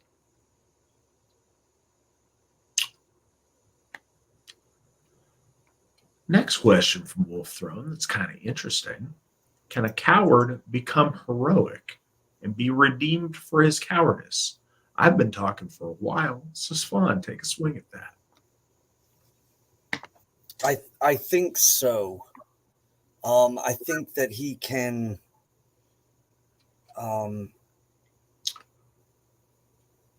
alleviate his cowardice of the past by showing heroic in the future, or in the present, I should say. Actually, yeah, in the present. Does it negate the effects of his cowardice, though? Again, that kind of goes back towards what we were talking about with forgiveness and working towards fixing and mending the things that you caused. That's a different story. It doesn't and nor does your bravery now, or in things that you're facing now. It doesn't alleviate the issues that your cowardice caused in the past. So you have to take a very strong look at those things and try to mend those things, while also being brave in the things that you are facing or will face. But yeah, I think it just depends on the situation, but I do think it is possible. It's hard to go back from. And then on top of that, if you do courageous things now, but all that people know of you is your cowardly deeds of the past, you're going to have to work through that. You're going to have to do everything you can to wash yourself of and rid yourself of that, the muck of that. But I think it can be done. I very rarely have met cowards who do that. Instead, they twist it to they were right and everyone else was wrong, and they did what they did for a good reason, and then they go about, so they kind of absolve themselves of their cowardice. And I think that's one of the things about the beauty of community is that it holds you to that standard. I think that's another reason why people are scared to be a part of a community, is because if you are cowardly and people notice it, you can't wash that away as quickly. So yeah, that holding you to that standard is good. But yes, I mean, it would take, I would say, get counsel, figure out how to go back from what you did. And I'm not saying you did anything specific. I'm just saying if there was a cowardly person who wanted to rectify their life and get things back, to reattain their might and stop draining their Haminya, it would require them to do courageous things now, turn their life around, and then also look back and seek to mend and rebuild all of those fractures that your cowardice may have caused. So don't get this twisted. Being a coward is terrible. Don't be a coward. Yes, 1,000,000% a coward can redeem himself because, and this is honest again, don't be a coward. That sucks. Don't be cowardly. But the bar is set so low that you look super heroic if you overcome the slightest bit of opposition. Here's the thing. We find ourselves wherever we find ourselves. Yes, it's often our fault if we get there. Sometimes it's whatever. But if you find yourself currently and your self-assessment says, hey, I am a coward, you can absolutely fix it. Because you have the opportunity to be vastly heroic by the difference between your former self and the self you want to be. That is a greater contrast than someone who is naturally heroic and continues to do heroic things. There is a noteworthiness of you drastically altering yourself to throw yourself into things that would normally scare you and to overcome. Your infamy as a coward provides you with an opportunity to get greater momentum at fixing yourself than otherwise would be available. Jump out there. If you are notable for being a coward, resolve today to stop and tomorrow to throw yourself at the things that scare you. That transformation in and of itself is noteworthy and noticeable by everyone around you. You have tremendous potential. Do that. So much of what defines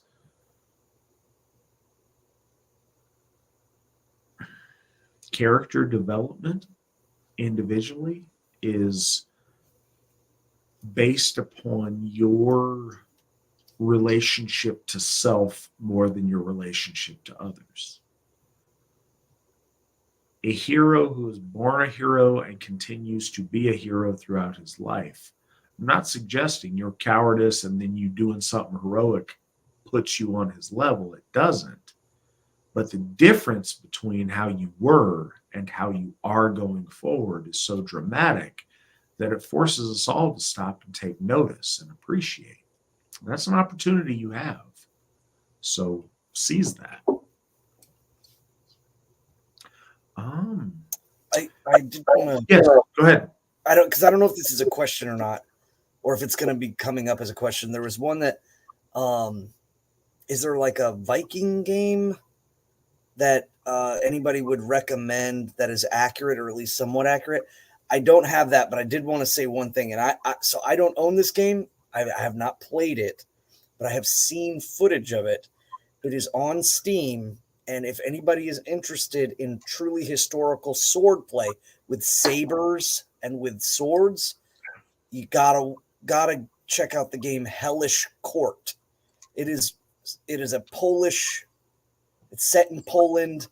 It is a phenomenally accurate game. Like I just recently saw pieces of it on YouTube and was just blown away at the realism, because I've done a little of HEMA and sword fighting in the European sense, and it is really, really good. And again, it gives a great amount of credence to saber fighting.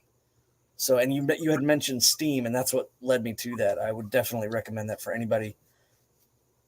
If you were looking for historical accuracy, that one is like ridiculously accurate. Morris, this is like a half episode. Morris Taylor says, I went through puberty, college, got married, had 2 kids, got divorced, learned Icelandic, and immigrated to Iceland all during this episode. We've done ones all the way to like our 3 in the morning. North of 7 hours. Probably won't do that this evening, but welcome aboard. Yeah, I haven't eaten. I came home from work, so like I've been munching here because I hadn't eaten. I What are you talked eating? to Why you are you eating guys. out of a dog's bowl? What are you No, no, eating? no. It's a salad or a mixing bowl. It's just a little bit of popcorn. Because I was starving. My stomach was like churning while we were here. Well, go get yourself some food. Oh no, no. I'm All right. So, Chris Lucat, I looked into other pagan groups that never were successfully suppressed, particularly of Asian origin, and most have monastic orders. Do you think such a thing is possible in our future, or for that matter, even compatible with our religion? Svan, go on this for a little bit. Ooh, that's a cool question, Chris. That's really cool. I I'm gonna go out. I haven't really fleshed it out in my head, but I'm following a train of thought. I believe that if Christianity had not been introduced into Europe, that our faith would have still progressed along much of the railing because of the European nature.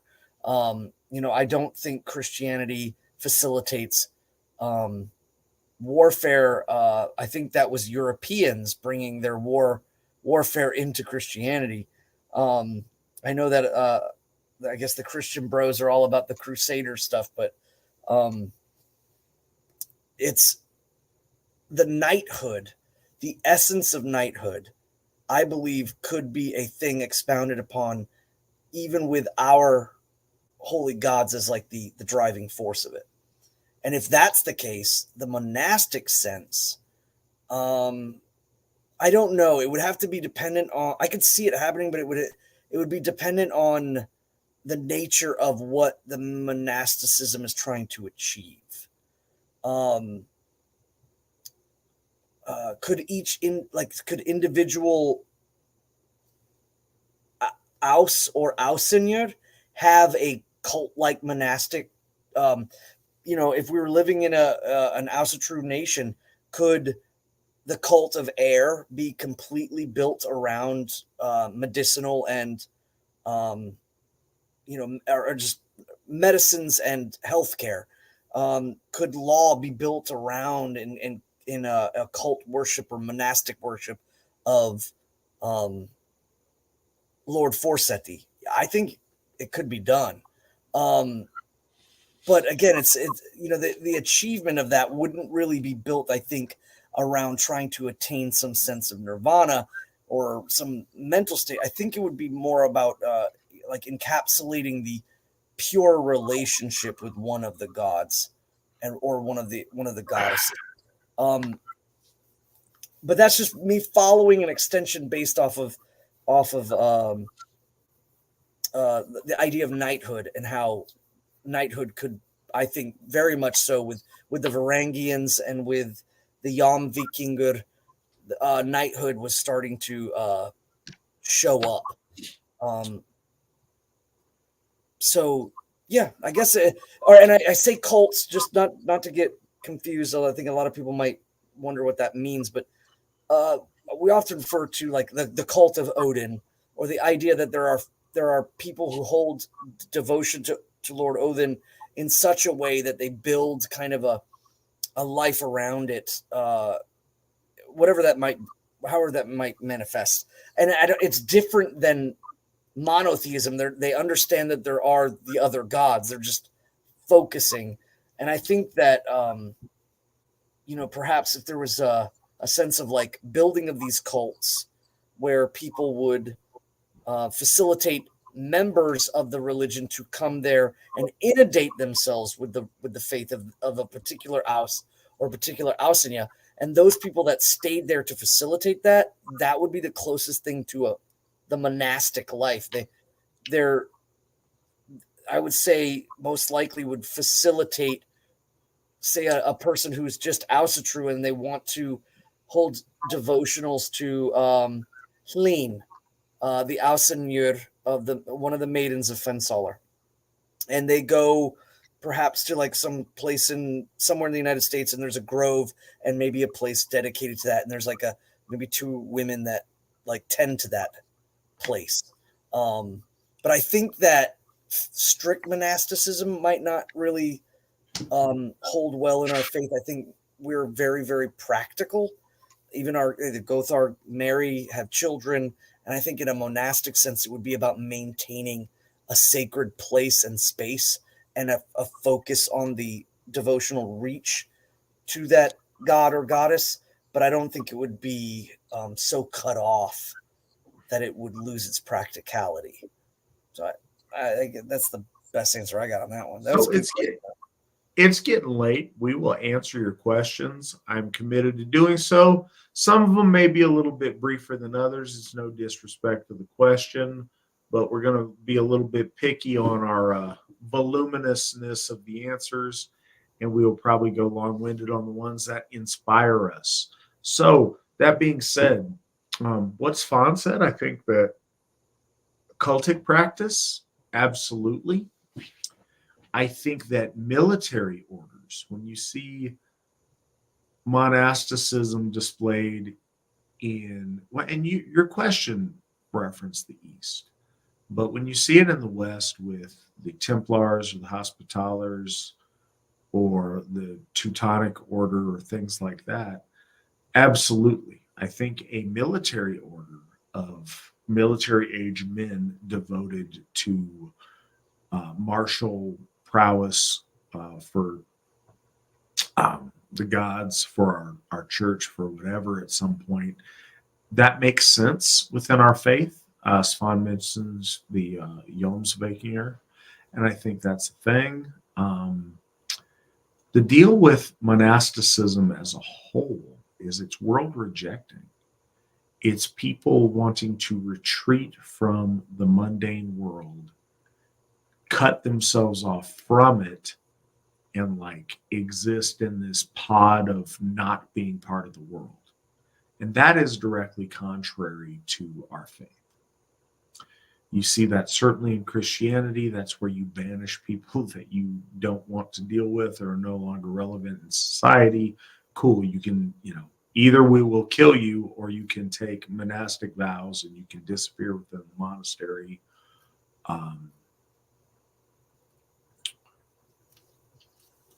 Yeah. So, and I could see that maybe with the elderly or with, like widows or people who are in a very specific life situation, wanting to have a place to retreat to just focus on spirituality for a time. That makes sense.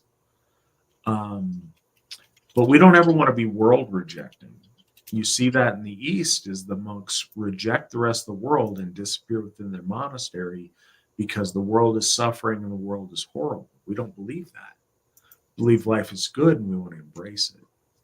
Having cult-specific centers to where somebody devotes themselves wholly to one of our gods or goddesses and builds a specific cult site there, absolutely. An order of people that are, even an order of Gothar perhaps that are very specifically aligned for a particular purpose or with a particular, function, absolutely. But as far as escapism to disappear, no, not so much. That's contrary to what we do. The wolf thrown out. Go ahead.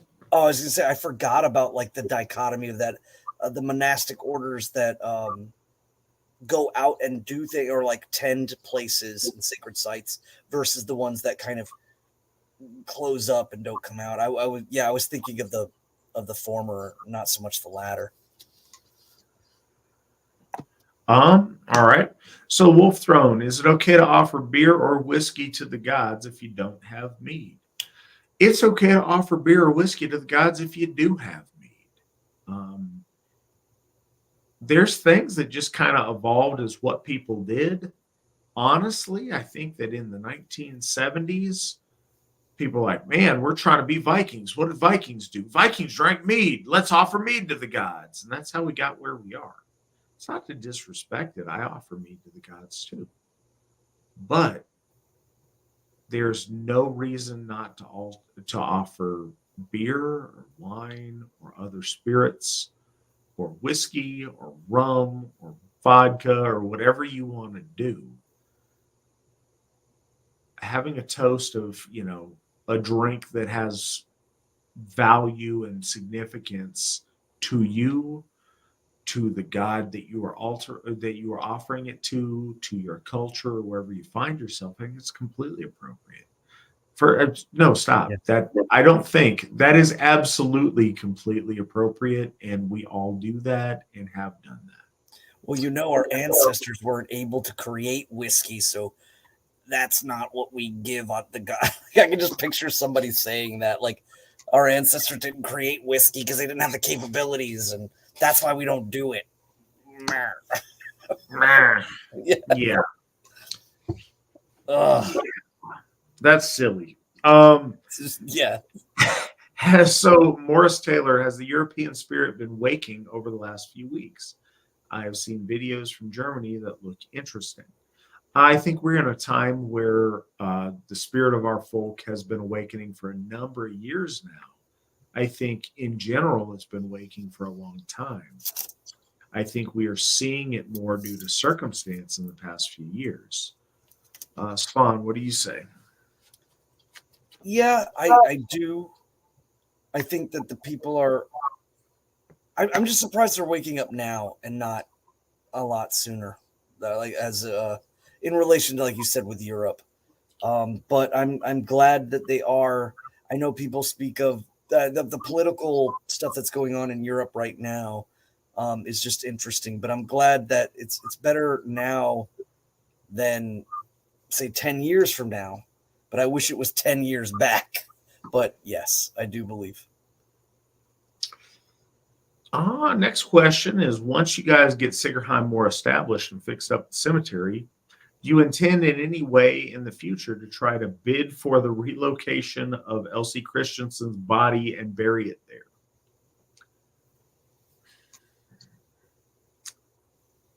So, no, and the question itself, it's like, it may sound absurd, but I would be lying if I told you I did not already think of that. So,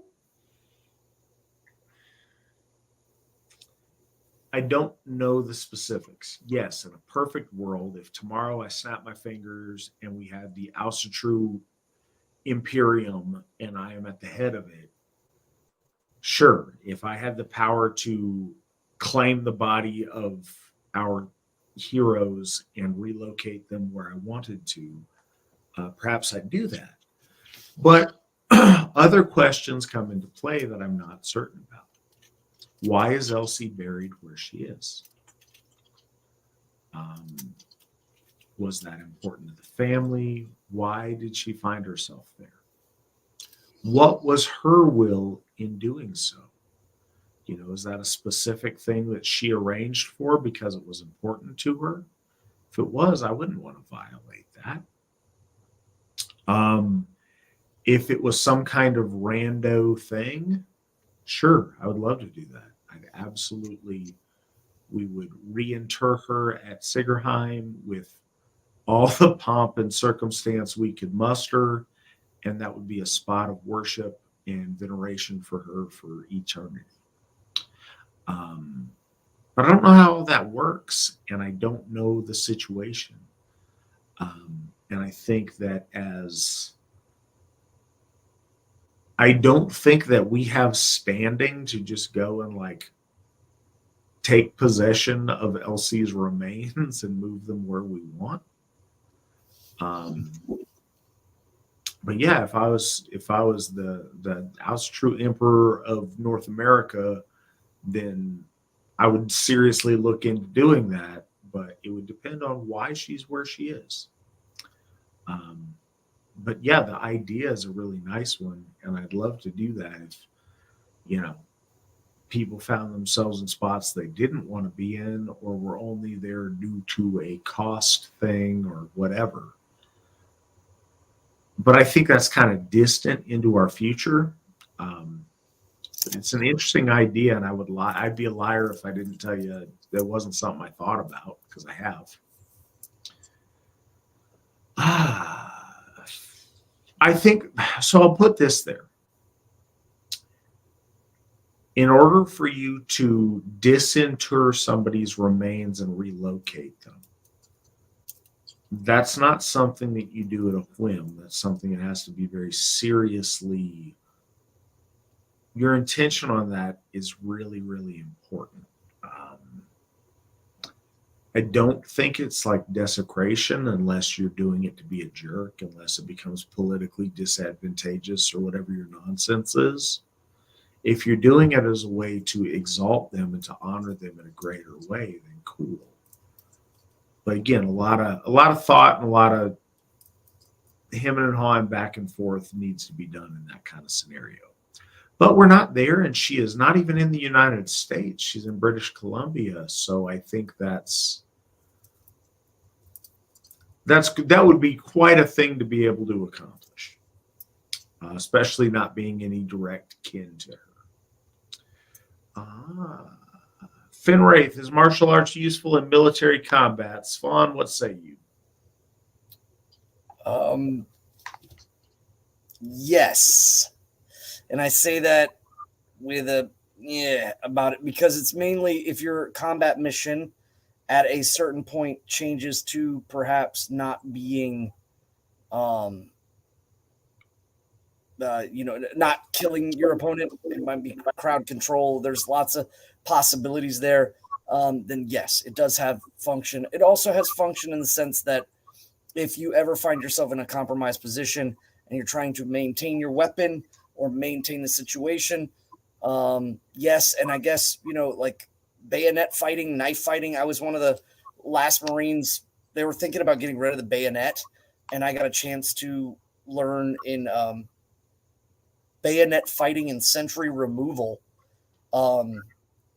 Is a class that I took in Okinawa, and it was one of the last ones. And then they ended up not getting rid of the bayonet, and I guess who knows what happened after that. But as far as classes go, but being able to rely on that, and I spoke to Marines who actually used their knives on opponents. One in particular that stuck out to me was one in Somalia. He actually fought someone in a kitchen simply because he was moving through the space of this apartment building place, and his weapon crossed the threshold of the little space that the person was hiding in.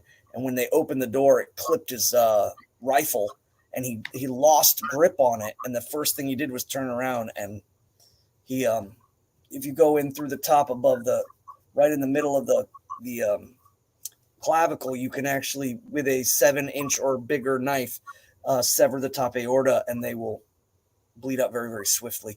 And that's what he did. And that's what they train us to do. And I mean, you hear about people like in Vietnam, it happened all the time, but that was the one that really stuck out to me, is like in a modern sense, he was caught and instinctively went into that mode. But it also fosters a warrior spirit, and I think that's the most important thing. So,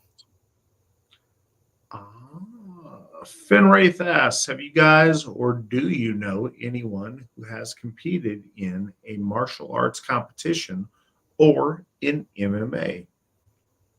Svan, what say you? Yes. Well, like I did competition, but that was Taekwondo, and like I said, I went to Korea to even compete there. I've never been in like an MMA tournament or anything of that nature, but I do know a lot of people who have. Yes, men and women actually. A good friend of mine, his daughter is a semi-pro jiu-jitsu and Muay Thai fighter. So, but yes. Yes, I have known some. I knew a family where one of the brothers, Dave, and his sister Gina competed in MMA. Dave did so quite a bit. I'm not sure how much Gina did. Not any kind of high competitive level that I'm aware of, but yeah, I've known people who've competed in that. That's become quite popular lately. Um, I don't know if it's obscure, the Mazzanis. Dave Mazzani, Dave the Pain Train Mazzani, and his sister Gina. They're both really cool. I was really good friends with their brother Matt. Does Svan know any Icelandic people? Does Svan know are Icelandic people? I'm sorry, I know I can read. I'm just not demonstrating that this evening. Does Svan know are Icelandic people, on average, stronger and bigger than other people, since they do dominate the strongest man competition? No, I mean, there are a lot of strong men that come out of it. There's a lot of everything between actual like heavy lifting and CrossFit, which is also another big thing in Iceland. There are a lot of fit people, but if you're talking about like the giant borns, the ones that are like big, no, they're not actually that common. That's what makes them so spectacular up there. You have like Jon Paul and Magnus Vermagnusson and Hafthor, and those are the only three. I mean, to be fair, in the strongman competition, I mean, I think those are the only three that I can recall that have won. Which doesn't, like a lot of Brits have won and a lot of Americans have won as well. So I don't know about Mariusz Pudzianowski is dominated when he was doing it. Yeah, I would say I don't know if Icelanders dominated in it, but they've had Lithuanians. Zydrunas Savickas was doing pretty good. Yeah, there's guys from elsewhere too. I think no, there are a lot of them up there, but of that magnitude, like it filters out, and you have these three big names. Everybody knows them. Everybody talks about them. There's even a museum dedicated to Jon Paul, and Magnus Vermagnusson still makes appearances and stuff like that. But did you go to the Jon Paul Sigmarsson theme park? No, not theme park. You get to ride on his arms. No, that's awesome. No. Yeah, I went to the Dollywood, right? The what? Like Dollywood? Yeah. No. It was just like a dedicated, a small museum dedicated to a lot of the things he did. Because I will say one thing is he exemplified his attitude. He was very, very masculine, but he was very, very dominant. He wanted to dominate, but he was also very kind, and he knew that he was representing his country. So he was a really cool mixture of being, he would not shy away from people if they challenged him. He was very, very upfront about it, and I'm the strongest. He'd say that all the time. But at the same time, he was very, very nice. So that was kind of cool. I didn't know a lot about his personal life. I'm going to say this for Americans.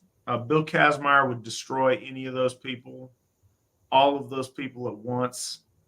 Bill Kazmaier, strongest man that's ever lived in the universe, bar none. Also, an extremely nice guy. If you ask him to explain or talk about technique and things, it's unintelligible because he's just like farm strong. He's that guy that just knows how to do it and he does it. But one time I shook his hand. So anyways, he would come up to, I was born and raised in Anchorage, Alaska. He would come up to Alaska. He had like a fishing show he would do every summer because he was an avid fisherman. So he'd come up there for that. And he actually did announcing at the Highland Games up there. So I competed in some of the Highland Games he would announce. And I got to shake his hand a couple of times. He's actually training at the gym I was at up there. And I got to go, I had to go shake the guy's hand and whatever and fanboy for a second. His hand was so muscular, it was like convex instead of concave. It was strange trying to shake his hand because it was just so meaty. It was ridiculous. But also a really cool guy. A lot of those strongman competitors are really, really cool guys. Wolf Throne asks, what are your thoughts on Red Ice TV? They make pro-white political content, but they seem to be vaguely odious. I really like Henrik and Lana personally. I've met them several times. They're great people. They have nice families. I've been on Red Ice a couple of times. I think it was on Lana's show, Radio 314, for one time. But no, they're awesome. I really like them. I haven't listened a lot because I think sometimes it ventures into the doom porn thing, and I don't want to focus on that all the time. I want to focus on what we're building. But yeah, I really like them. We've had them at least 2 different AFA events I'm aware of. They're certainly welcome. They're fantastic. They're here right now. I'd say hi and shake his hand and give her a hug, and it'd all be good. But yeah, I think really highly of them and their family. I think they're great. What are your thoughts, Svan? Yeah, I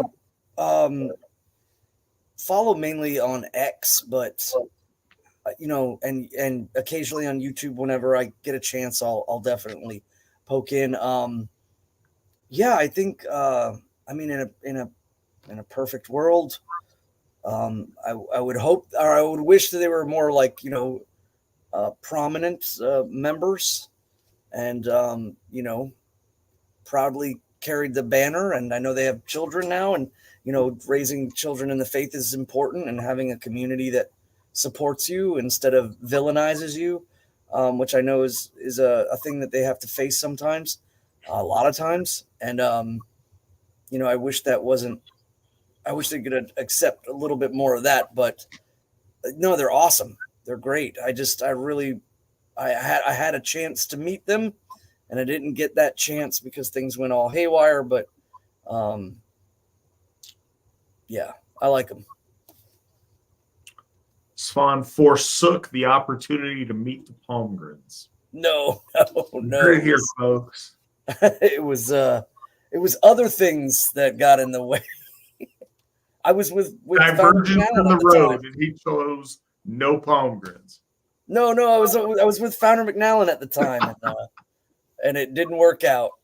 He was going to be on, and I had a chance to meet him, and I wasn't going to be any known quantity. I was just going to, be in the shadow of Founder McNallen, but it didn't work out. Question: What from Raven? Questions. What actions or behaviors are considered unforgivable within the AFA? Or what aspects of the AFA are held in such high regard that they must never be compromised? So the second half is a little bit more thought-provoking than the first.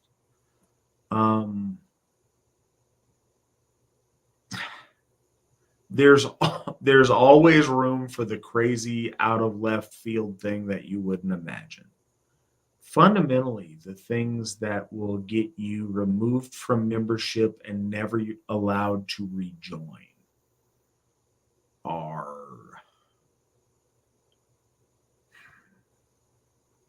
first and foremost safety concerns, like existential concerns or safety concerns involving children and families. So, yeah, if you are a child molester or if you are a male homosexual, you're not allowed in the AFA, and you're not allowed to ever rejoin the AFA. Those are fundamental for the safety of our children. If you have tried to destroy the AFA in any way, through treachery, through whatever you do, if you've actively tried to hurt the AFA itself, you are not allowed to rejoin the AFA, and you are not welcome, and it's unforgivable. And the reason for that is we can't ever trust that you will not do that again, and risking the existence of the Asatru folk assembly is not an acceptable risk no matter what. And with the sexual things I mentioned earlier, not only are they unforgivable, maybe on the face of them, certainly in the child molestation situation, but both of those are a break in the psyche that doesn't change and cannot be repaired. And for the existence of that person represent a clear and present threat to the safety of our children.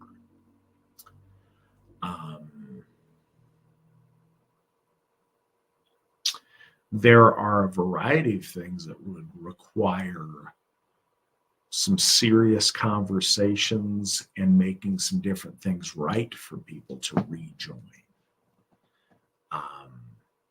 But we want to err on the side of all of our people having, like I mentioned earlier, what does victory look like? What would it take for us to say okay for these people to come back or to join us? And there's usually an answer to that question that exists. That may be more extreme in some cases than others, depending upon what the situation is. As far as what aspects of the AFA are held in such high regard, they can't be compromised. Our being explicitly folkish is something that is a fundamental that can't be compromised. Our stance on homosexuality and LGBTQ plus whatever the term is now, that can't be compromised. Our devotion to the ICER cannot be compromised. I think those are the ones that come to mind. Svan might have some other ones, but he has disappeared. Perhaps he's getting some food because that guy's hungry and I don't blame him. Cody, my question, we have many different gods who all hold power over different things. Do you alter each god? I think this means alter, like building a hero. Yeah, so if you can do that, awesome. That'd be fantastic. In my home, no, I have one altar that I use as both an altar for the gods and also for the ancestors. I know some people separate out an altar for the ancestors than a different one for the gods. And you can have an altar for grandpa, and an altar for grandma, and an altar for Thor. You can have as many altars as you want. But I don't think it is a necessity that you have an individual altar to each of the either ancestors or gods that you want to approach. What say you, Svan? I just everything you said, and to piggyback on that, at our Hoffs, generally the Aus or of the Hoff has their own hero, and then we have like a utilitarian hero in the center that's utilized. So that's something that I think has developed just quite recently within the faith, because we have Hoffs. So the other is for the idols, as I guess would be the Romanish word for it. The statues and things that you can move and center around. Some people will have one hero and they'll move I call them godsteads, the place in which you ask the gods to take seat in your home is the whether it's a statue or even maybe a picture on a plaque, or what have you. Having the godstead of the particular Aus or Ausinia that you're honoring front and center in the Harrow is generally what people do. And then they move the other godsteads elsewhere. Or like in my home, I have a tripartite of Lord Odin, Thor, and Tyr. And sometimes I will also kind of move into that, the Holy Fray. But yeah, having multiple godsteads is kind of how that is worked about. All right. Istvan asks from Twitch, Cool. does being an admirer of Thor make one a son of Odin? Someone walked by me and saw my tattoo and said, a son of Odin. I like Thor because he is also a protector of the common man and doesn't require sacrifice. Or because of Odin statues, does that make me a son of Odin? I don't know that Thor does or does not require sacrifice. I think you make offerings to gods because that's what you do, and that's part of worship in the gift cycle. Yeah, loosely. I mean, yo, dog, Thor's my homie doesn't make you a son of Odin. That is different. Choosing to have an affinity for Thor, being one of our folk, does make, at first, being one of our folk in general makes you a son of Odin, whether you want to be or not. Now, I have no idea who you are who asked the question. If you're not one of our folk, but you do admire Thor, then no, it doesn't make you a son of Odin. But, you know, that's nice that you show admiration for him. But yeah, if you're one of our people, if you're white folks, you are a son of Odin, whether you want to be or not. Now you can choose to embrace being a son of Odin, or you can, not acknowledge that. But it is the case regardless, because he's the one who, along with his brothers Vili and Ve, made us us. Wolf Throne, Matt, or no, we already asked that. Finn Wraith, do you guys have a dog or another pet? I've got 3 cats at present. If you would have asked me, I think I'm a dog person rather than a cat person. But cats are what we got, and I love my cats. I used to be pretty allergic, but Mandy had a bunch of cats. Surprisingly, I got really less allergic really quick, which was very strange. It was kind of a strange thing. So when I met Mandy, I lived in Alaska and she lived in Florida. And I moved down to be with her and pursue that relationship around Yule of 2014. One of the last memories I remember in Alaska when I lived there. Man, that's funny. It's 10 years ago this year. Anyways, so when I left, one of the last things was a Yule event I was at. And this guy, he had 2 cats. Man, I was so allergic to cats. My eyes swole up like I was in a boxing match. I couldn't see out of my eyes. I was so teared up and swollen, and it was disgusting. I moved down to Florida, and within about a month, I moved in with Mandy. She had 3 cats. And I started out, the dander would get to me, and man, within just a couple of weeks, my allergy was gone. It was amazing. So we've had cats ever since. Got 3 cats. They're different cats because cats have a limited lifespan. But these, I love my cats. I think once we are at Sigerheim, probably have a dog or 2. We've got cats right now. Svan, what do you have for pets? I just lost my dog this past Sunday. She was 11 years old, and she was my companion. She traveled everywhere with me, and she was a sweet dog, very self-trained. She wouldn't run away or run after things. She wouldn't go through doors unless I told her to come on through, and she did that all on her own. I never trained her or none of that, but I lost her. It was a very terrible weekend. I also have 3 cats, and all 3 of them are rescued because of me. I love animals in general, and we have 1 cat that was found at my wife's work. A beautiful Siamese. He looks like something like drawn. He looks fake. He's that kind of we call him the supermodel because he just looks so like even Siamese cats with their blue eyes, they sometimes have cross-eyed. None of that. He looks picturesque. And then and his name is Osin, which is because that's a long story. Anyways, but and then we have 2 other cats. Another one I found in my backyard, her throat was ripped open.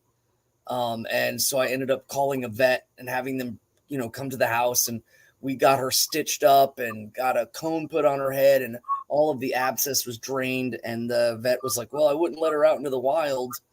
I ended up having to trap her in our backyard, and she ended up just staying. We thought she was going to be feral, and she isn't. She's one of the nicest of the cats. And then the last one was a friend was moving to Maryland, and he had to get rid of an animal. So I was like, I'll take him. And he's just a really big old dumb fat cat who drinks shower water and puts his head into shoes. He's got issues. Wolf Throne. Ron McVan breaks down the Aryans into 5 large groups: the Celts, the Teutons, the Slavs, the Latins, and the Greeks. Would you agree with this categorization? As far as for the last 1,000 years, absolutely. Say you, Svan. You bring that up for the last 5,000 years because I just said 1,000. Or 1,000, I mean, sorry. Yeah, I mean, I would say there's still Eastern Aryans, to be honest, beyond Europe.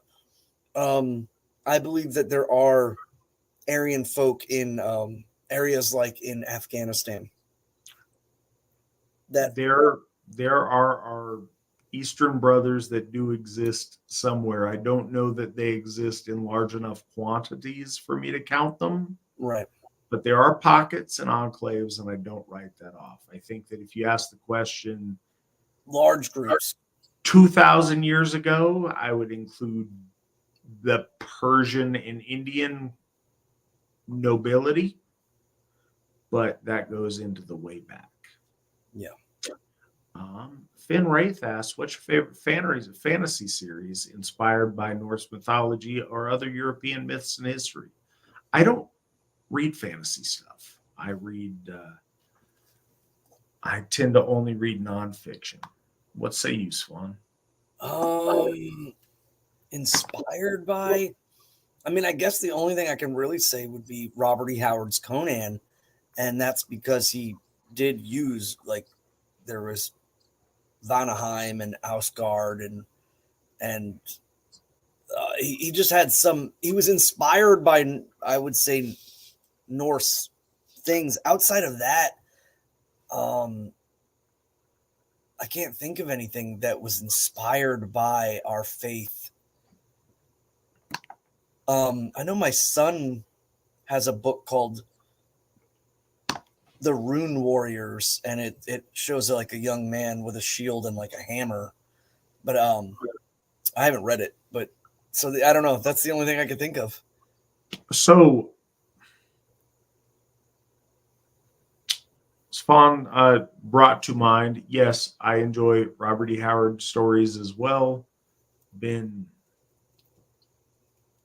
15 years or more since I read one, but yes, I did enjoy those. The Wolf Throne asks, and this is a very interesting question: would the AFA consider allying with intelligent alien life forms to create an intergalactic Hyperborean spacecraft for the purpose of galaxy colonization? Holy crap, Wolf Throne, that's awesome. That's a great question. That's a highly speculative, fun sci-fi question at least for the time being. So spectacular.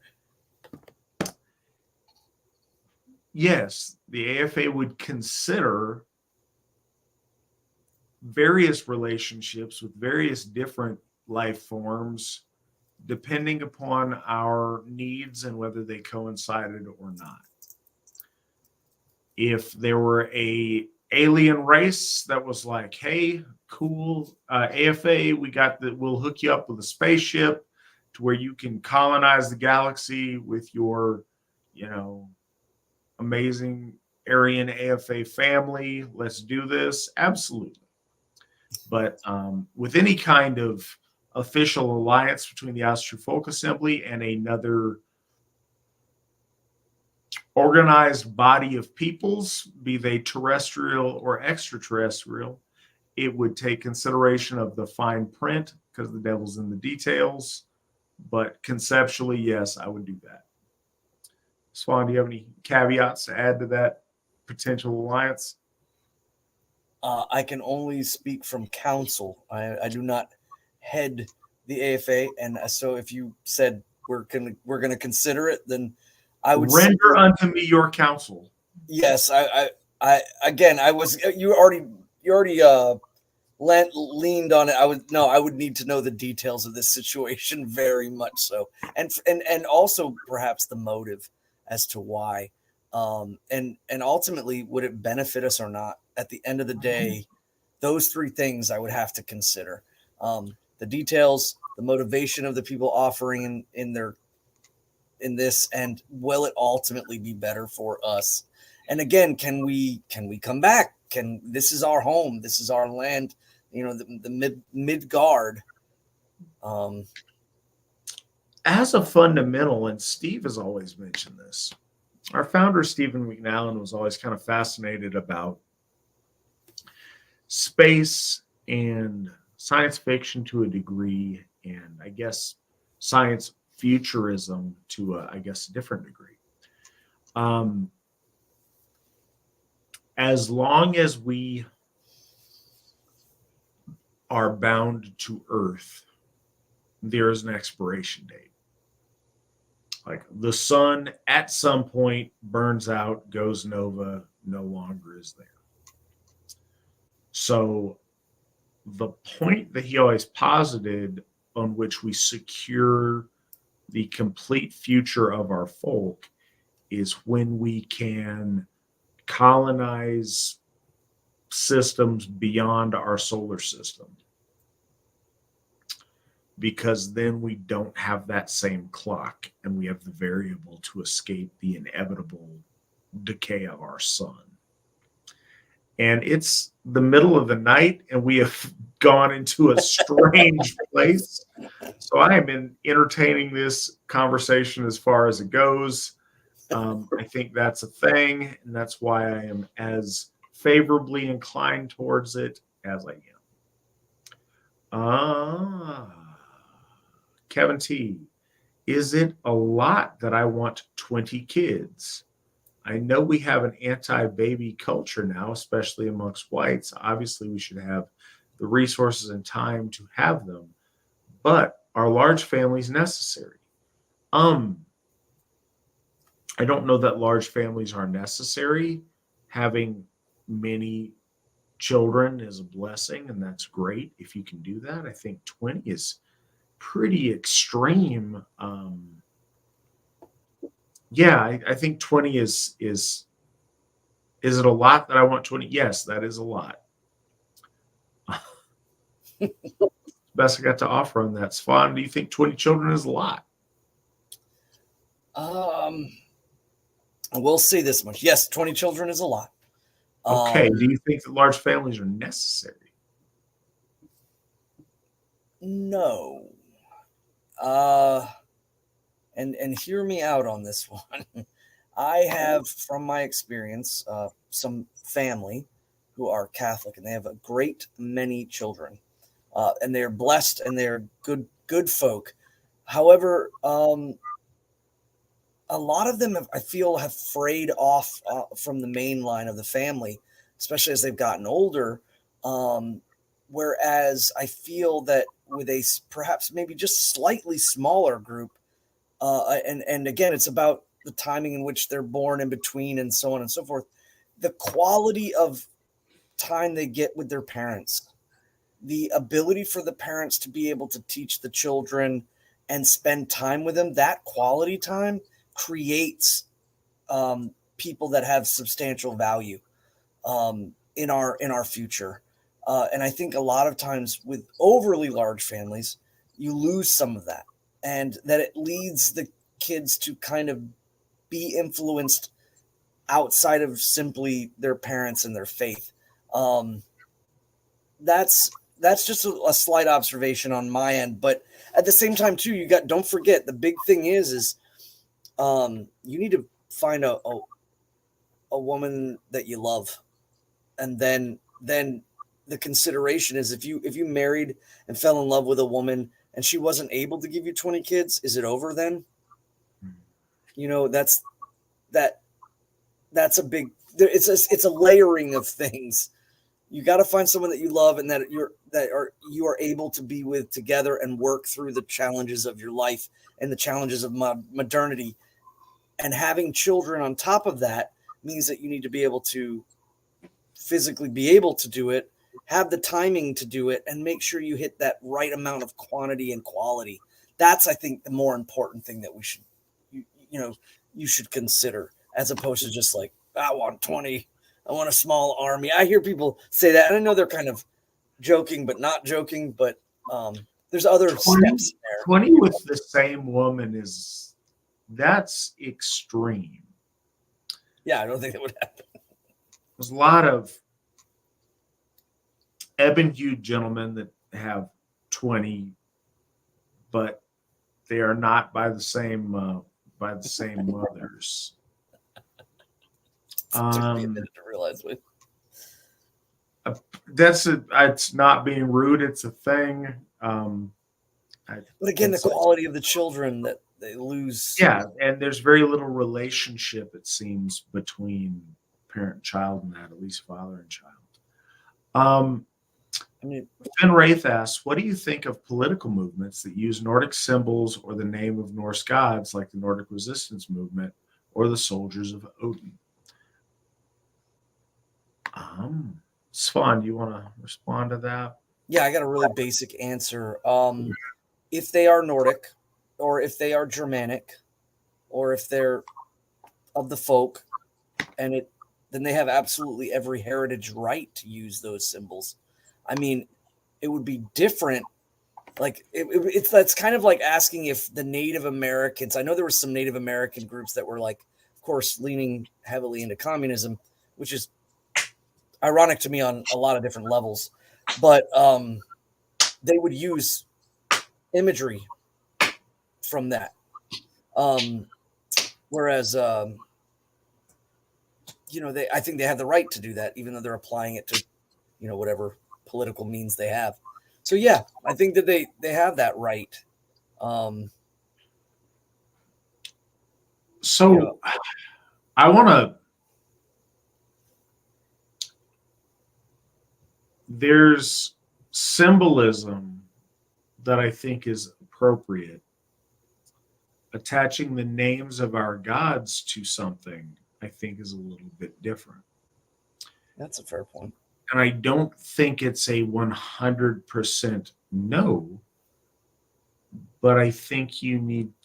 Okay, so when the left does it, we absolutely despise it. When the left claims our gods to champion their degenerate issues, it is the height of sacrilege, and it's appalling. So if one were to do that, I think that we have a modern day misnomer that anything actionable is somehow politics versus something else.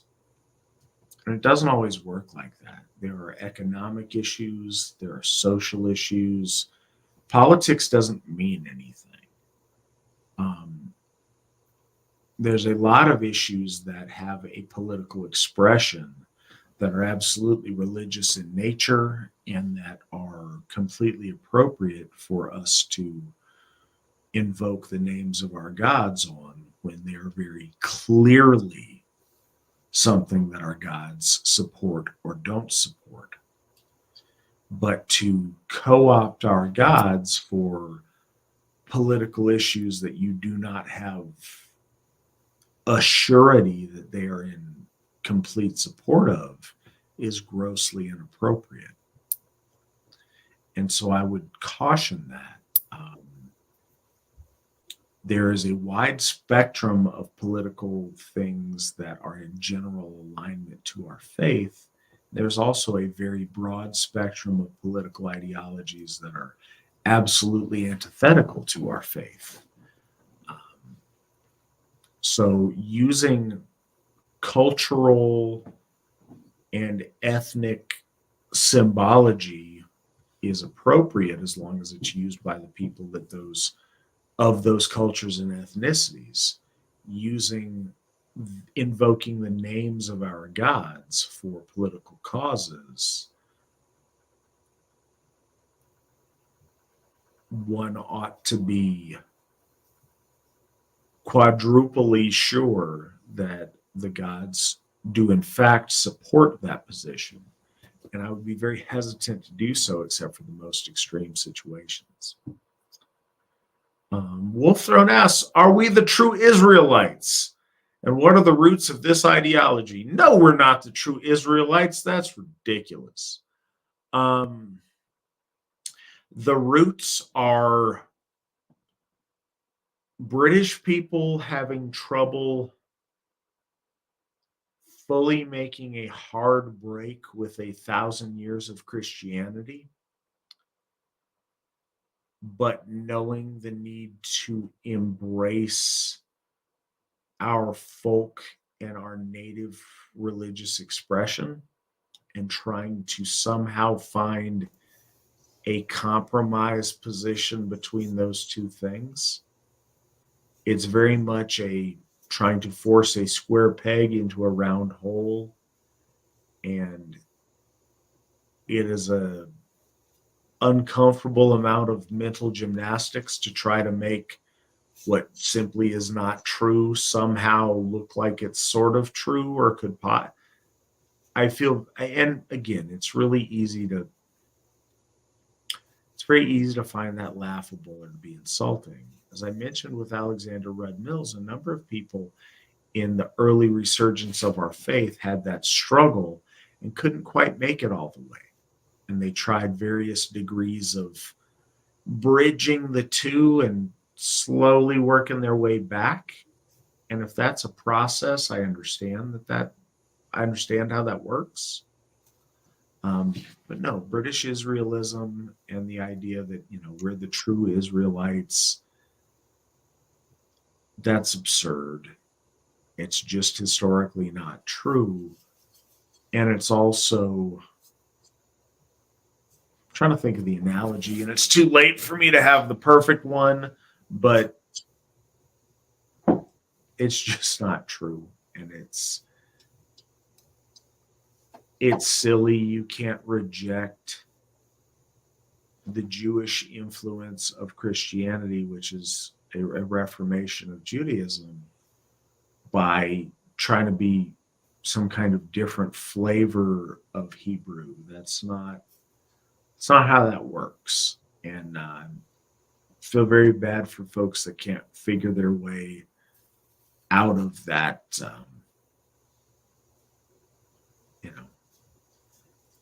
desperately dishonest position. Brainus, Matt, what are your best lifts, past and present? So deadlifts always been good for me. My knees have always been poor for squats to go really heavy, and I don't have the speed. I think my arms are a little bit long to get the kind of bench press I wish I could get. Best bench I ever got was 395. That was a long time ago. My rotator cuffs aren't such that I can really do that now. Best deadlift, 620. proud of that one. That was awesome. But that was a long time ago. I think that's a lot of joint stress and be difficult, but I'm still going to claim it. I love that. Again, I'm not fast. I've never been one who could lift fast. So some of the powerlifting where you're really trying to accelerate quickly, I've never been great at.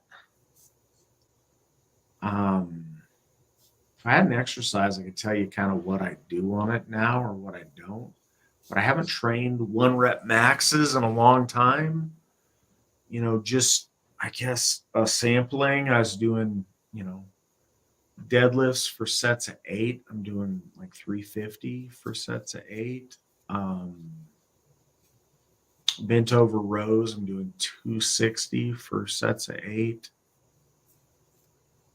I'm trying to think of something that translates. I'm doing a lot of machine work lately because of my joints.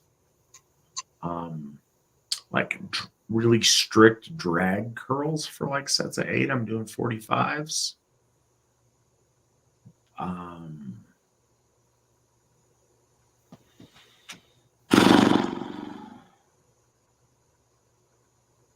Yes, what I got right now. I could tell you more specifics. I had a really specific question. That's kind of the best I've got. I did a couple of strongman things that were pretty cool. I did a farmer's walk for 100 yards with 275 per hand. It was train axles with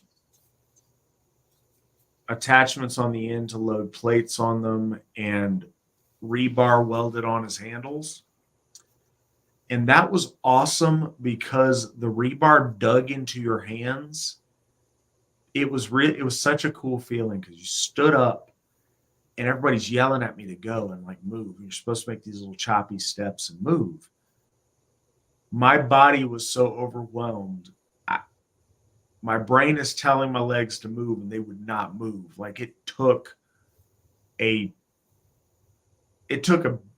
longer than it should conversation between my brain and legs to make them move.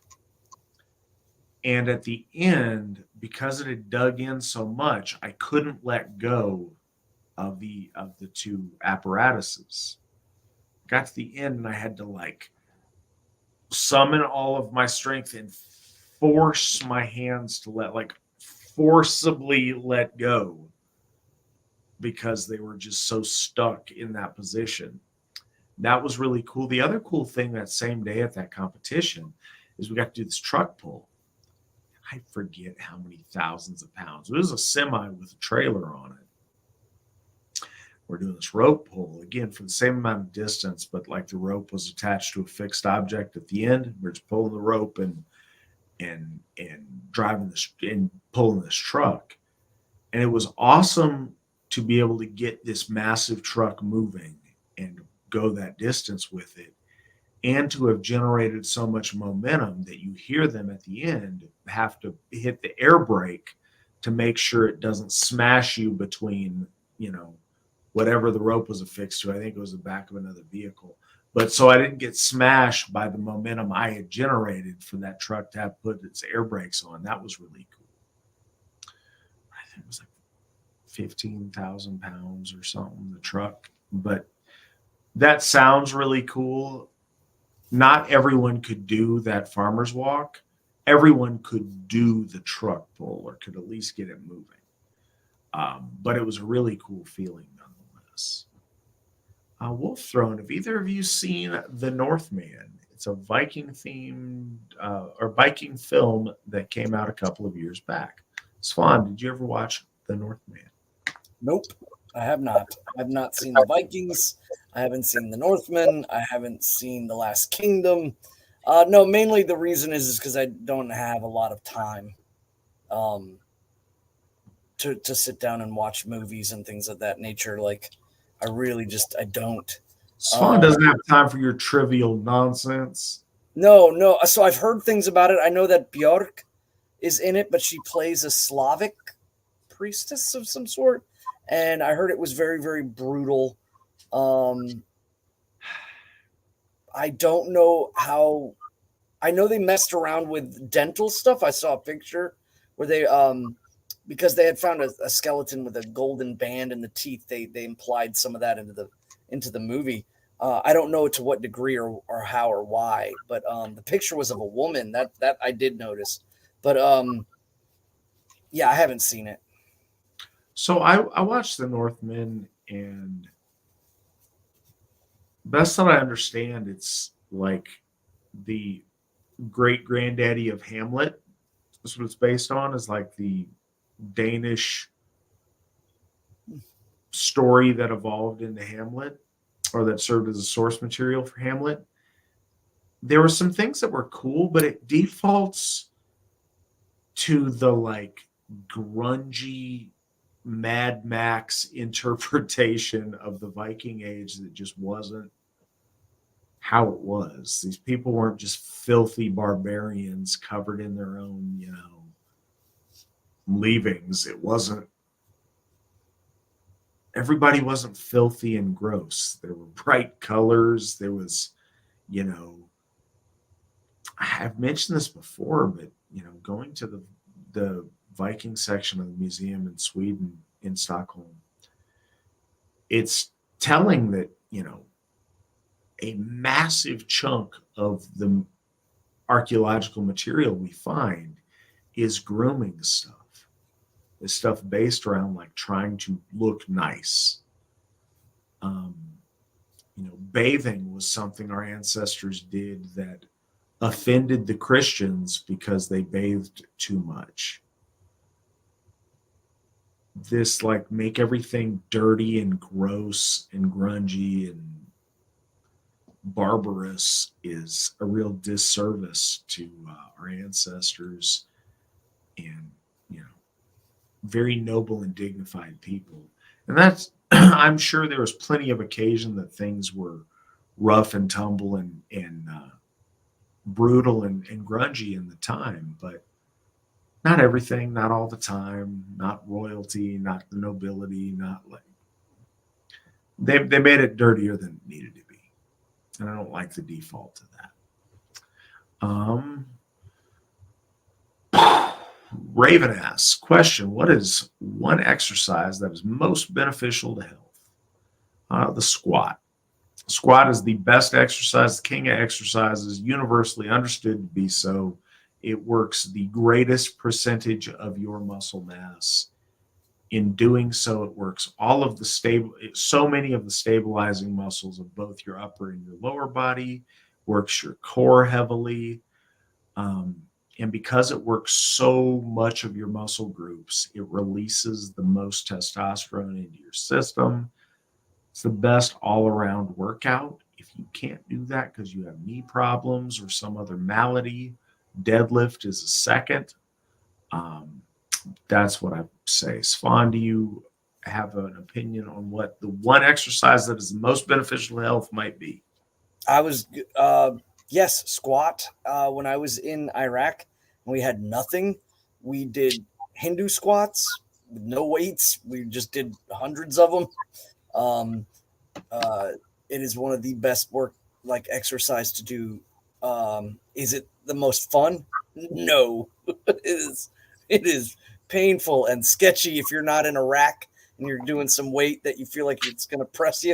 If you don't have that rack, be very, very careful. But I even got to the point where I could do no rack and I could stand the bar up and kind of angle it up and over and onto my shoulders and then just do squats like that. But the other thing I was going to say is my go-to is always deadlifts. I prefer to do that, and Romanian deadlifts. And then my third exercise, the one that I think doesn't get enough love, is the pull-up. I think that for upper body, the pull and your arms, the pull-up needs some love because that is a great exercise.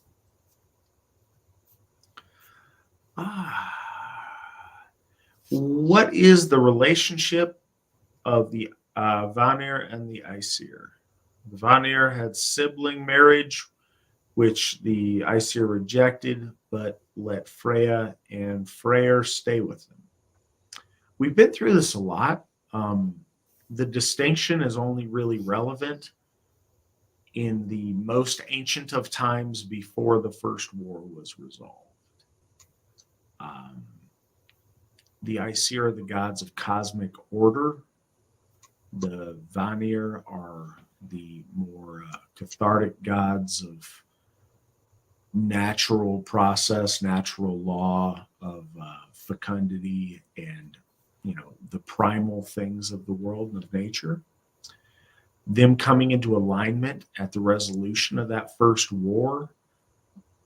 Every god that you hear about that is named is amongst the Aesir, and as such are referred to for the rest of our lore as Aesir. They are incorporated into the Aesir, and that is their relationships. Swan, do you have anything to add on that? Yeah, that alignment part, Lord Njordur and the Holy Frey are referred to as the best of the Aus. But yeah, I think one way, if Morris Taylor's coming at this from a not or very, very new, or not even just the gods of cosmic order, of the sky and of light and of fire, and the gods of natural law, water and earth, they come into alignment, and they have dominion both here in the middle and above. But the part where it says the Vanir had sibling marriage, there's two things on that one. One is either Snorri was lending to the stories as they were coming in, so he's prefacing it. But a lot of folks think that this refers back to a Iron Age migrational period of the Aryans moving into a Stone Age Aryan group that had already settled into Europe, and they had, or Bronze Age, and that they had different cultural ties. So if it takes place in the non-mythic sense, there's belief that a lot of the two families of the gods have been coalesced and compared to these time frames within our history, and that may be where that specifically is mentioning. It's just like when Skavi chooses Lord Njorth by his feet. Did she actually do that as a divine being? No, it doesn't. It's making reference to a wedding game. So I think that a lot of these things that kind of recognized for songwriting. I think a lot of these mentions come in from cultural aspects. Mythos is like that. It's like a rope. You got a lot of different pieces of twine coming together, and sometimes cultural references are brought in, like Thor getting the hammer on his lap at the wedding that he has to fake being Freya. Why would they do that? That's a cultural reference to what was done at actual weddings. So. All right. And then to cap off the evening, it's an interesting one. What are your thoughts on following an ancestral diet, only eating foods that are native to Europe? I hear the Norrena Society is implementing this by researching the diet of our ancestors. Do you think this is taking the ancestral thing too far? I think that's absolutely silly and ridiculous. Not only is it silly and ridiculous, I think that is laughable.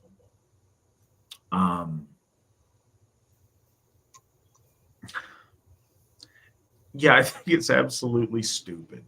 And I'm sorry to say that. I think that I appreciate, as an academic exercise, being curious what our ancestors ate.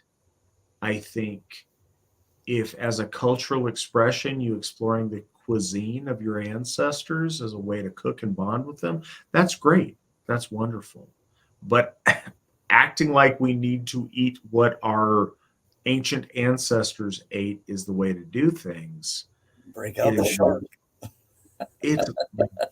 That's gross. Your rotten shark's nasty. Come on. Icelandic nonsense.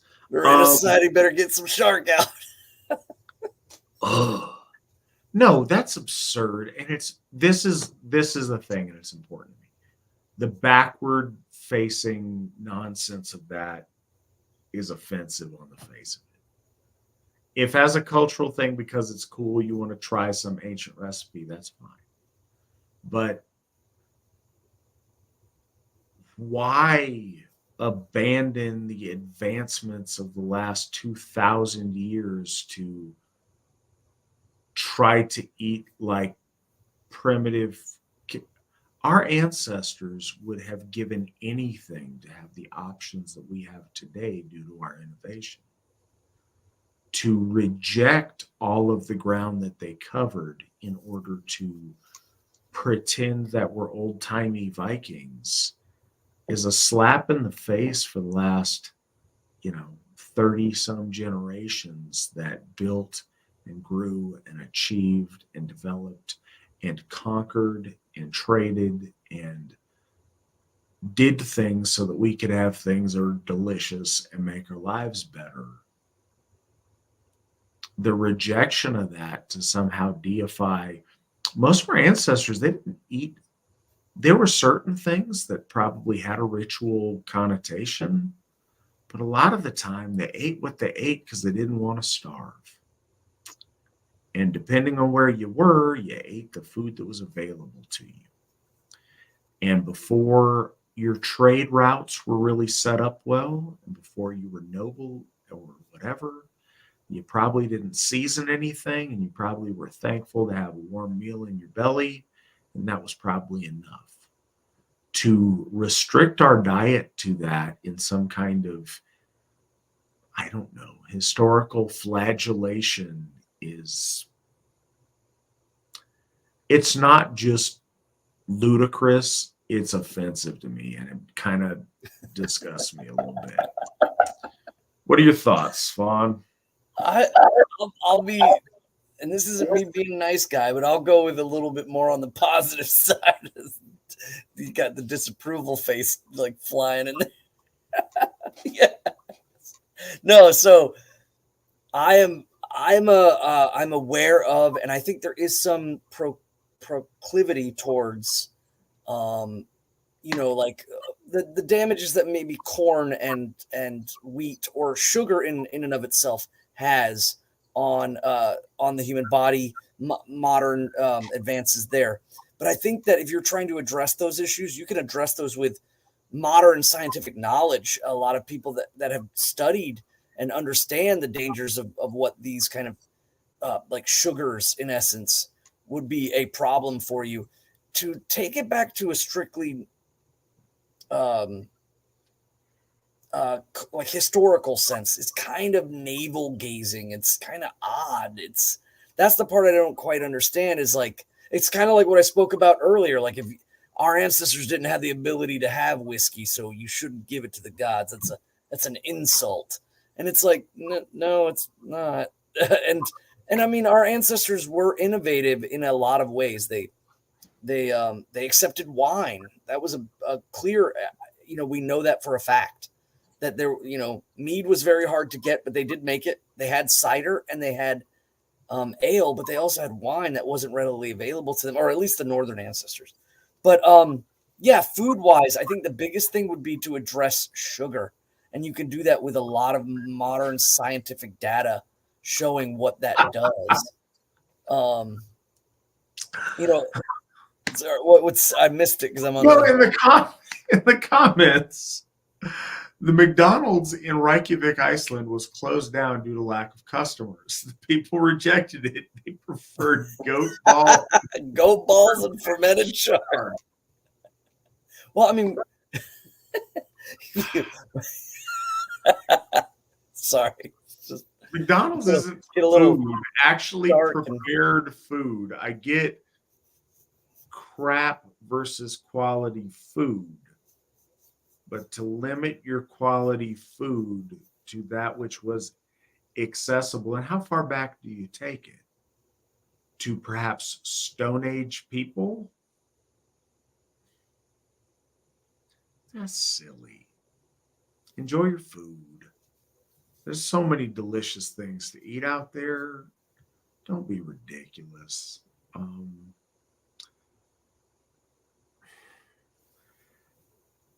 you can make healthy choices. You can do a lot of things. If you don't like the way that current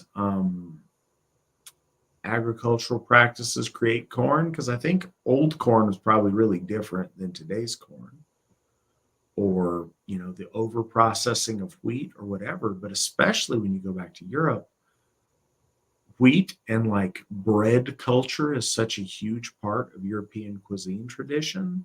And the bread in Europe's really different than the highly processed bread we have here. Wanting to cut out some of the processed food, all of that's beside the point. Trying to eat like you're a caveman or a Viking outside of just curiosity, it's LARPy beyond any justification, and it will forever get my Ulterior Gothic disapproval in large measure. Ain't got time for that. Svan, do you have any more to add on this cuisine debacle? Yeah, I have a cookbook called Ancestral Cooking, and it really opened me up to some things, especially like fermented things, like making sauerkraut and all that stuff. And I think that's fun. I think it's fun to explore the palette of these things, and and like what you said, the quality, and moving away from perhaps too much processing or modernity. And again, I always emphasize just the dangers of sugar in and of itself, whether it's natural or artificial or what have you.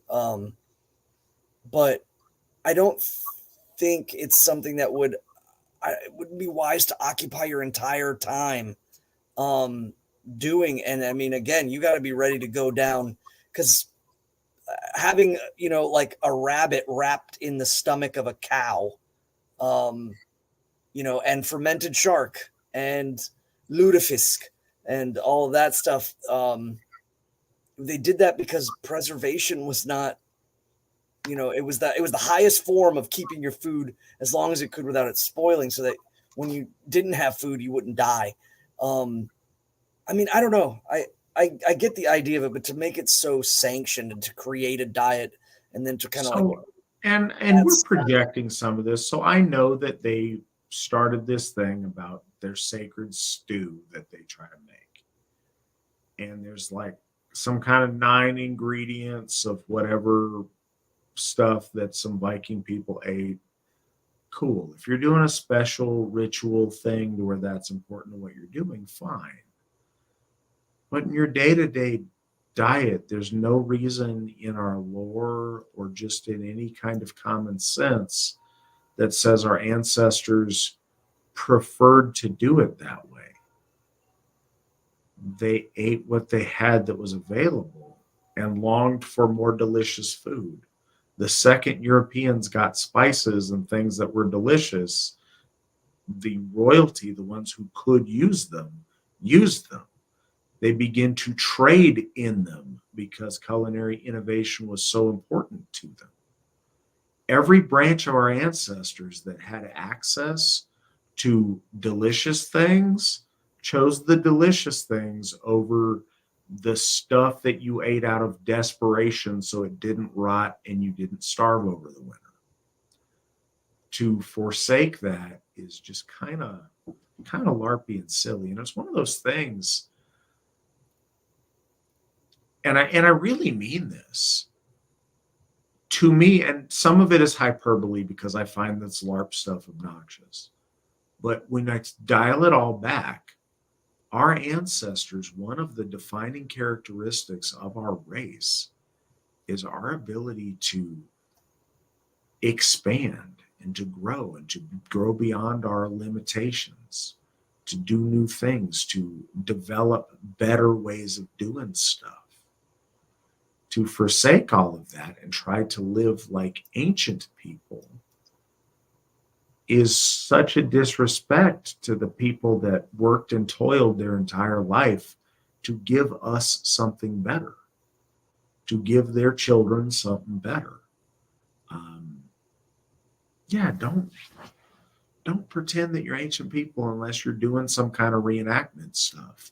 if you want to do reenactment things, that's fantastic. That's really cool. And I hope that that's a really fun thing to do, and it could be a really educational thing to do.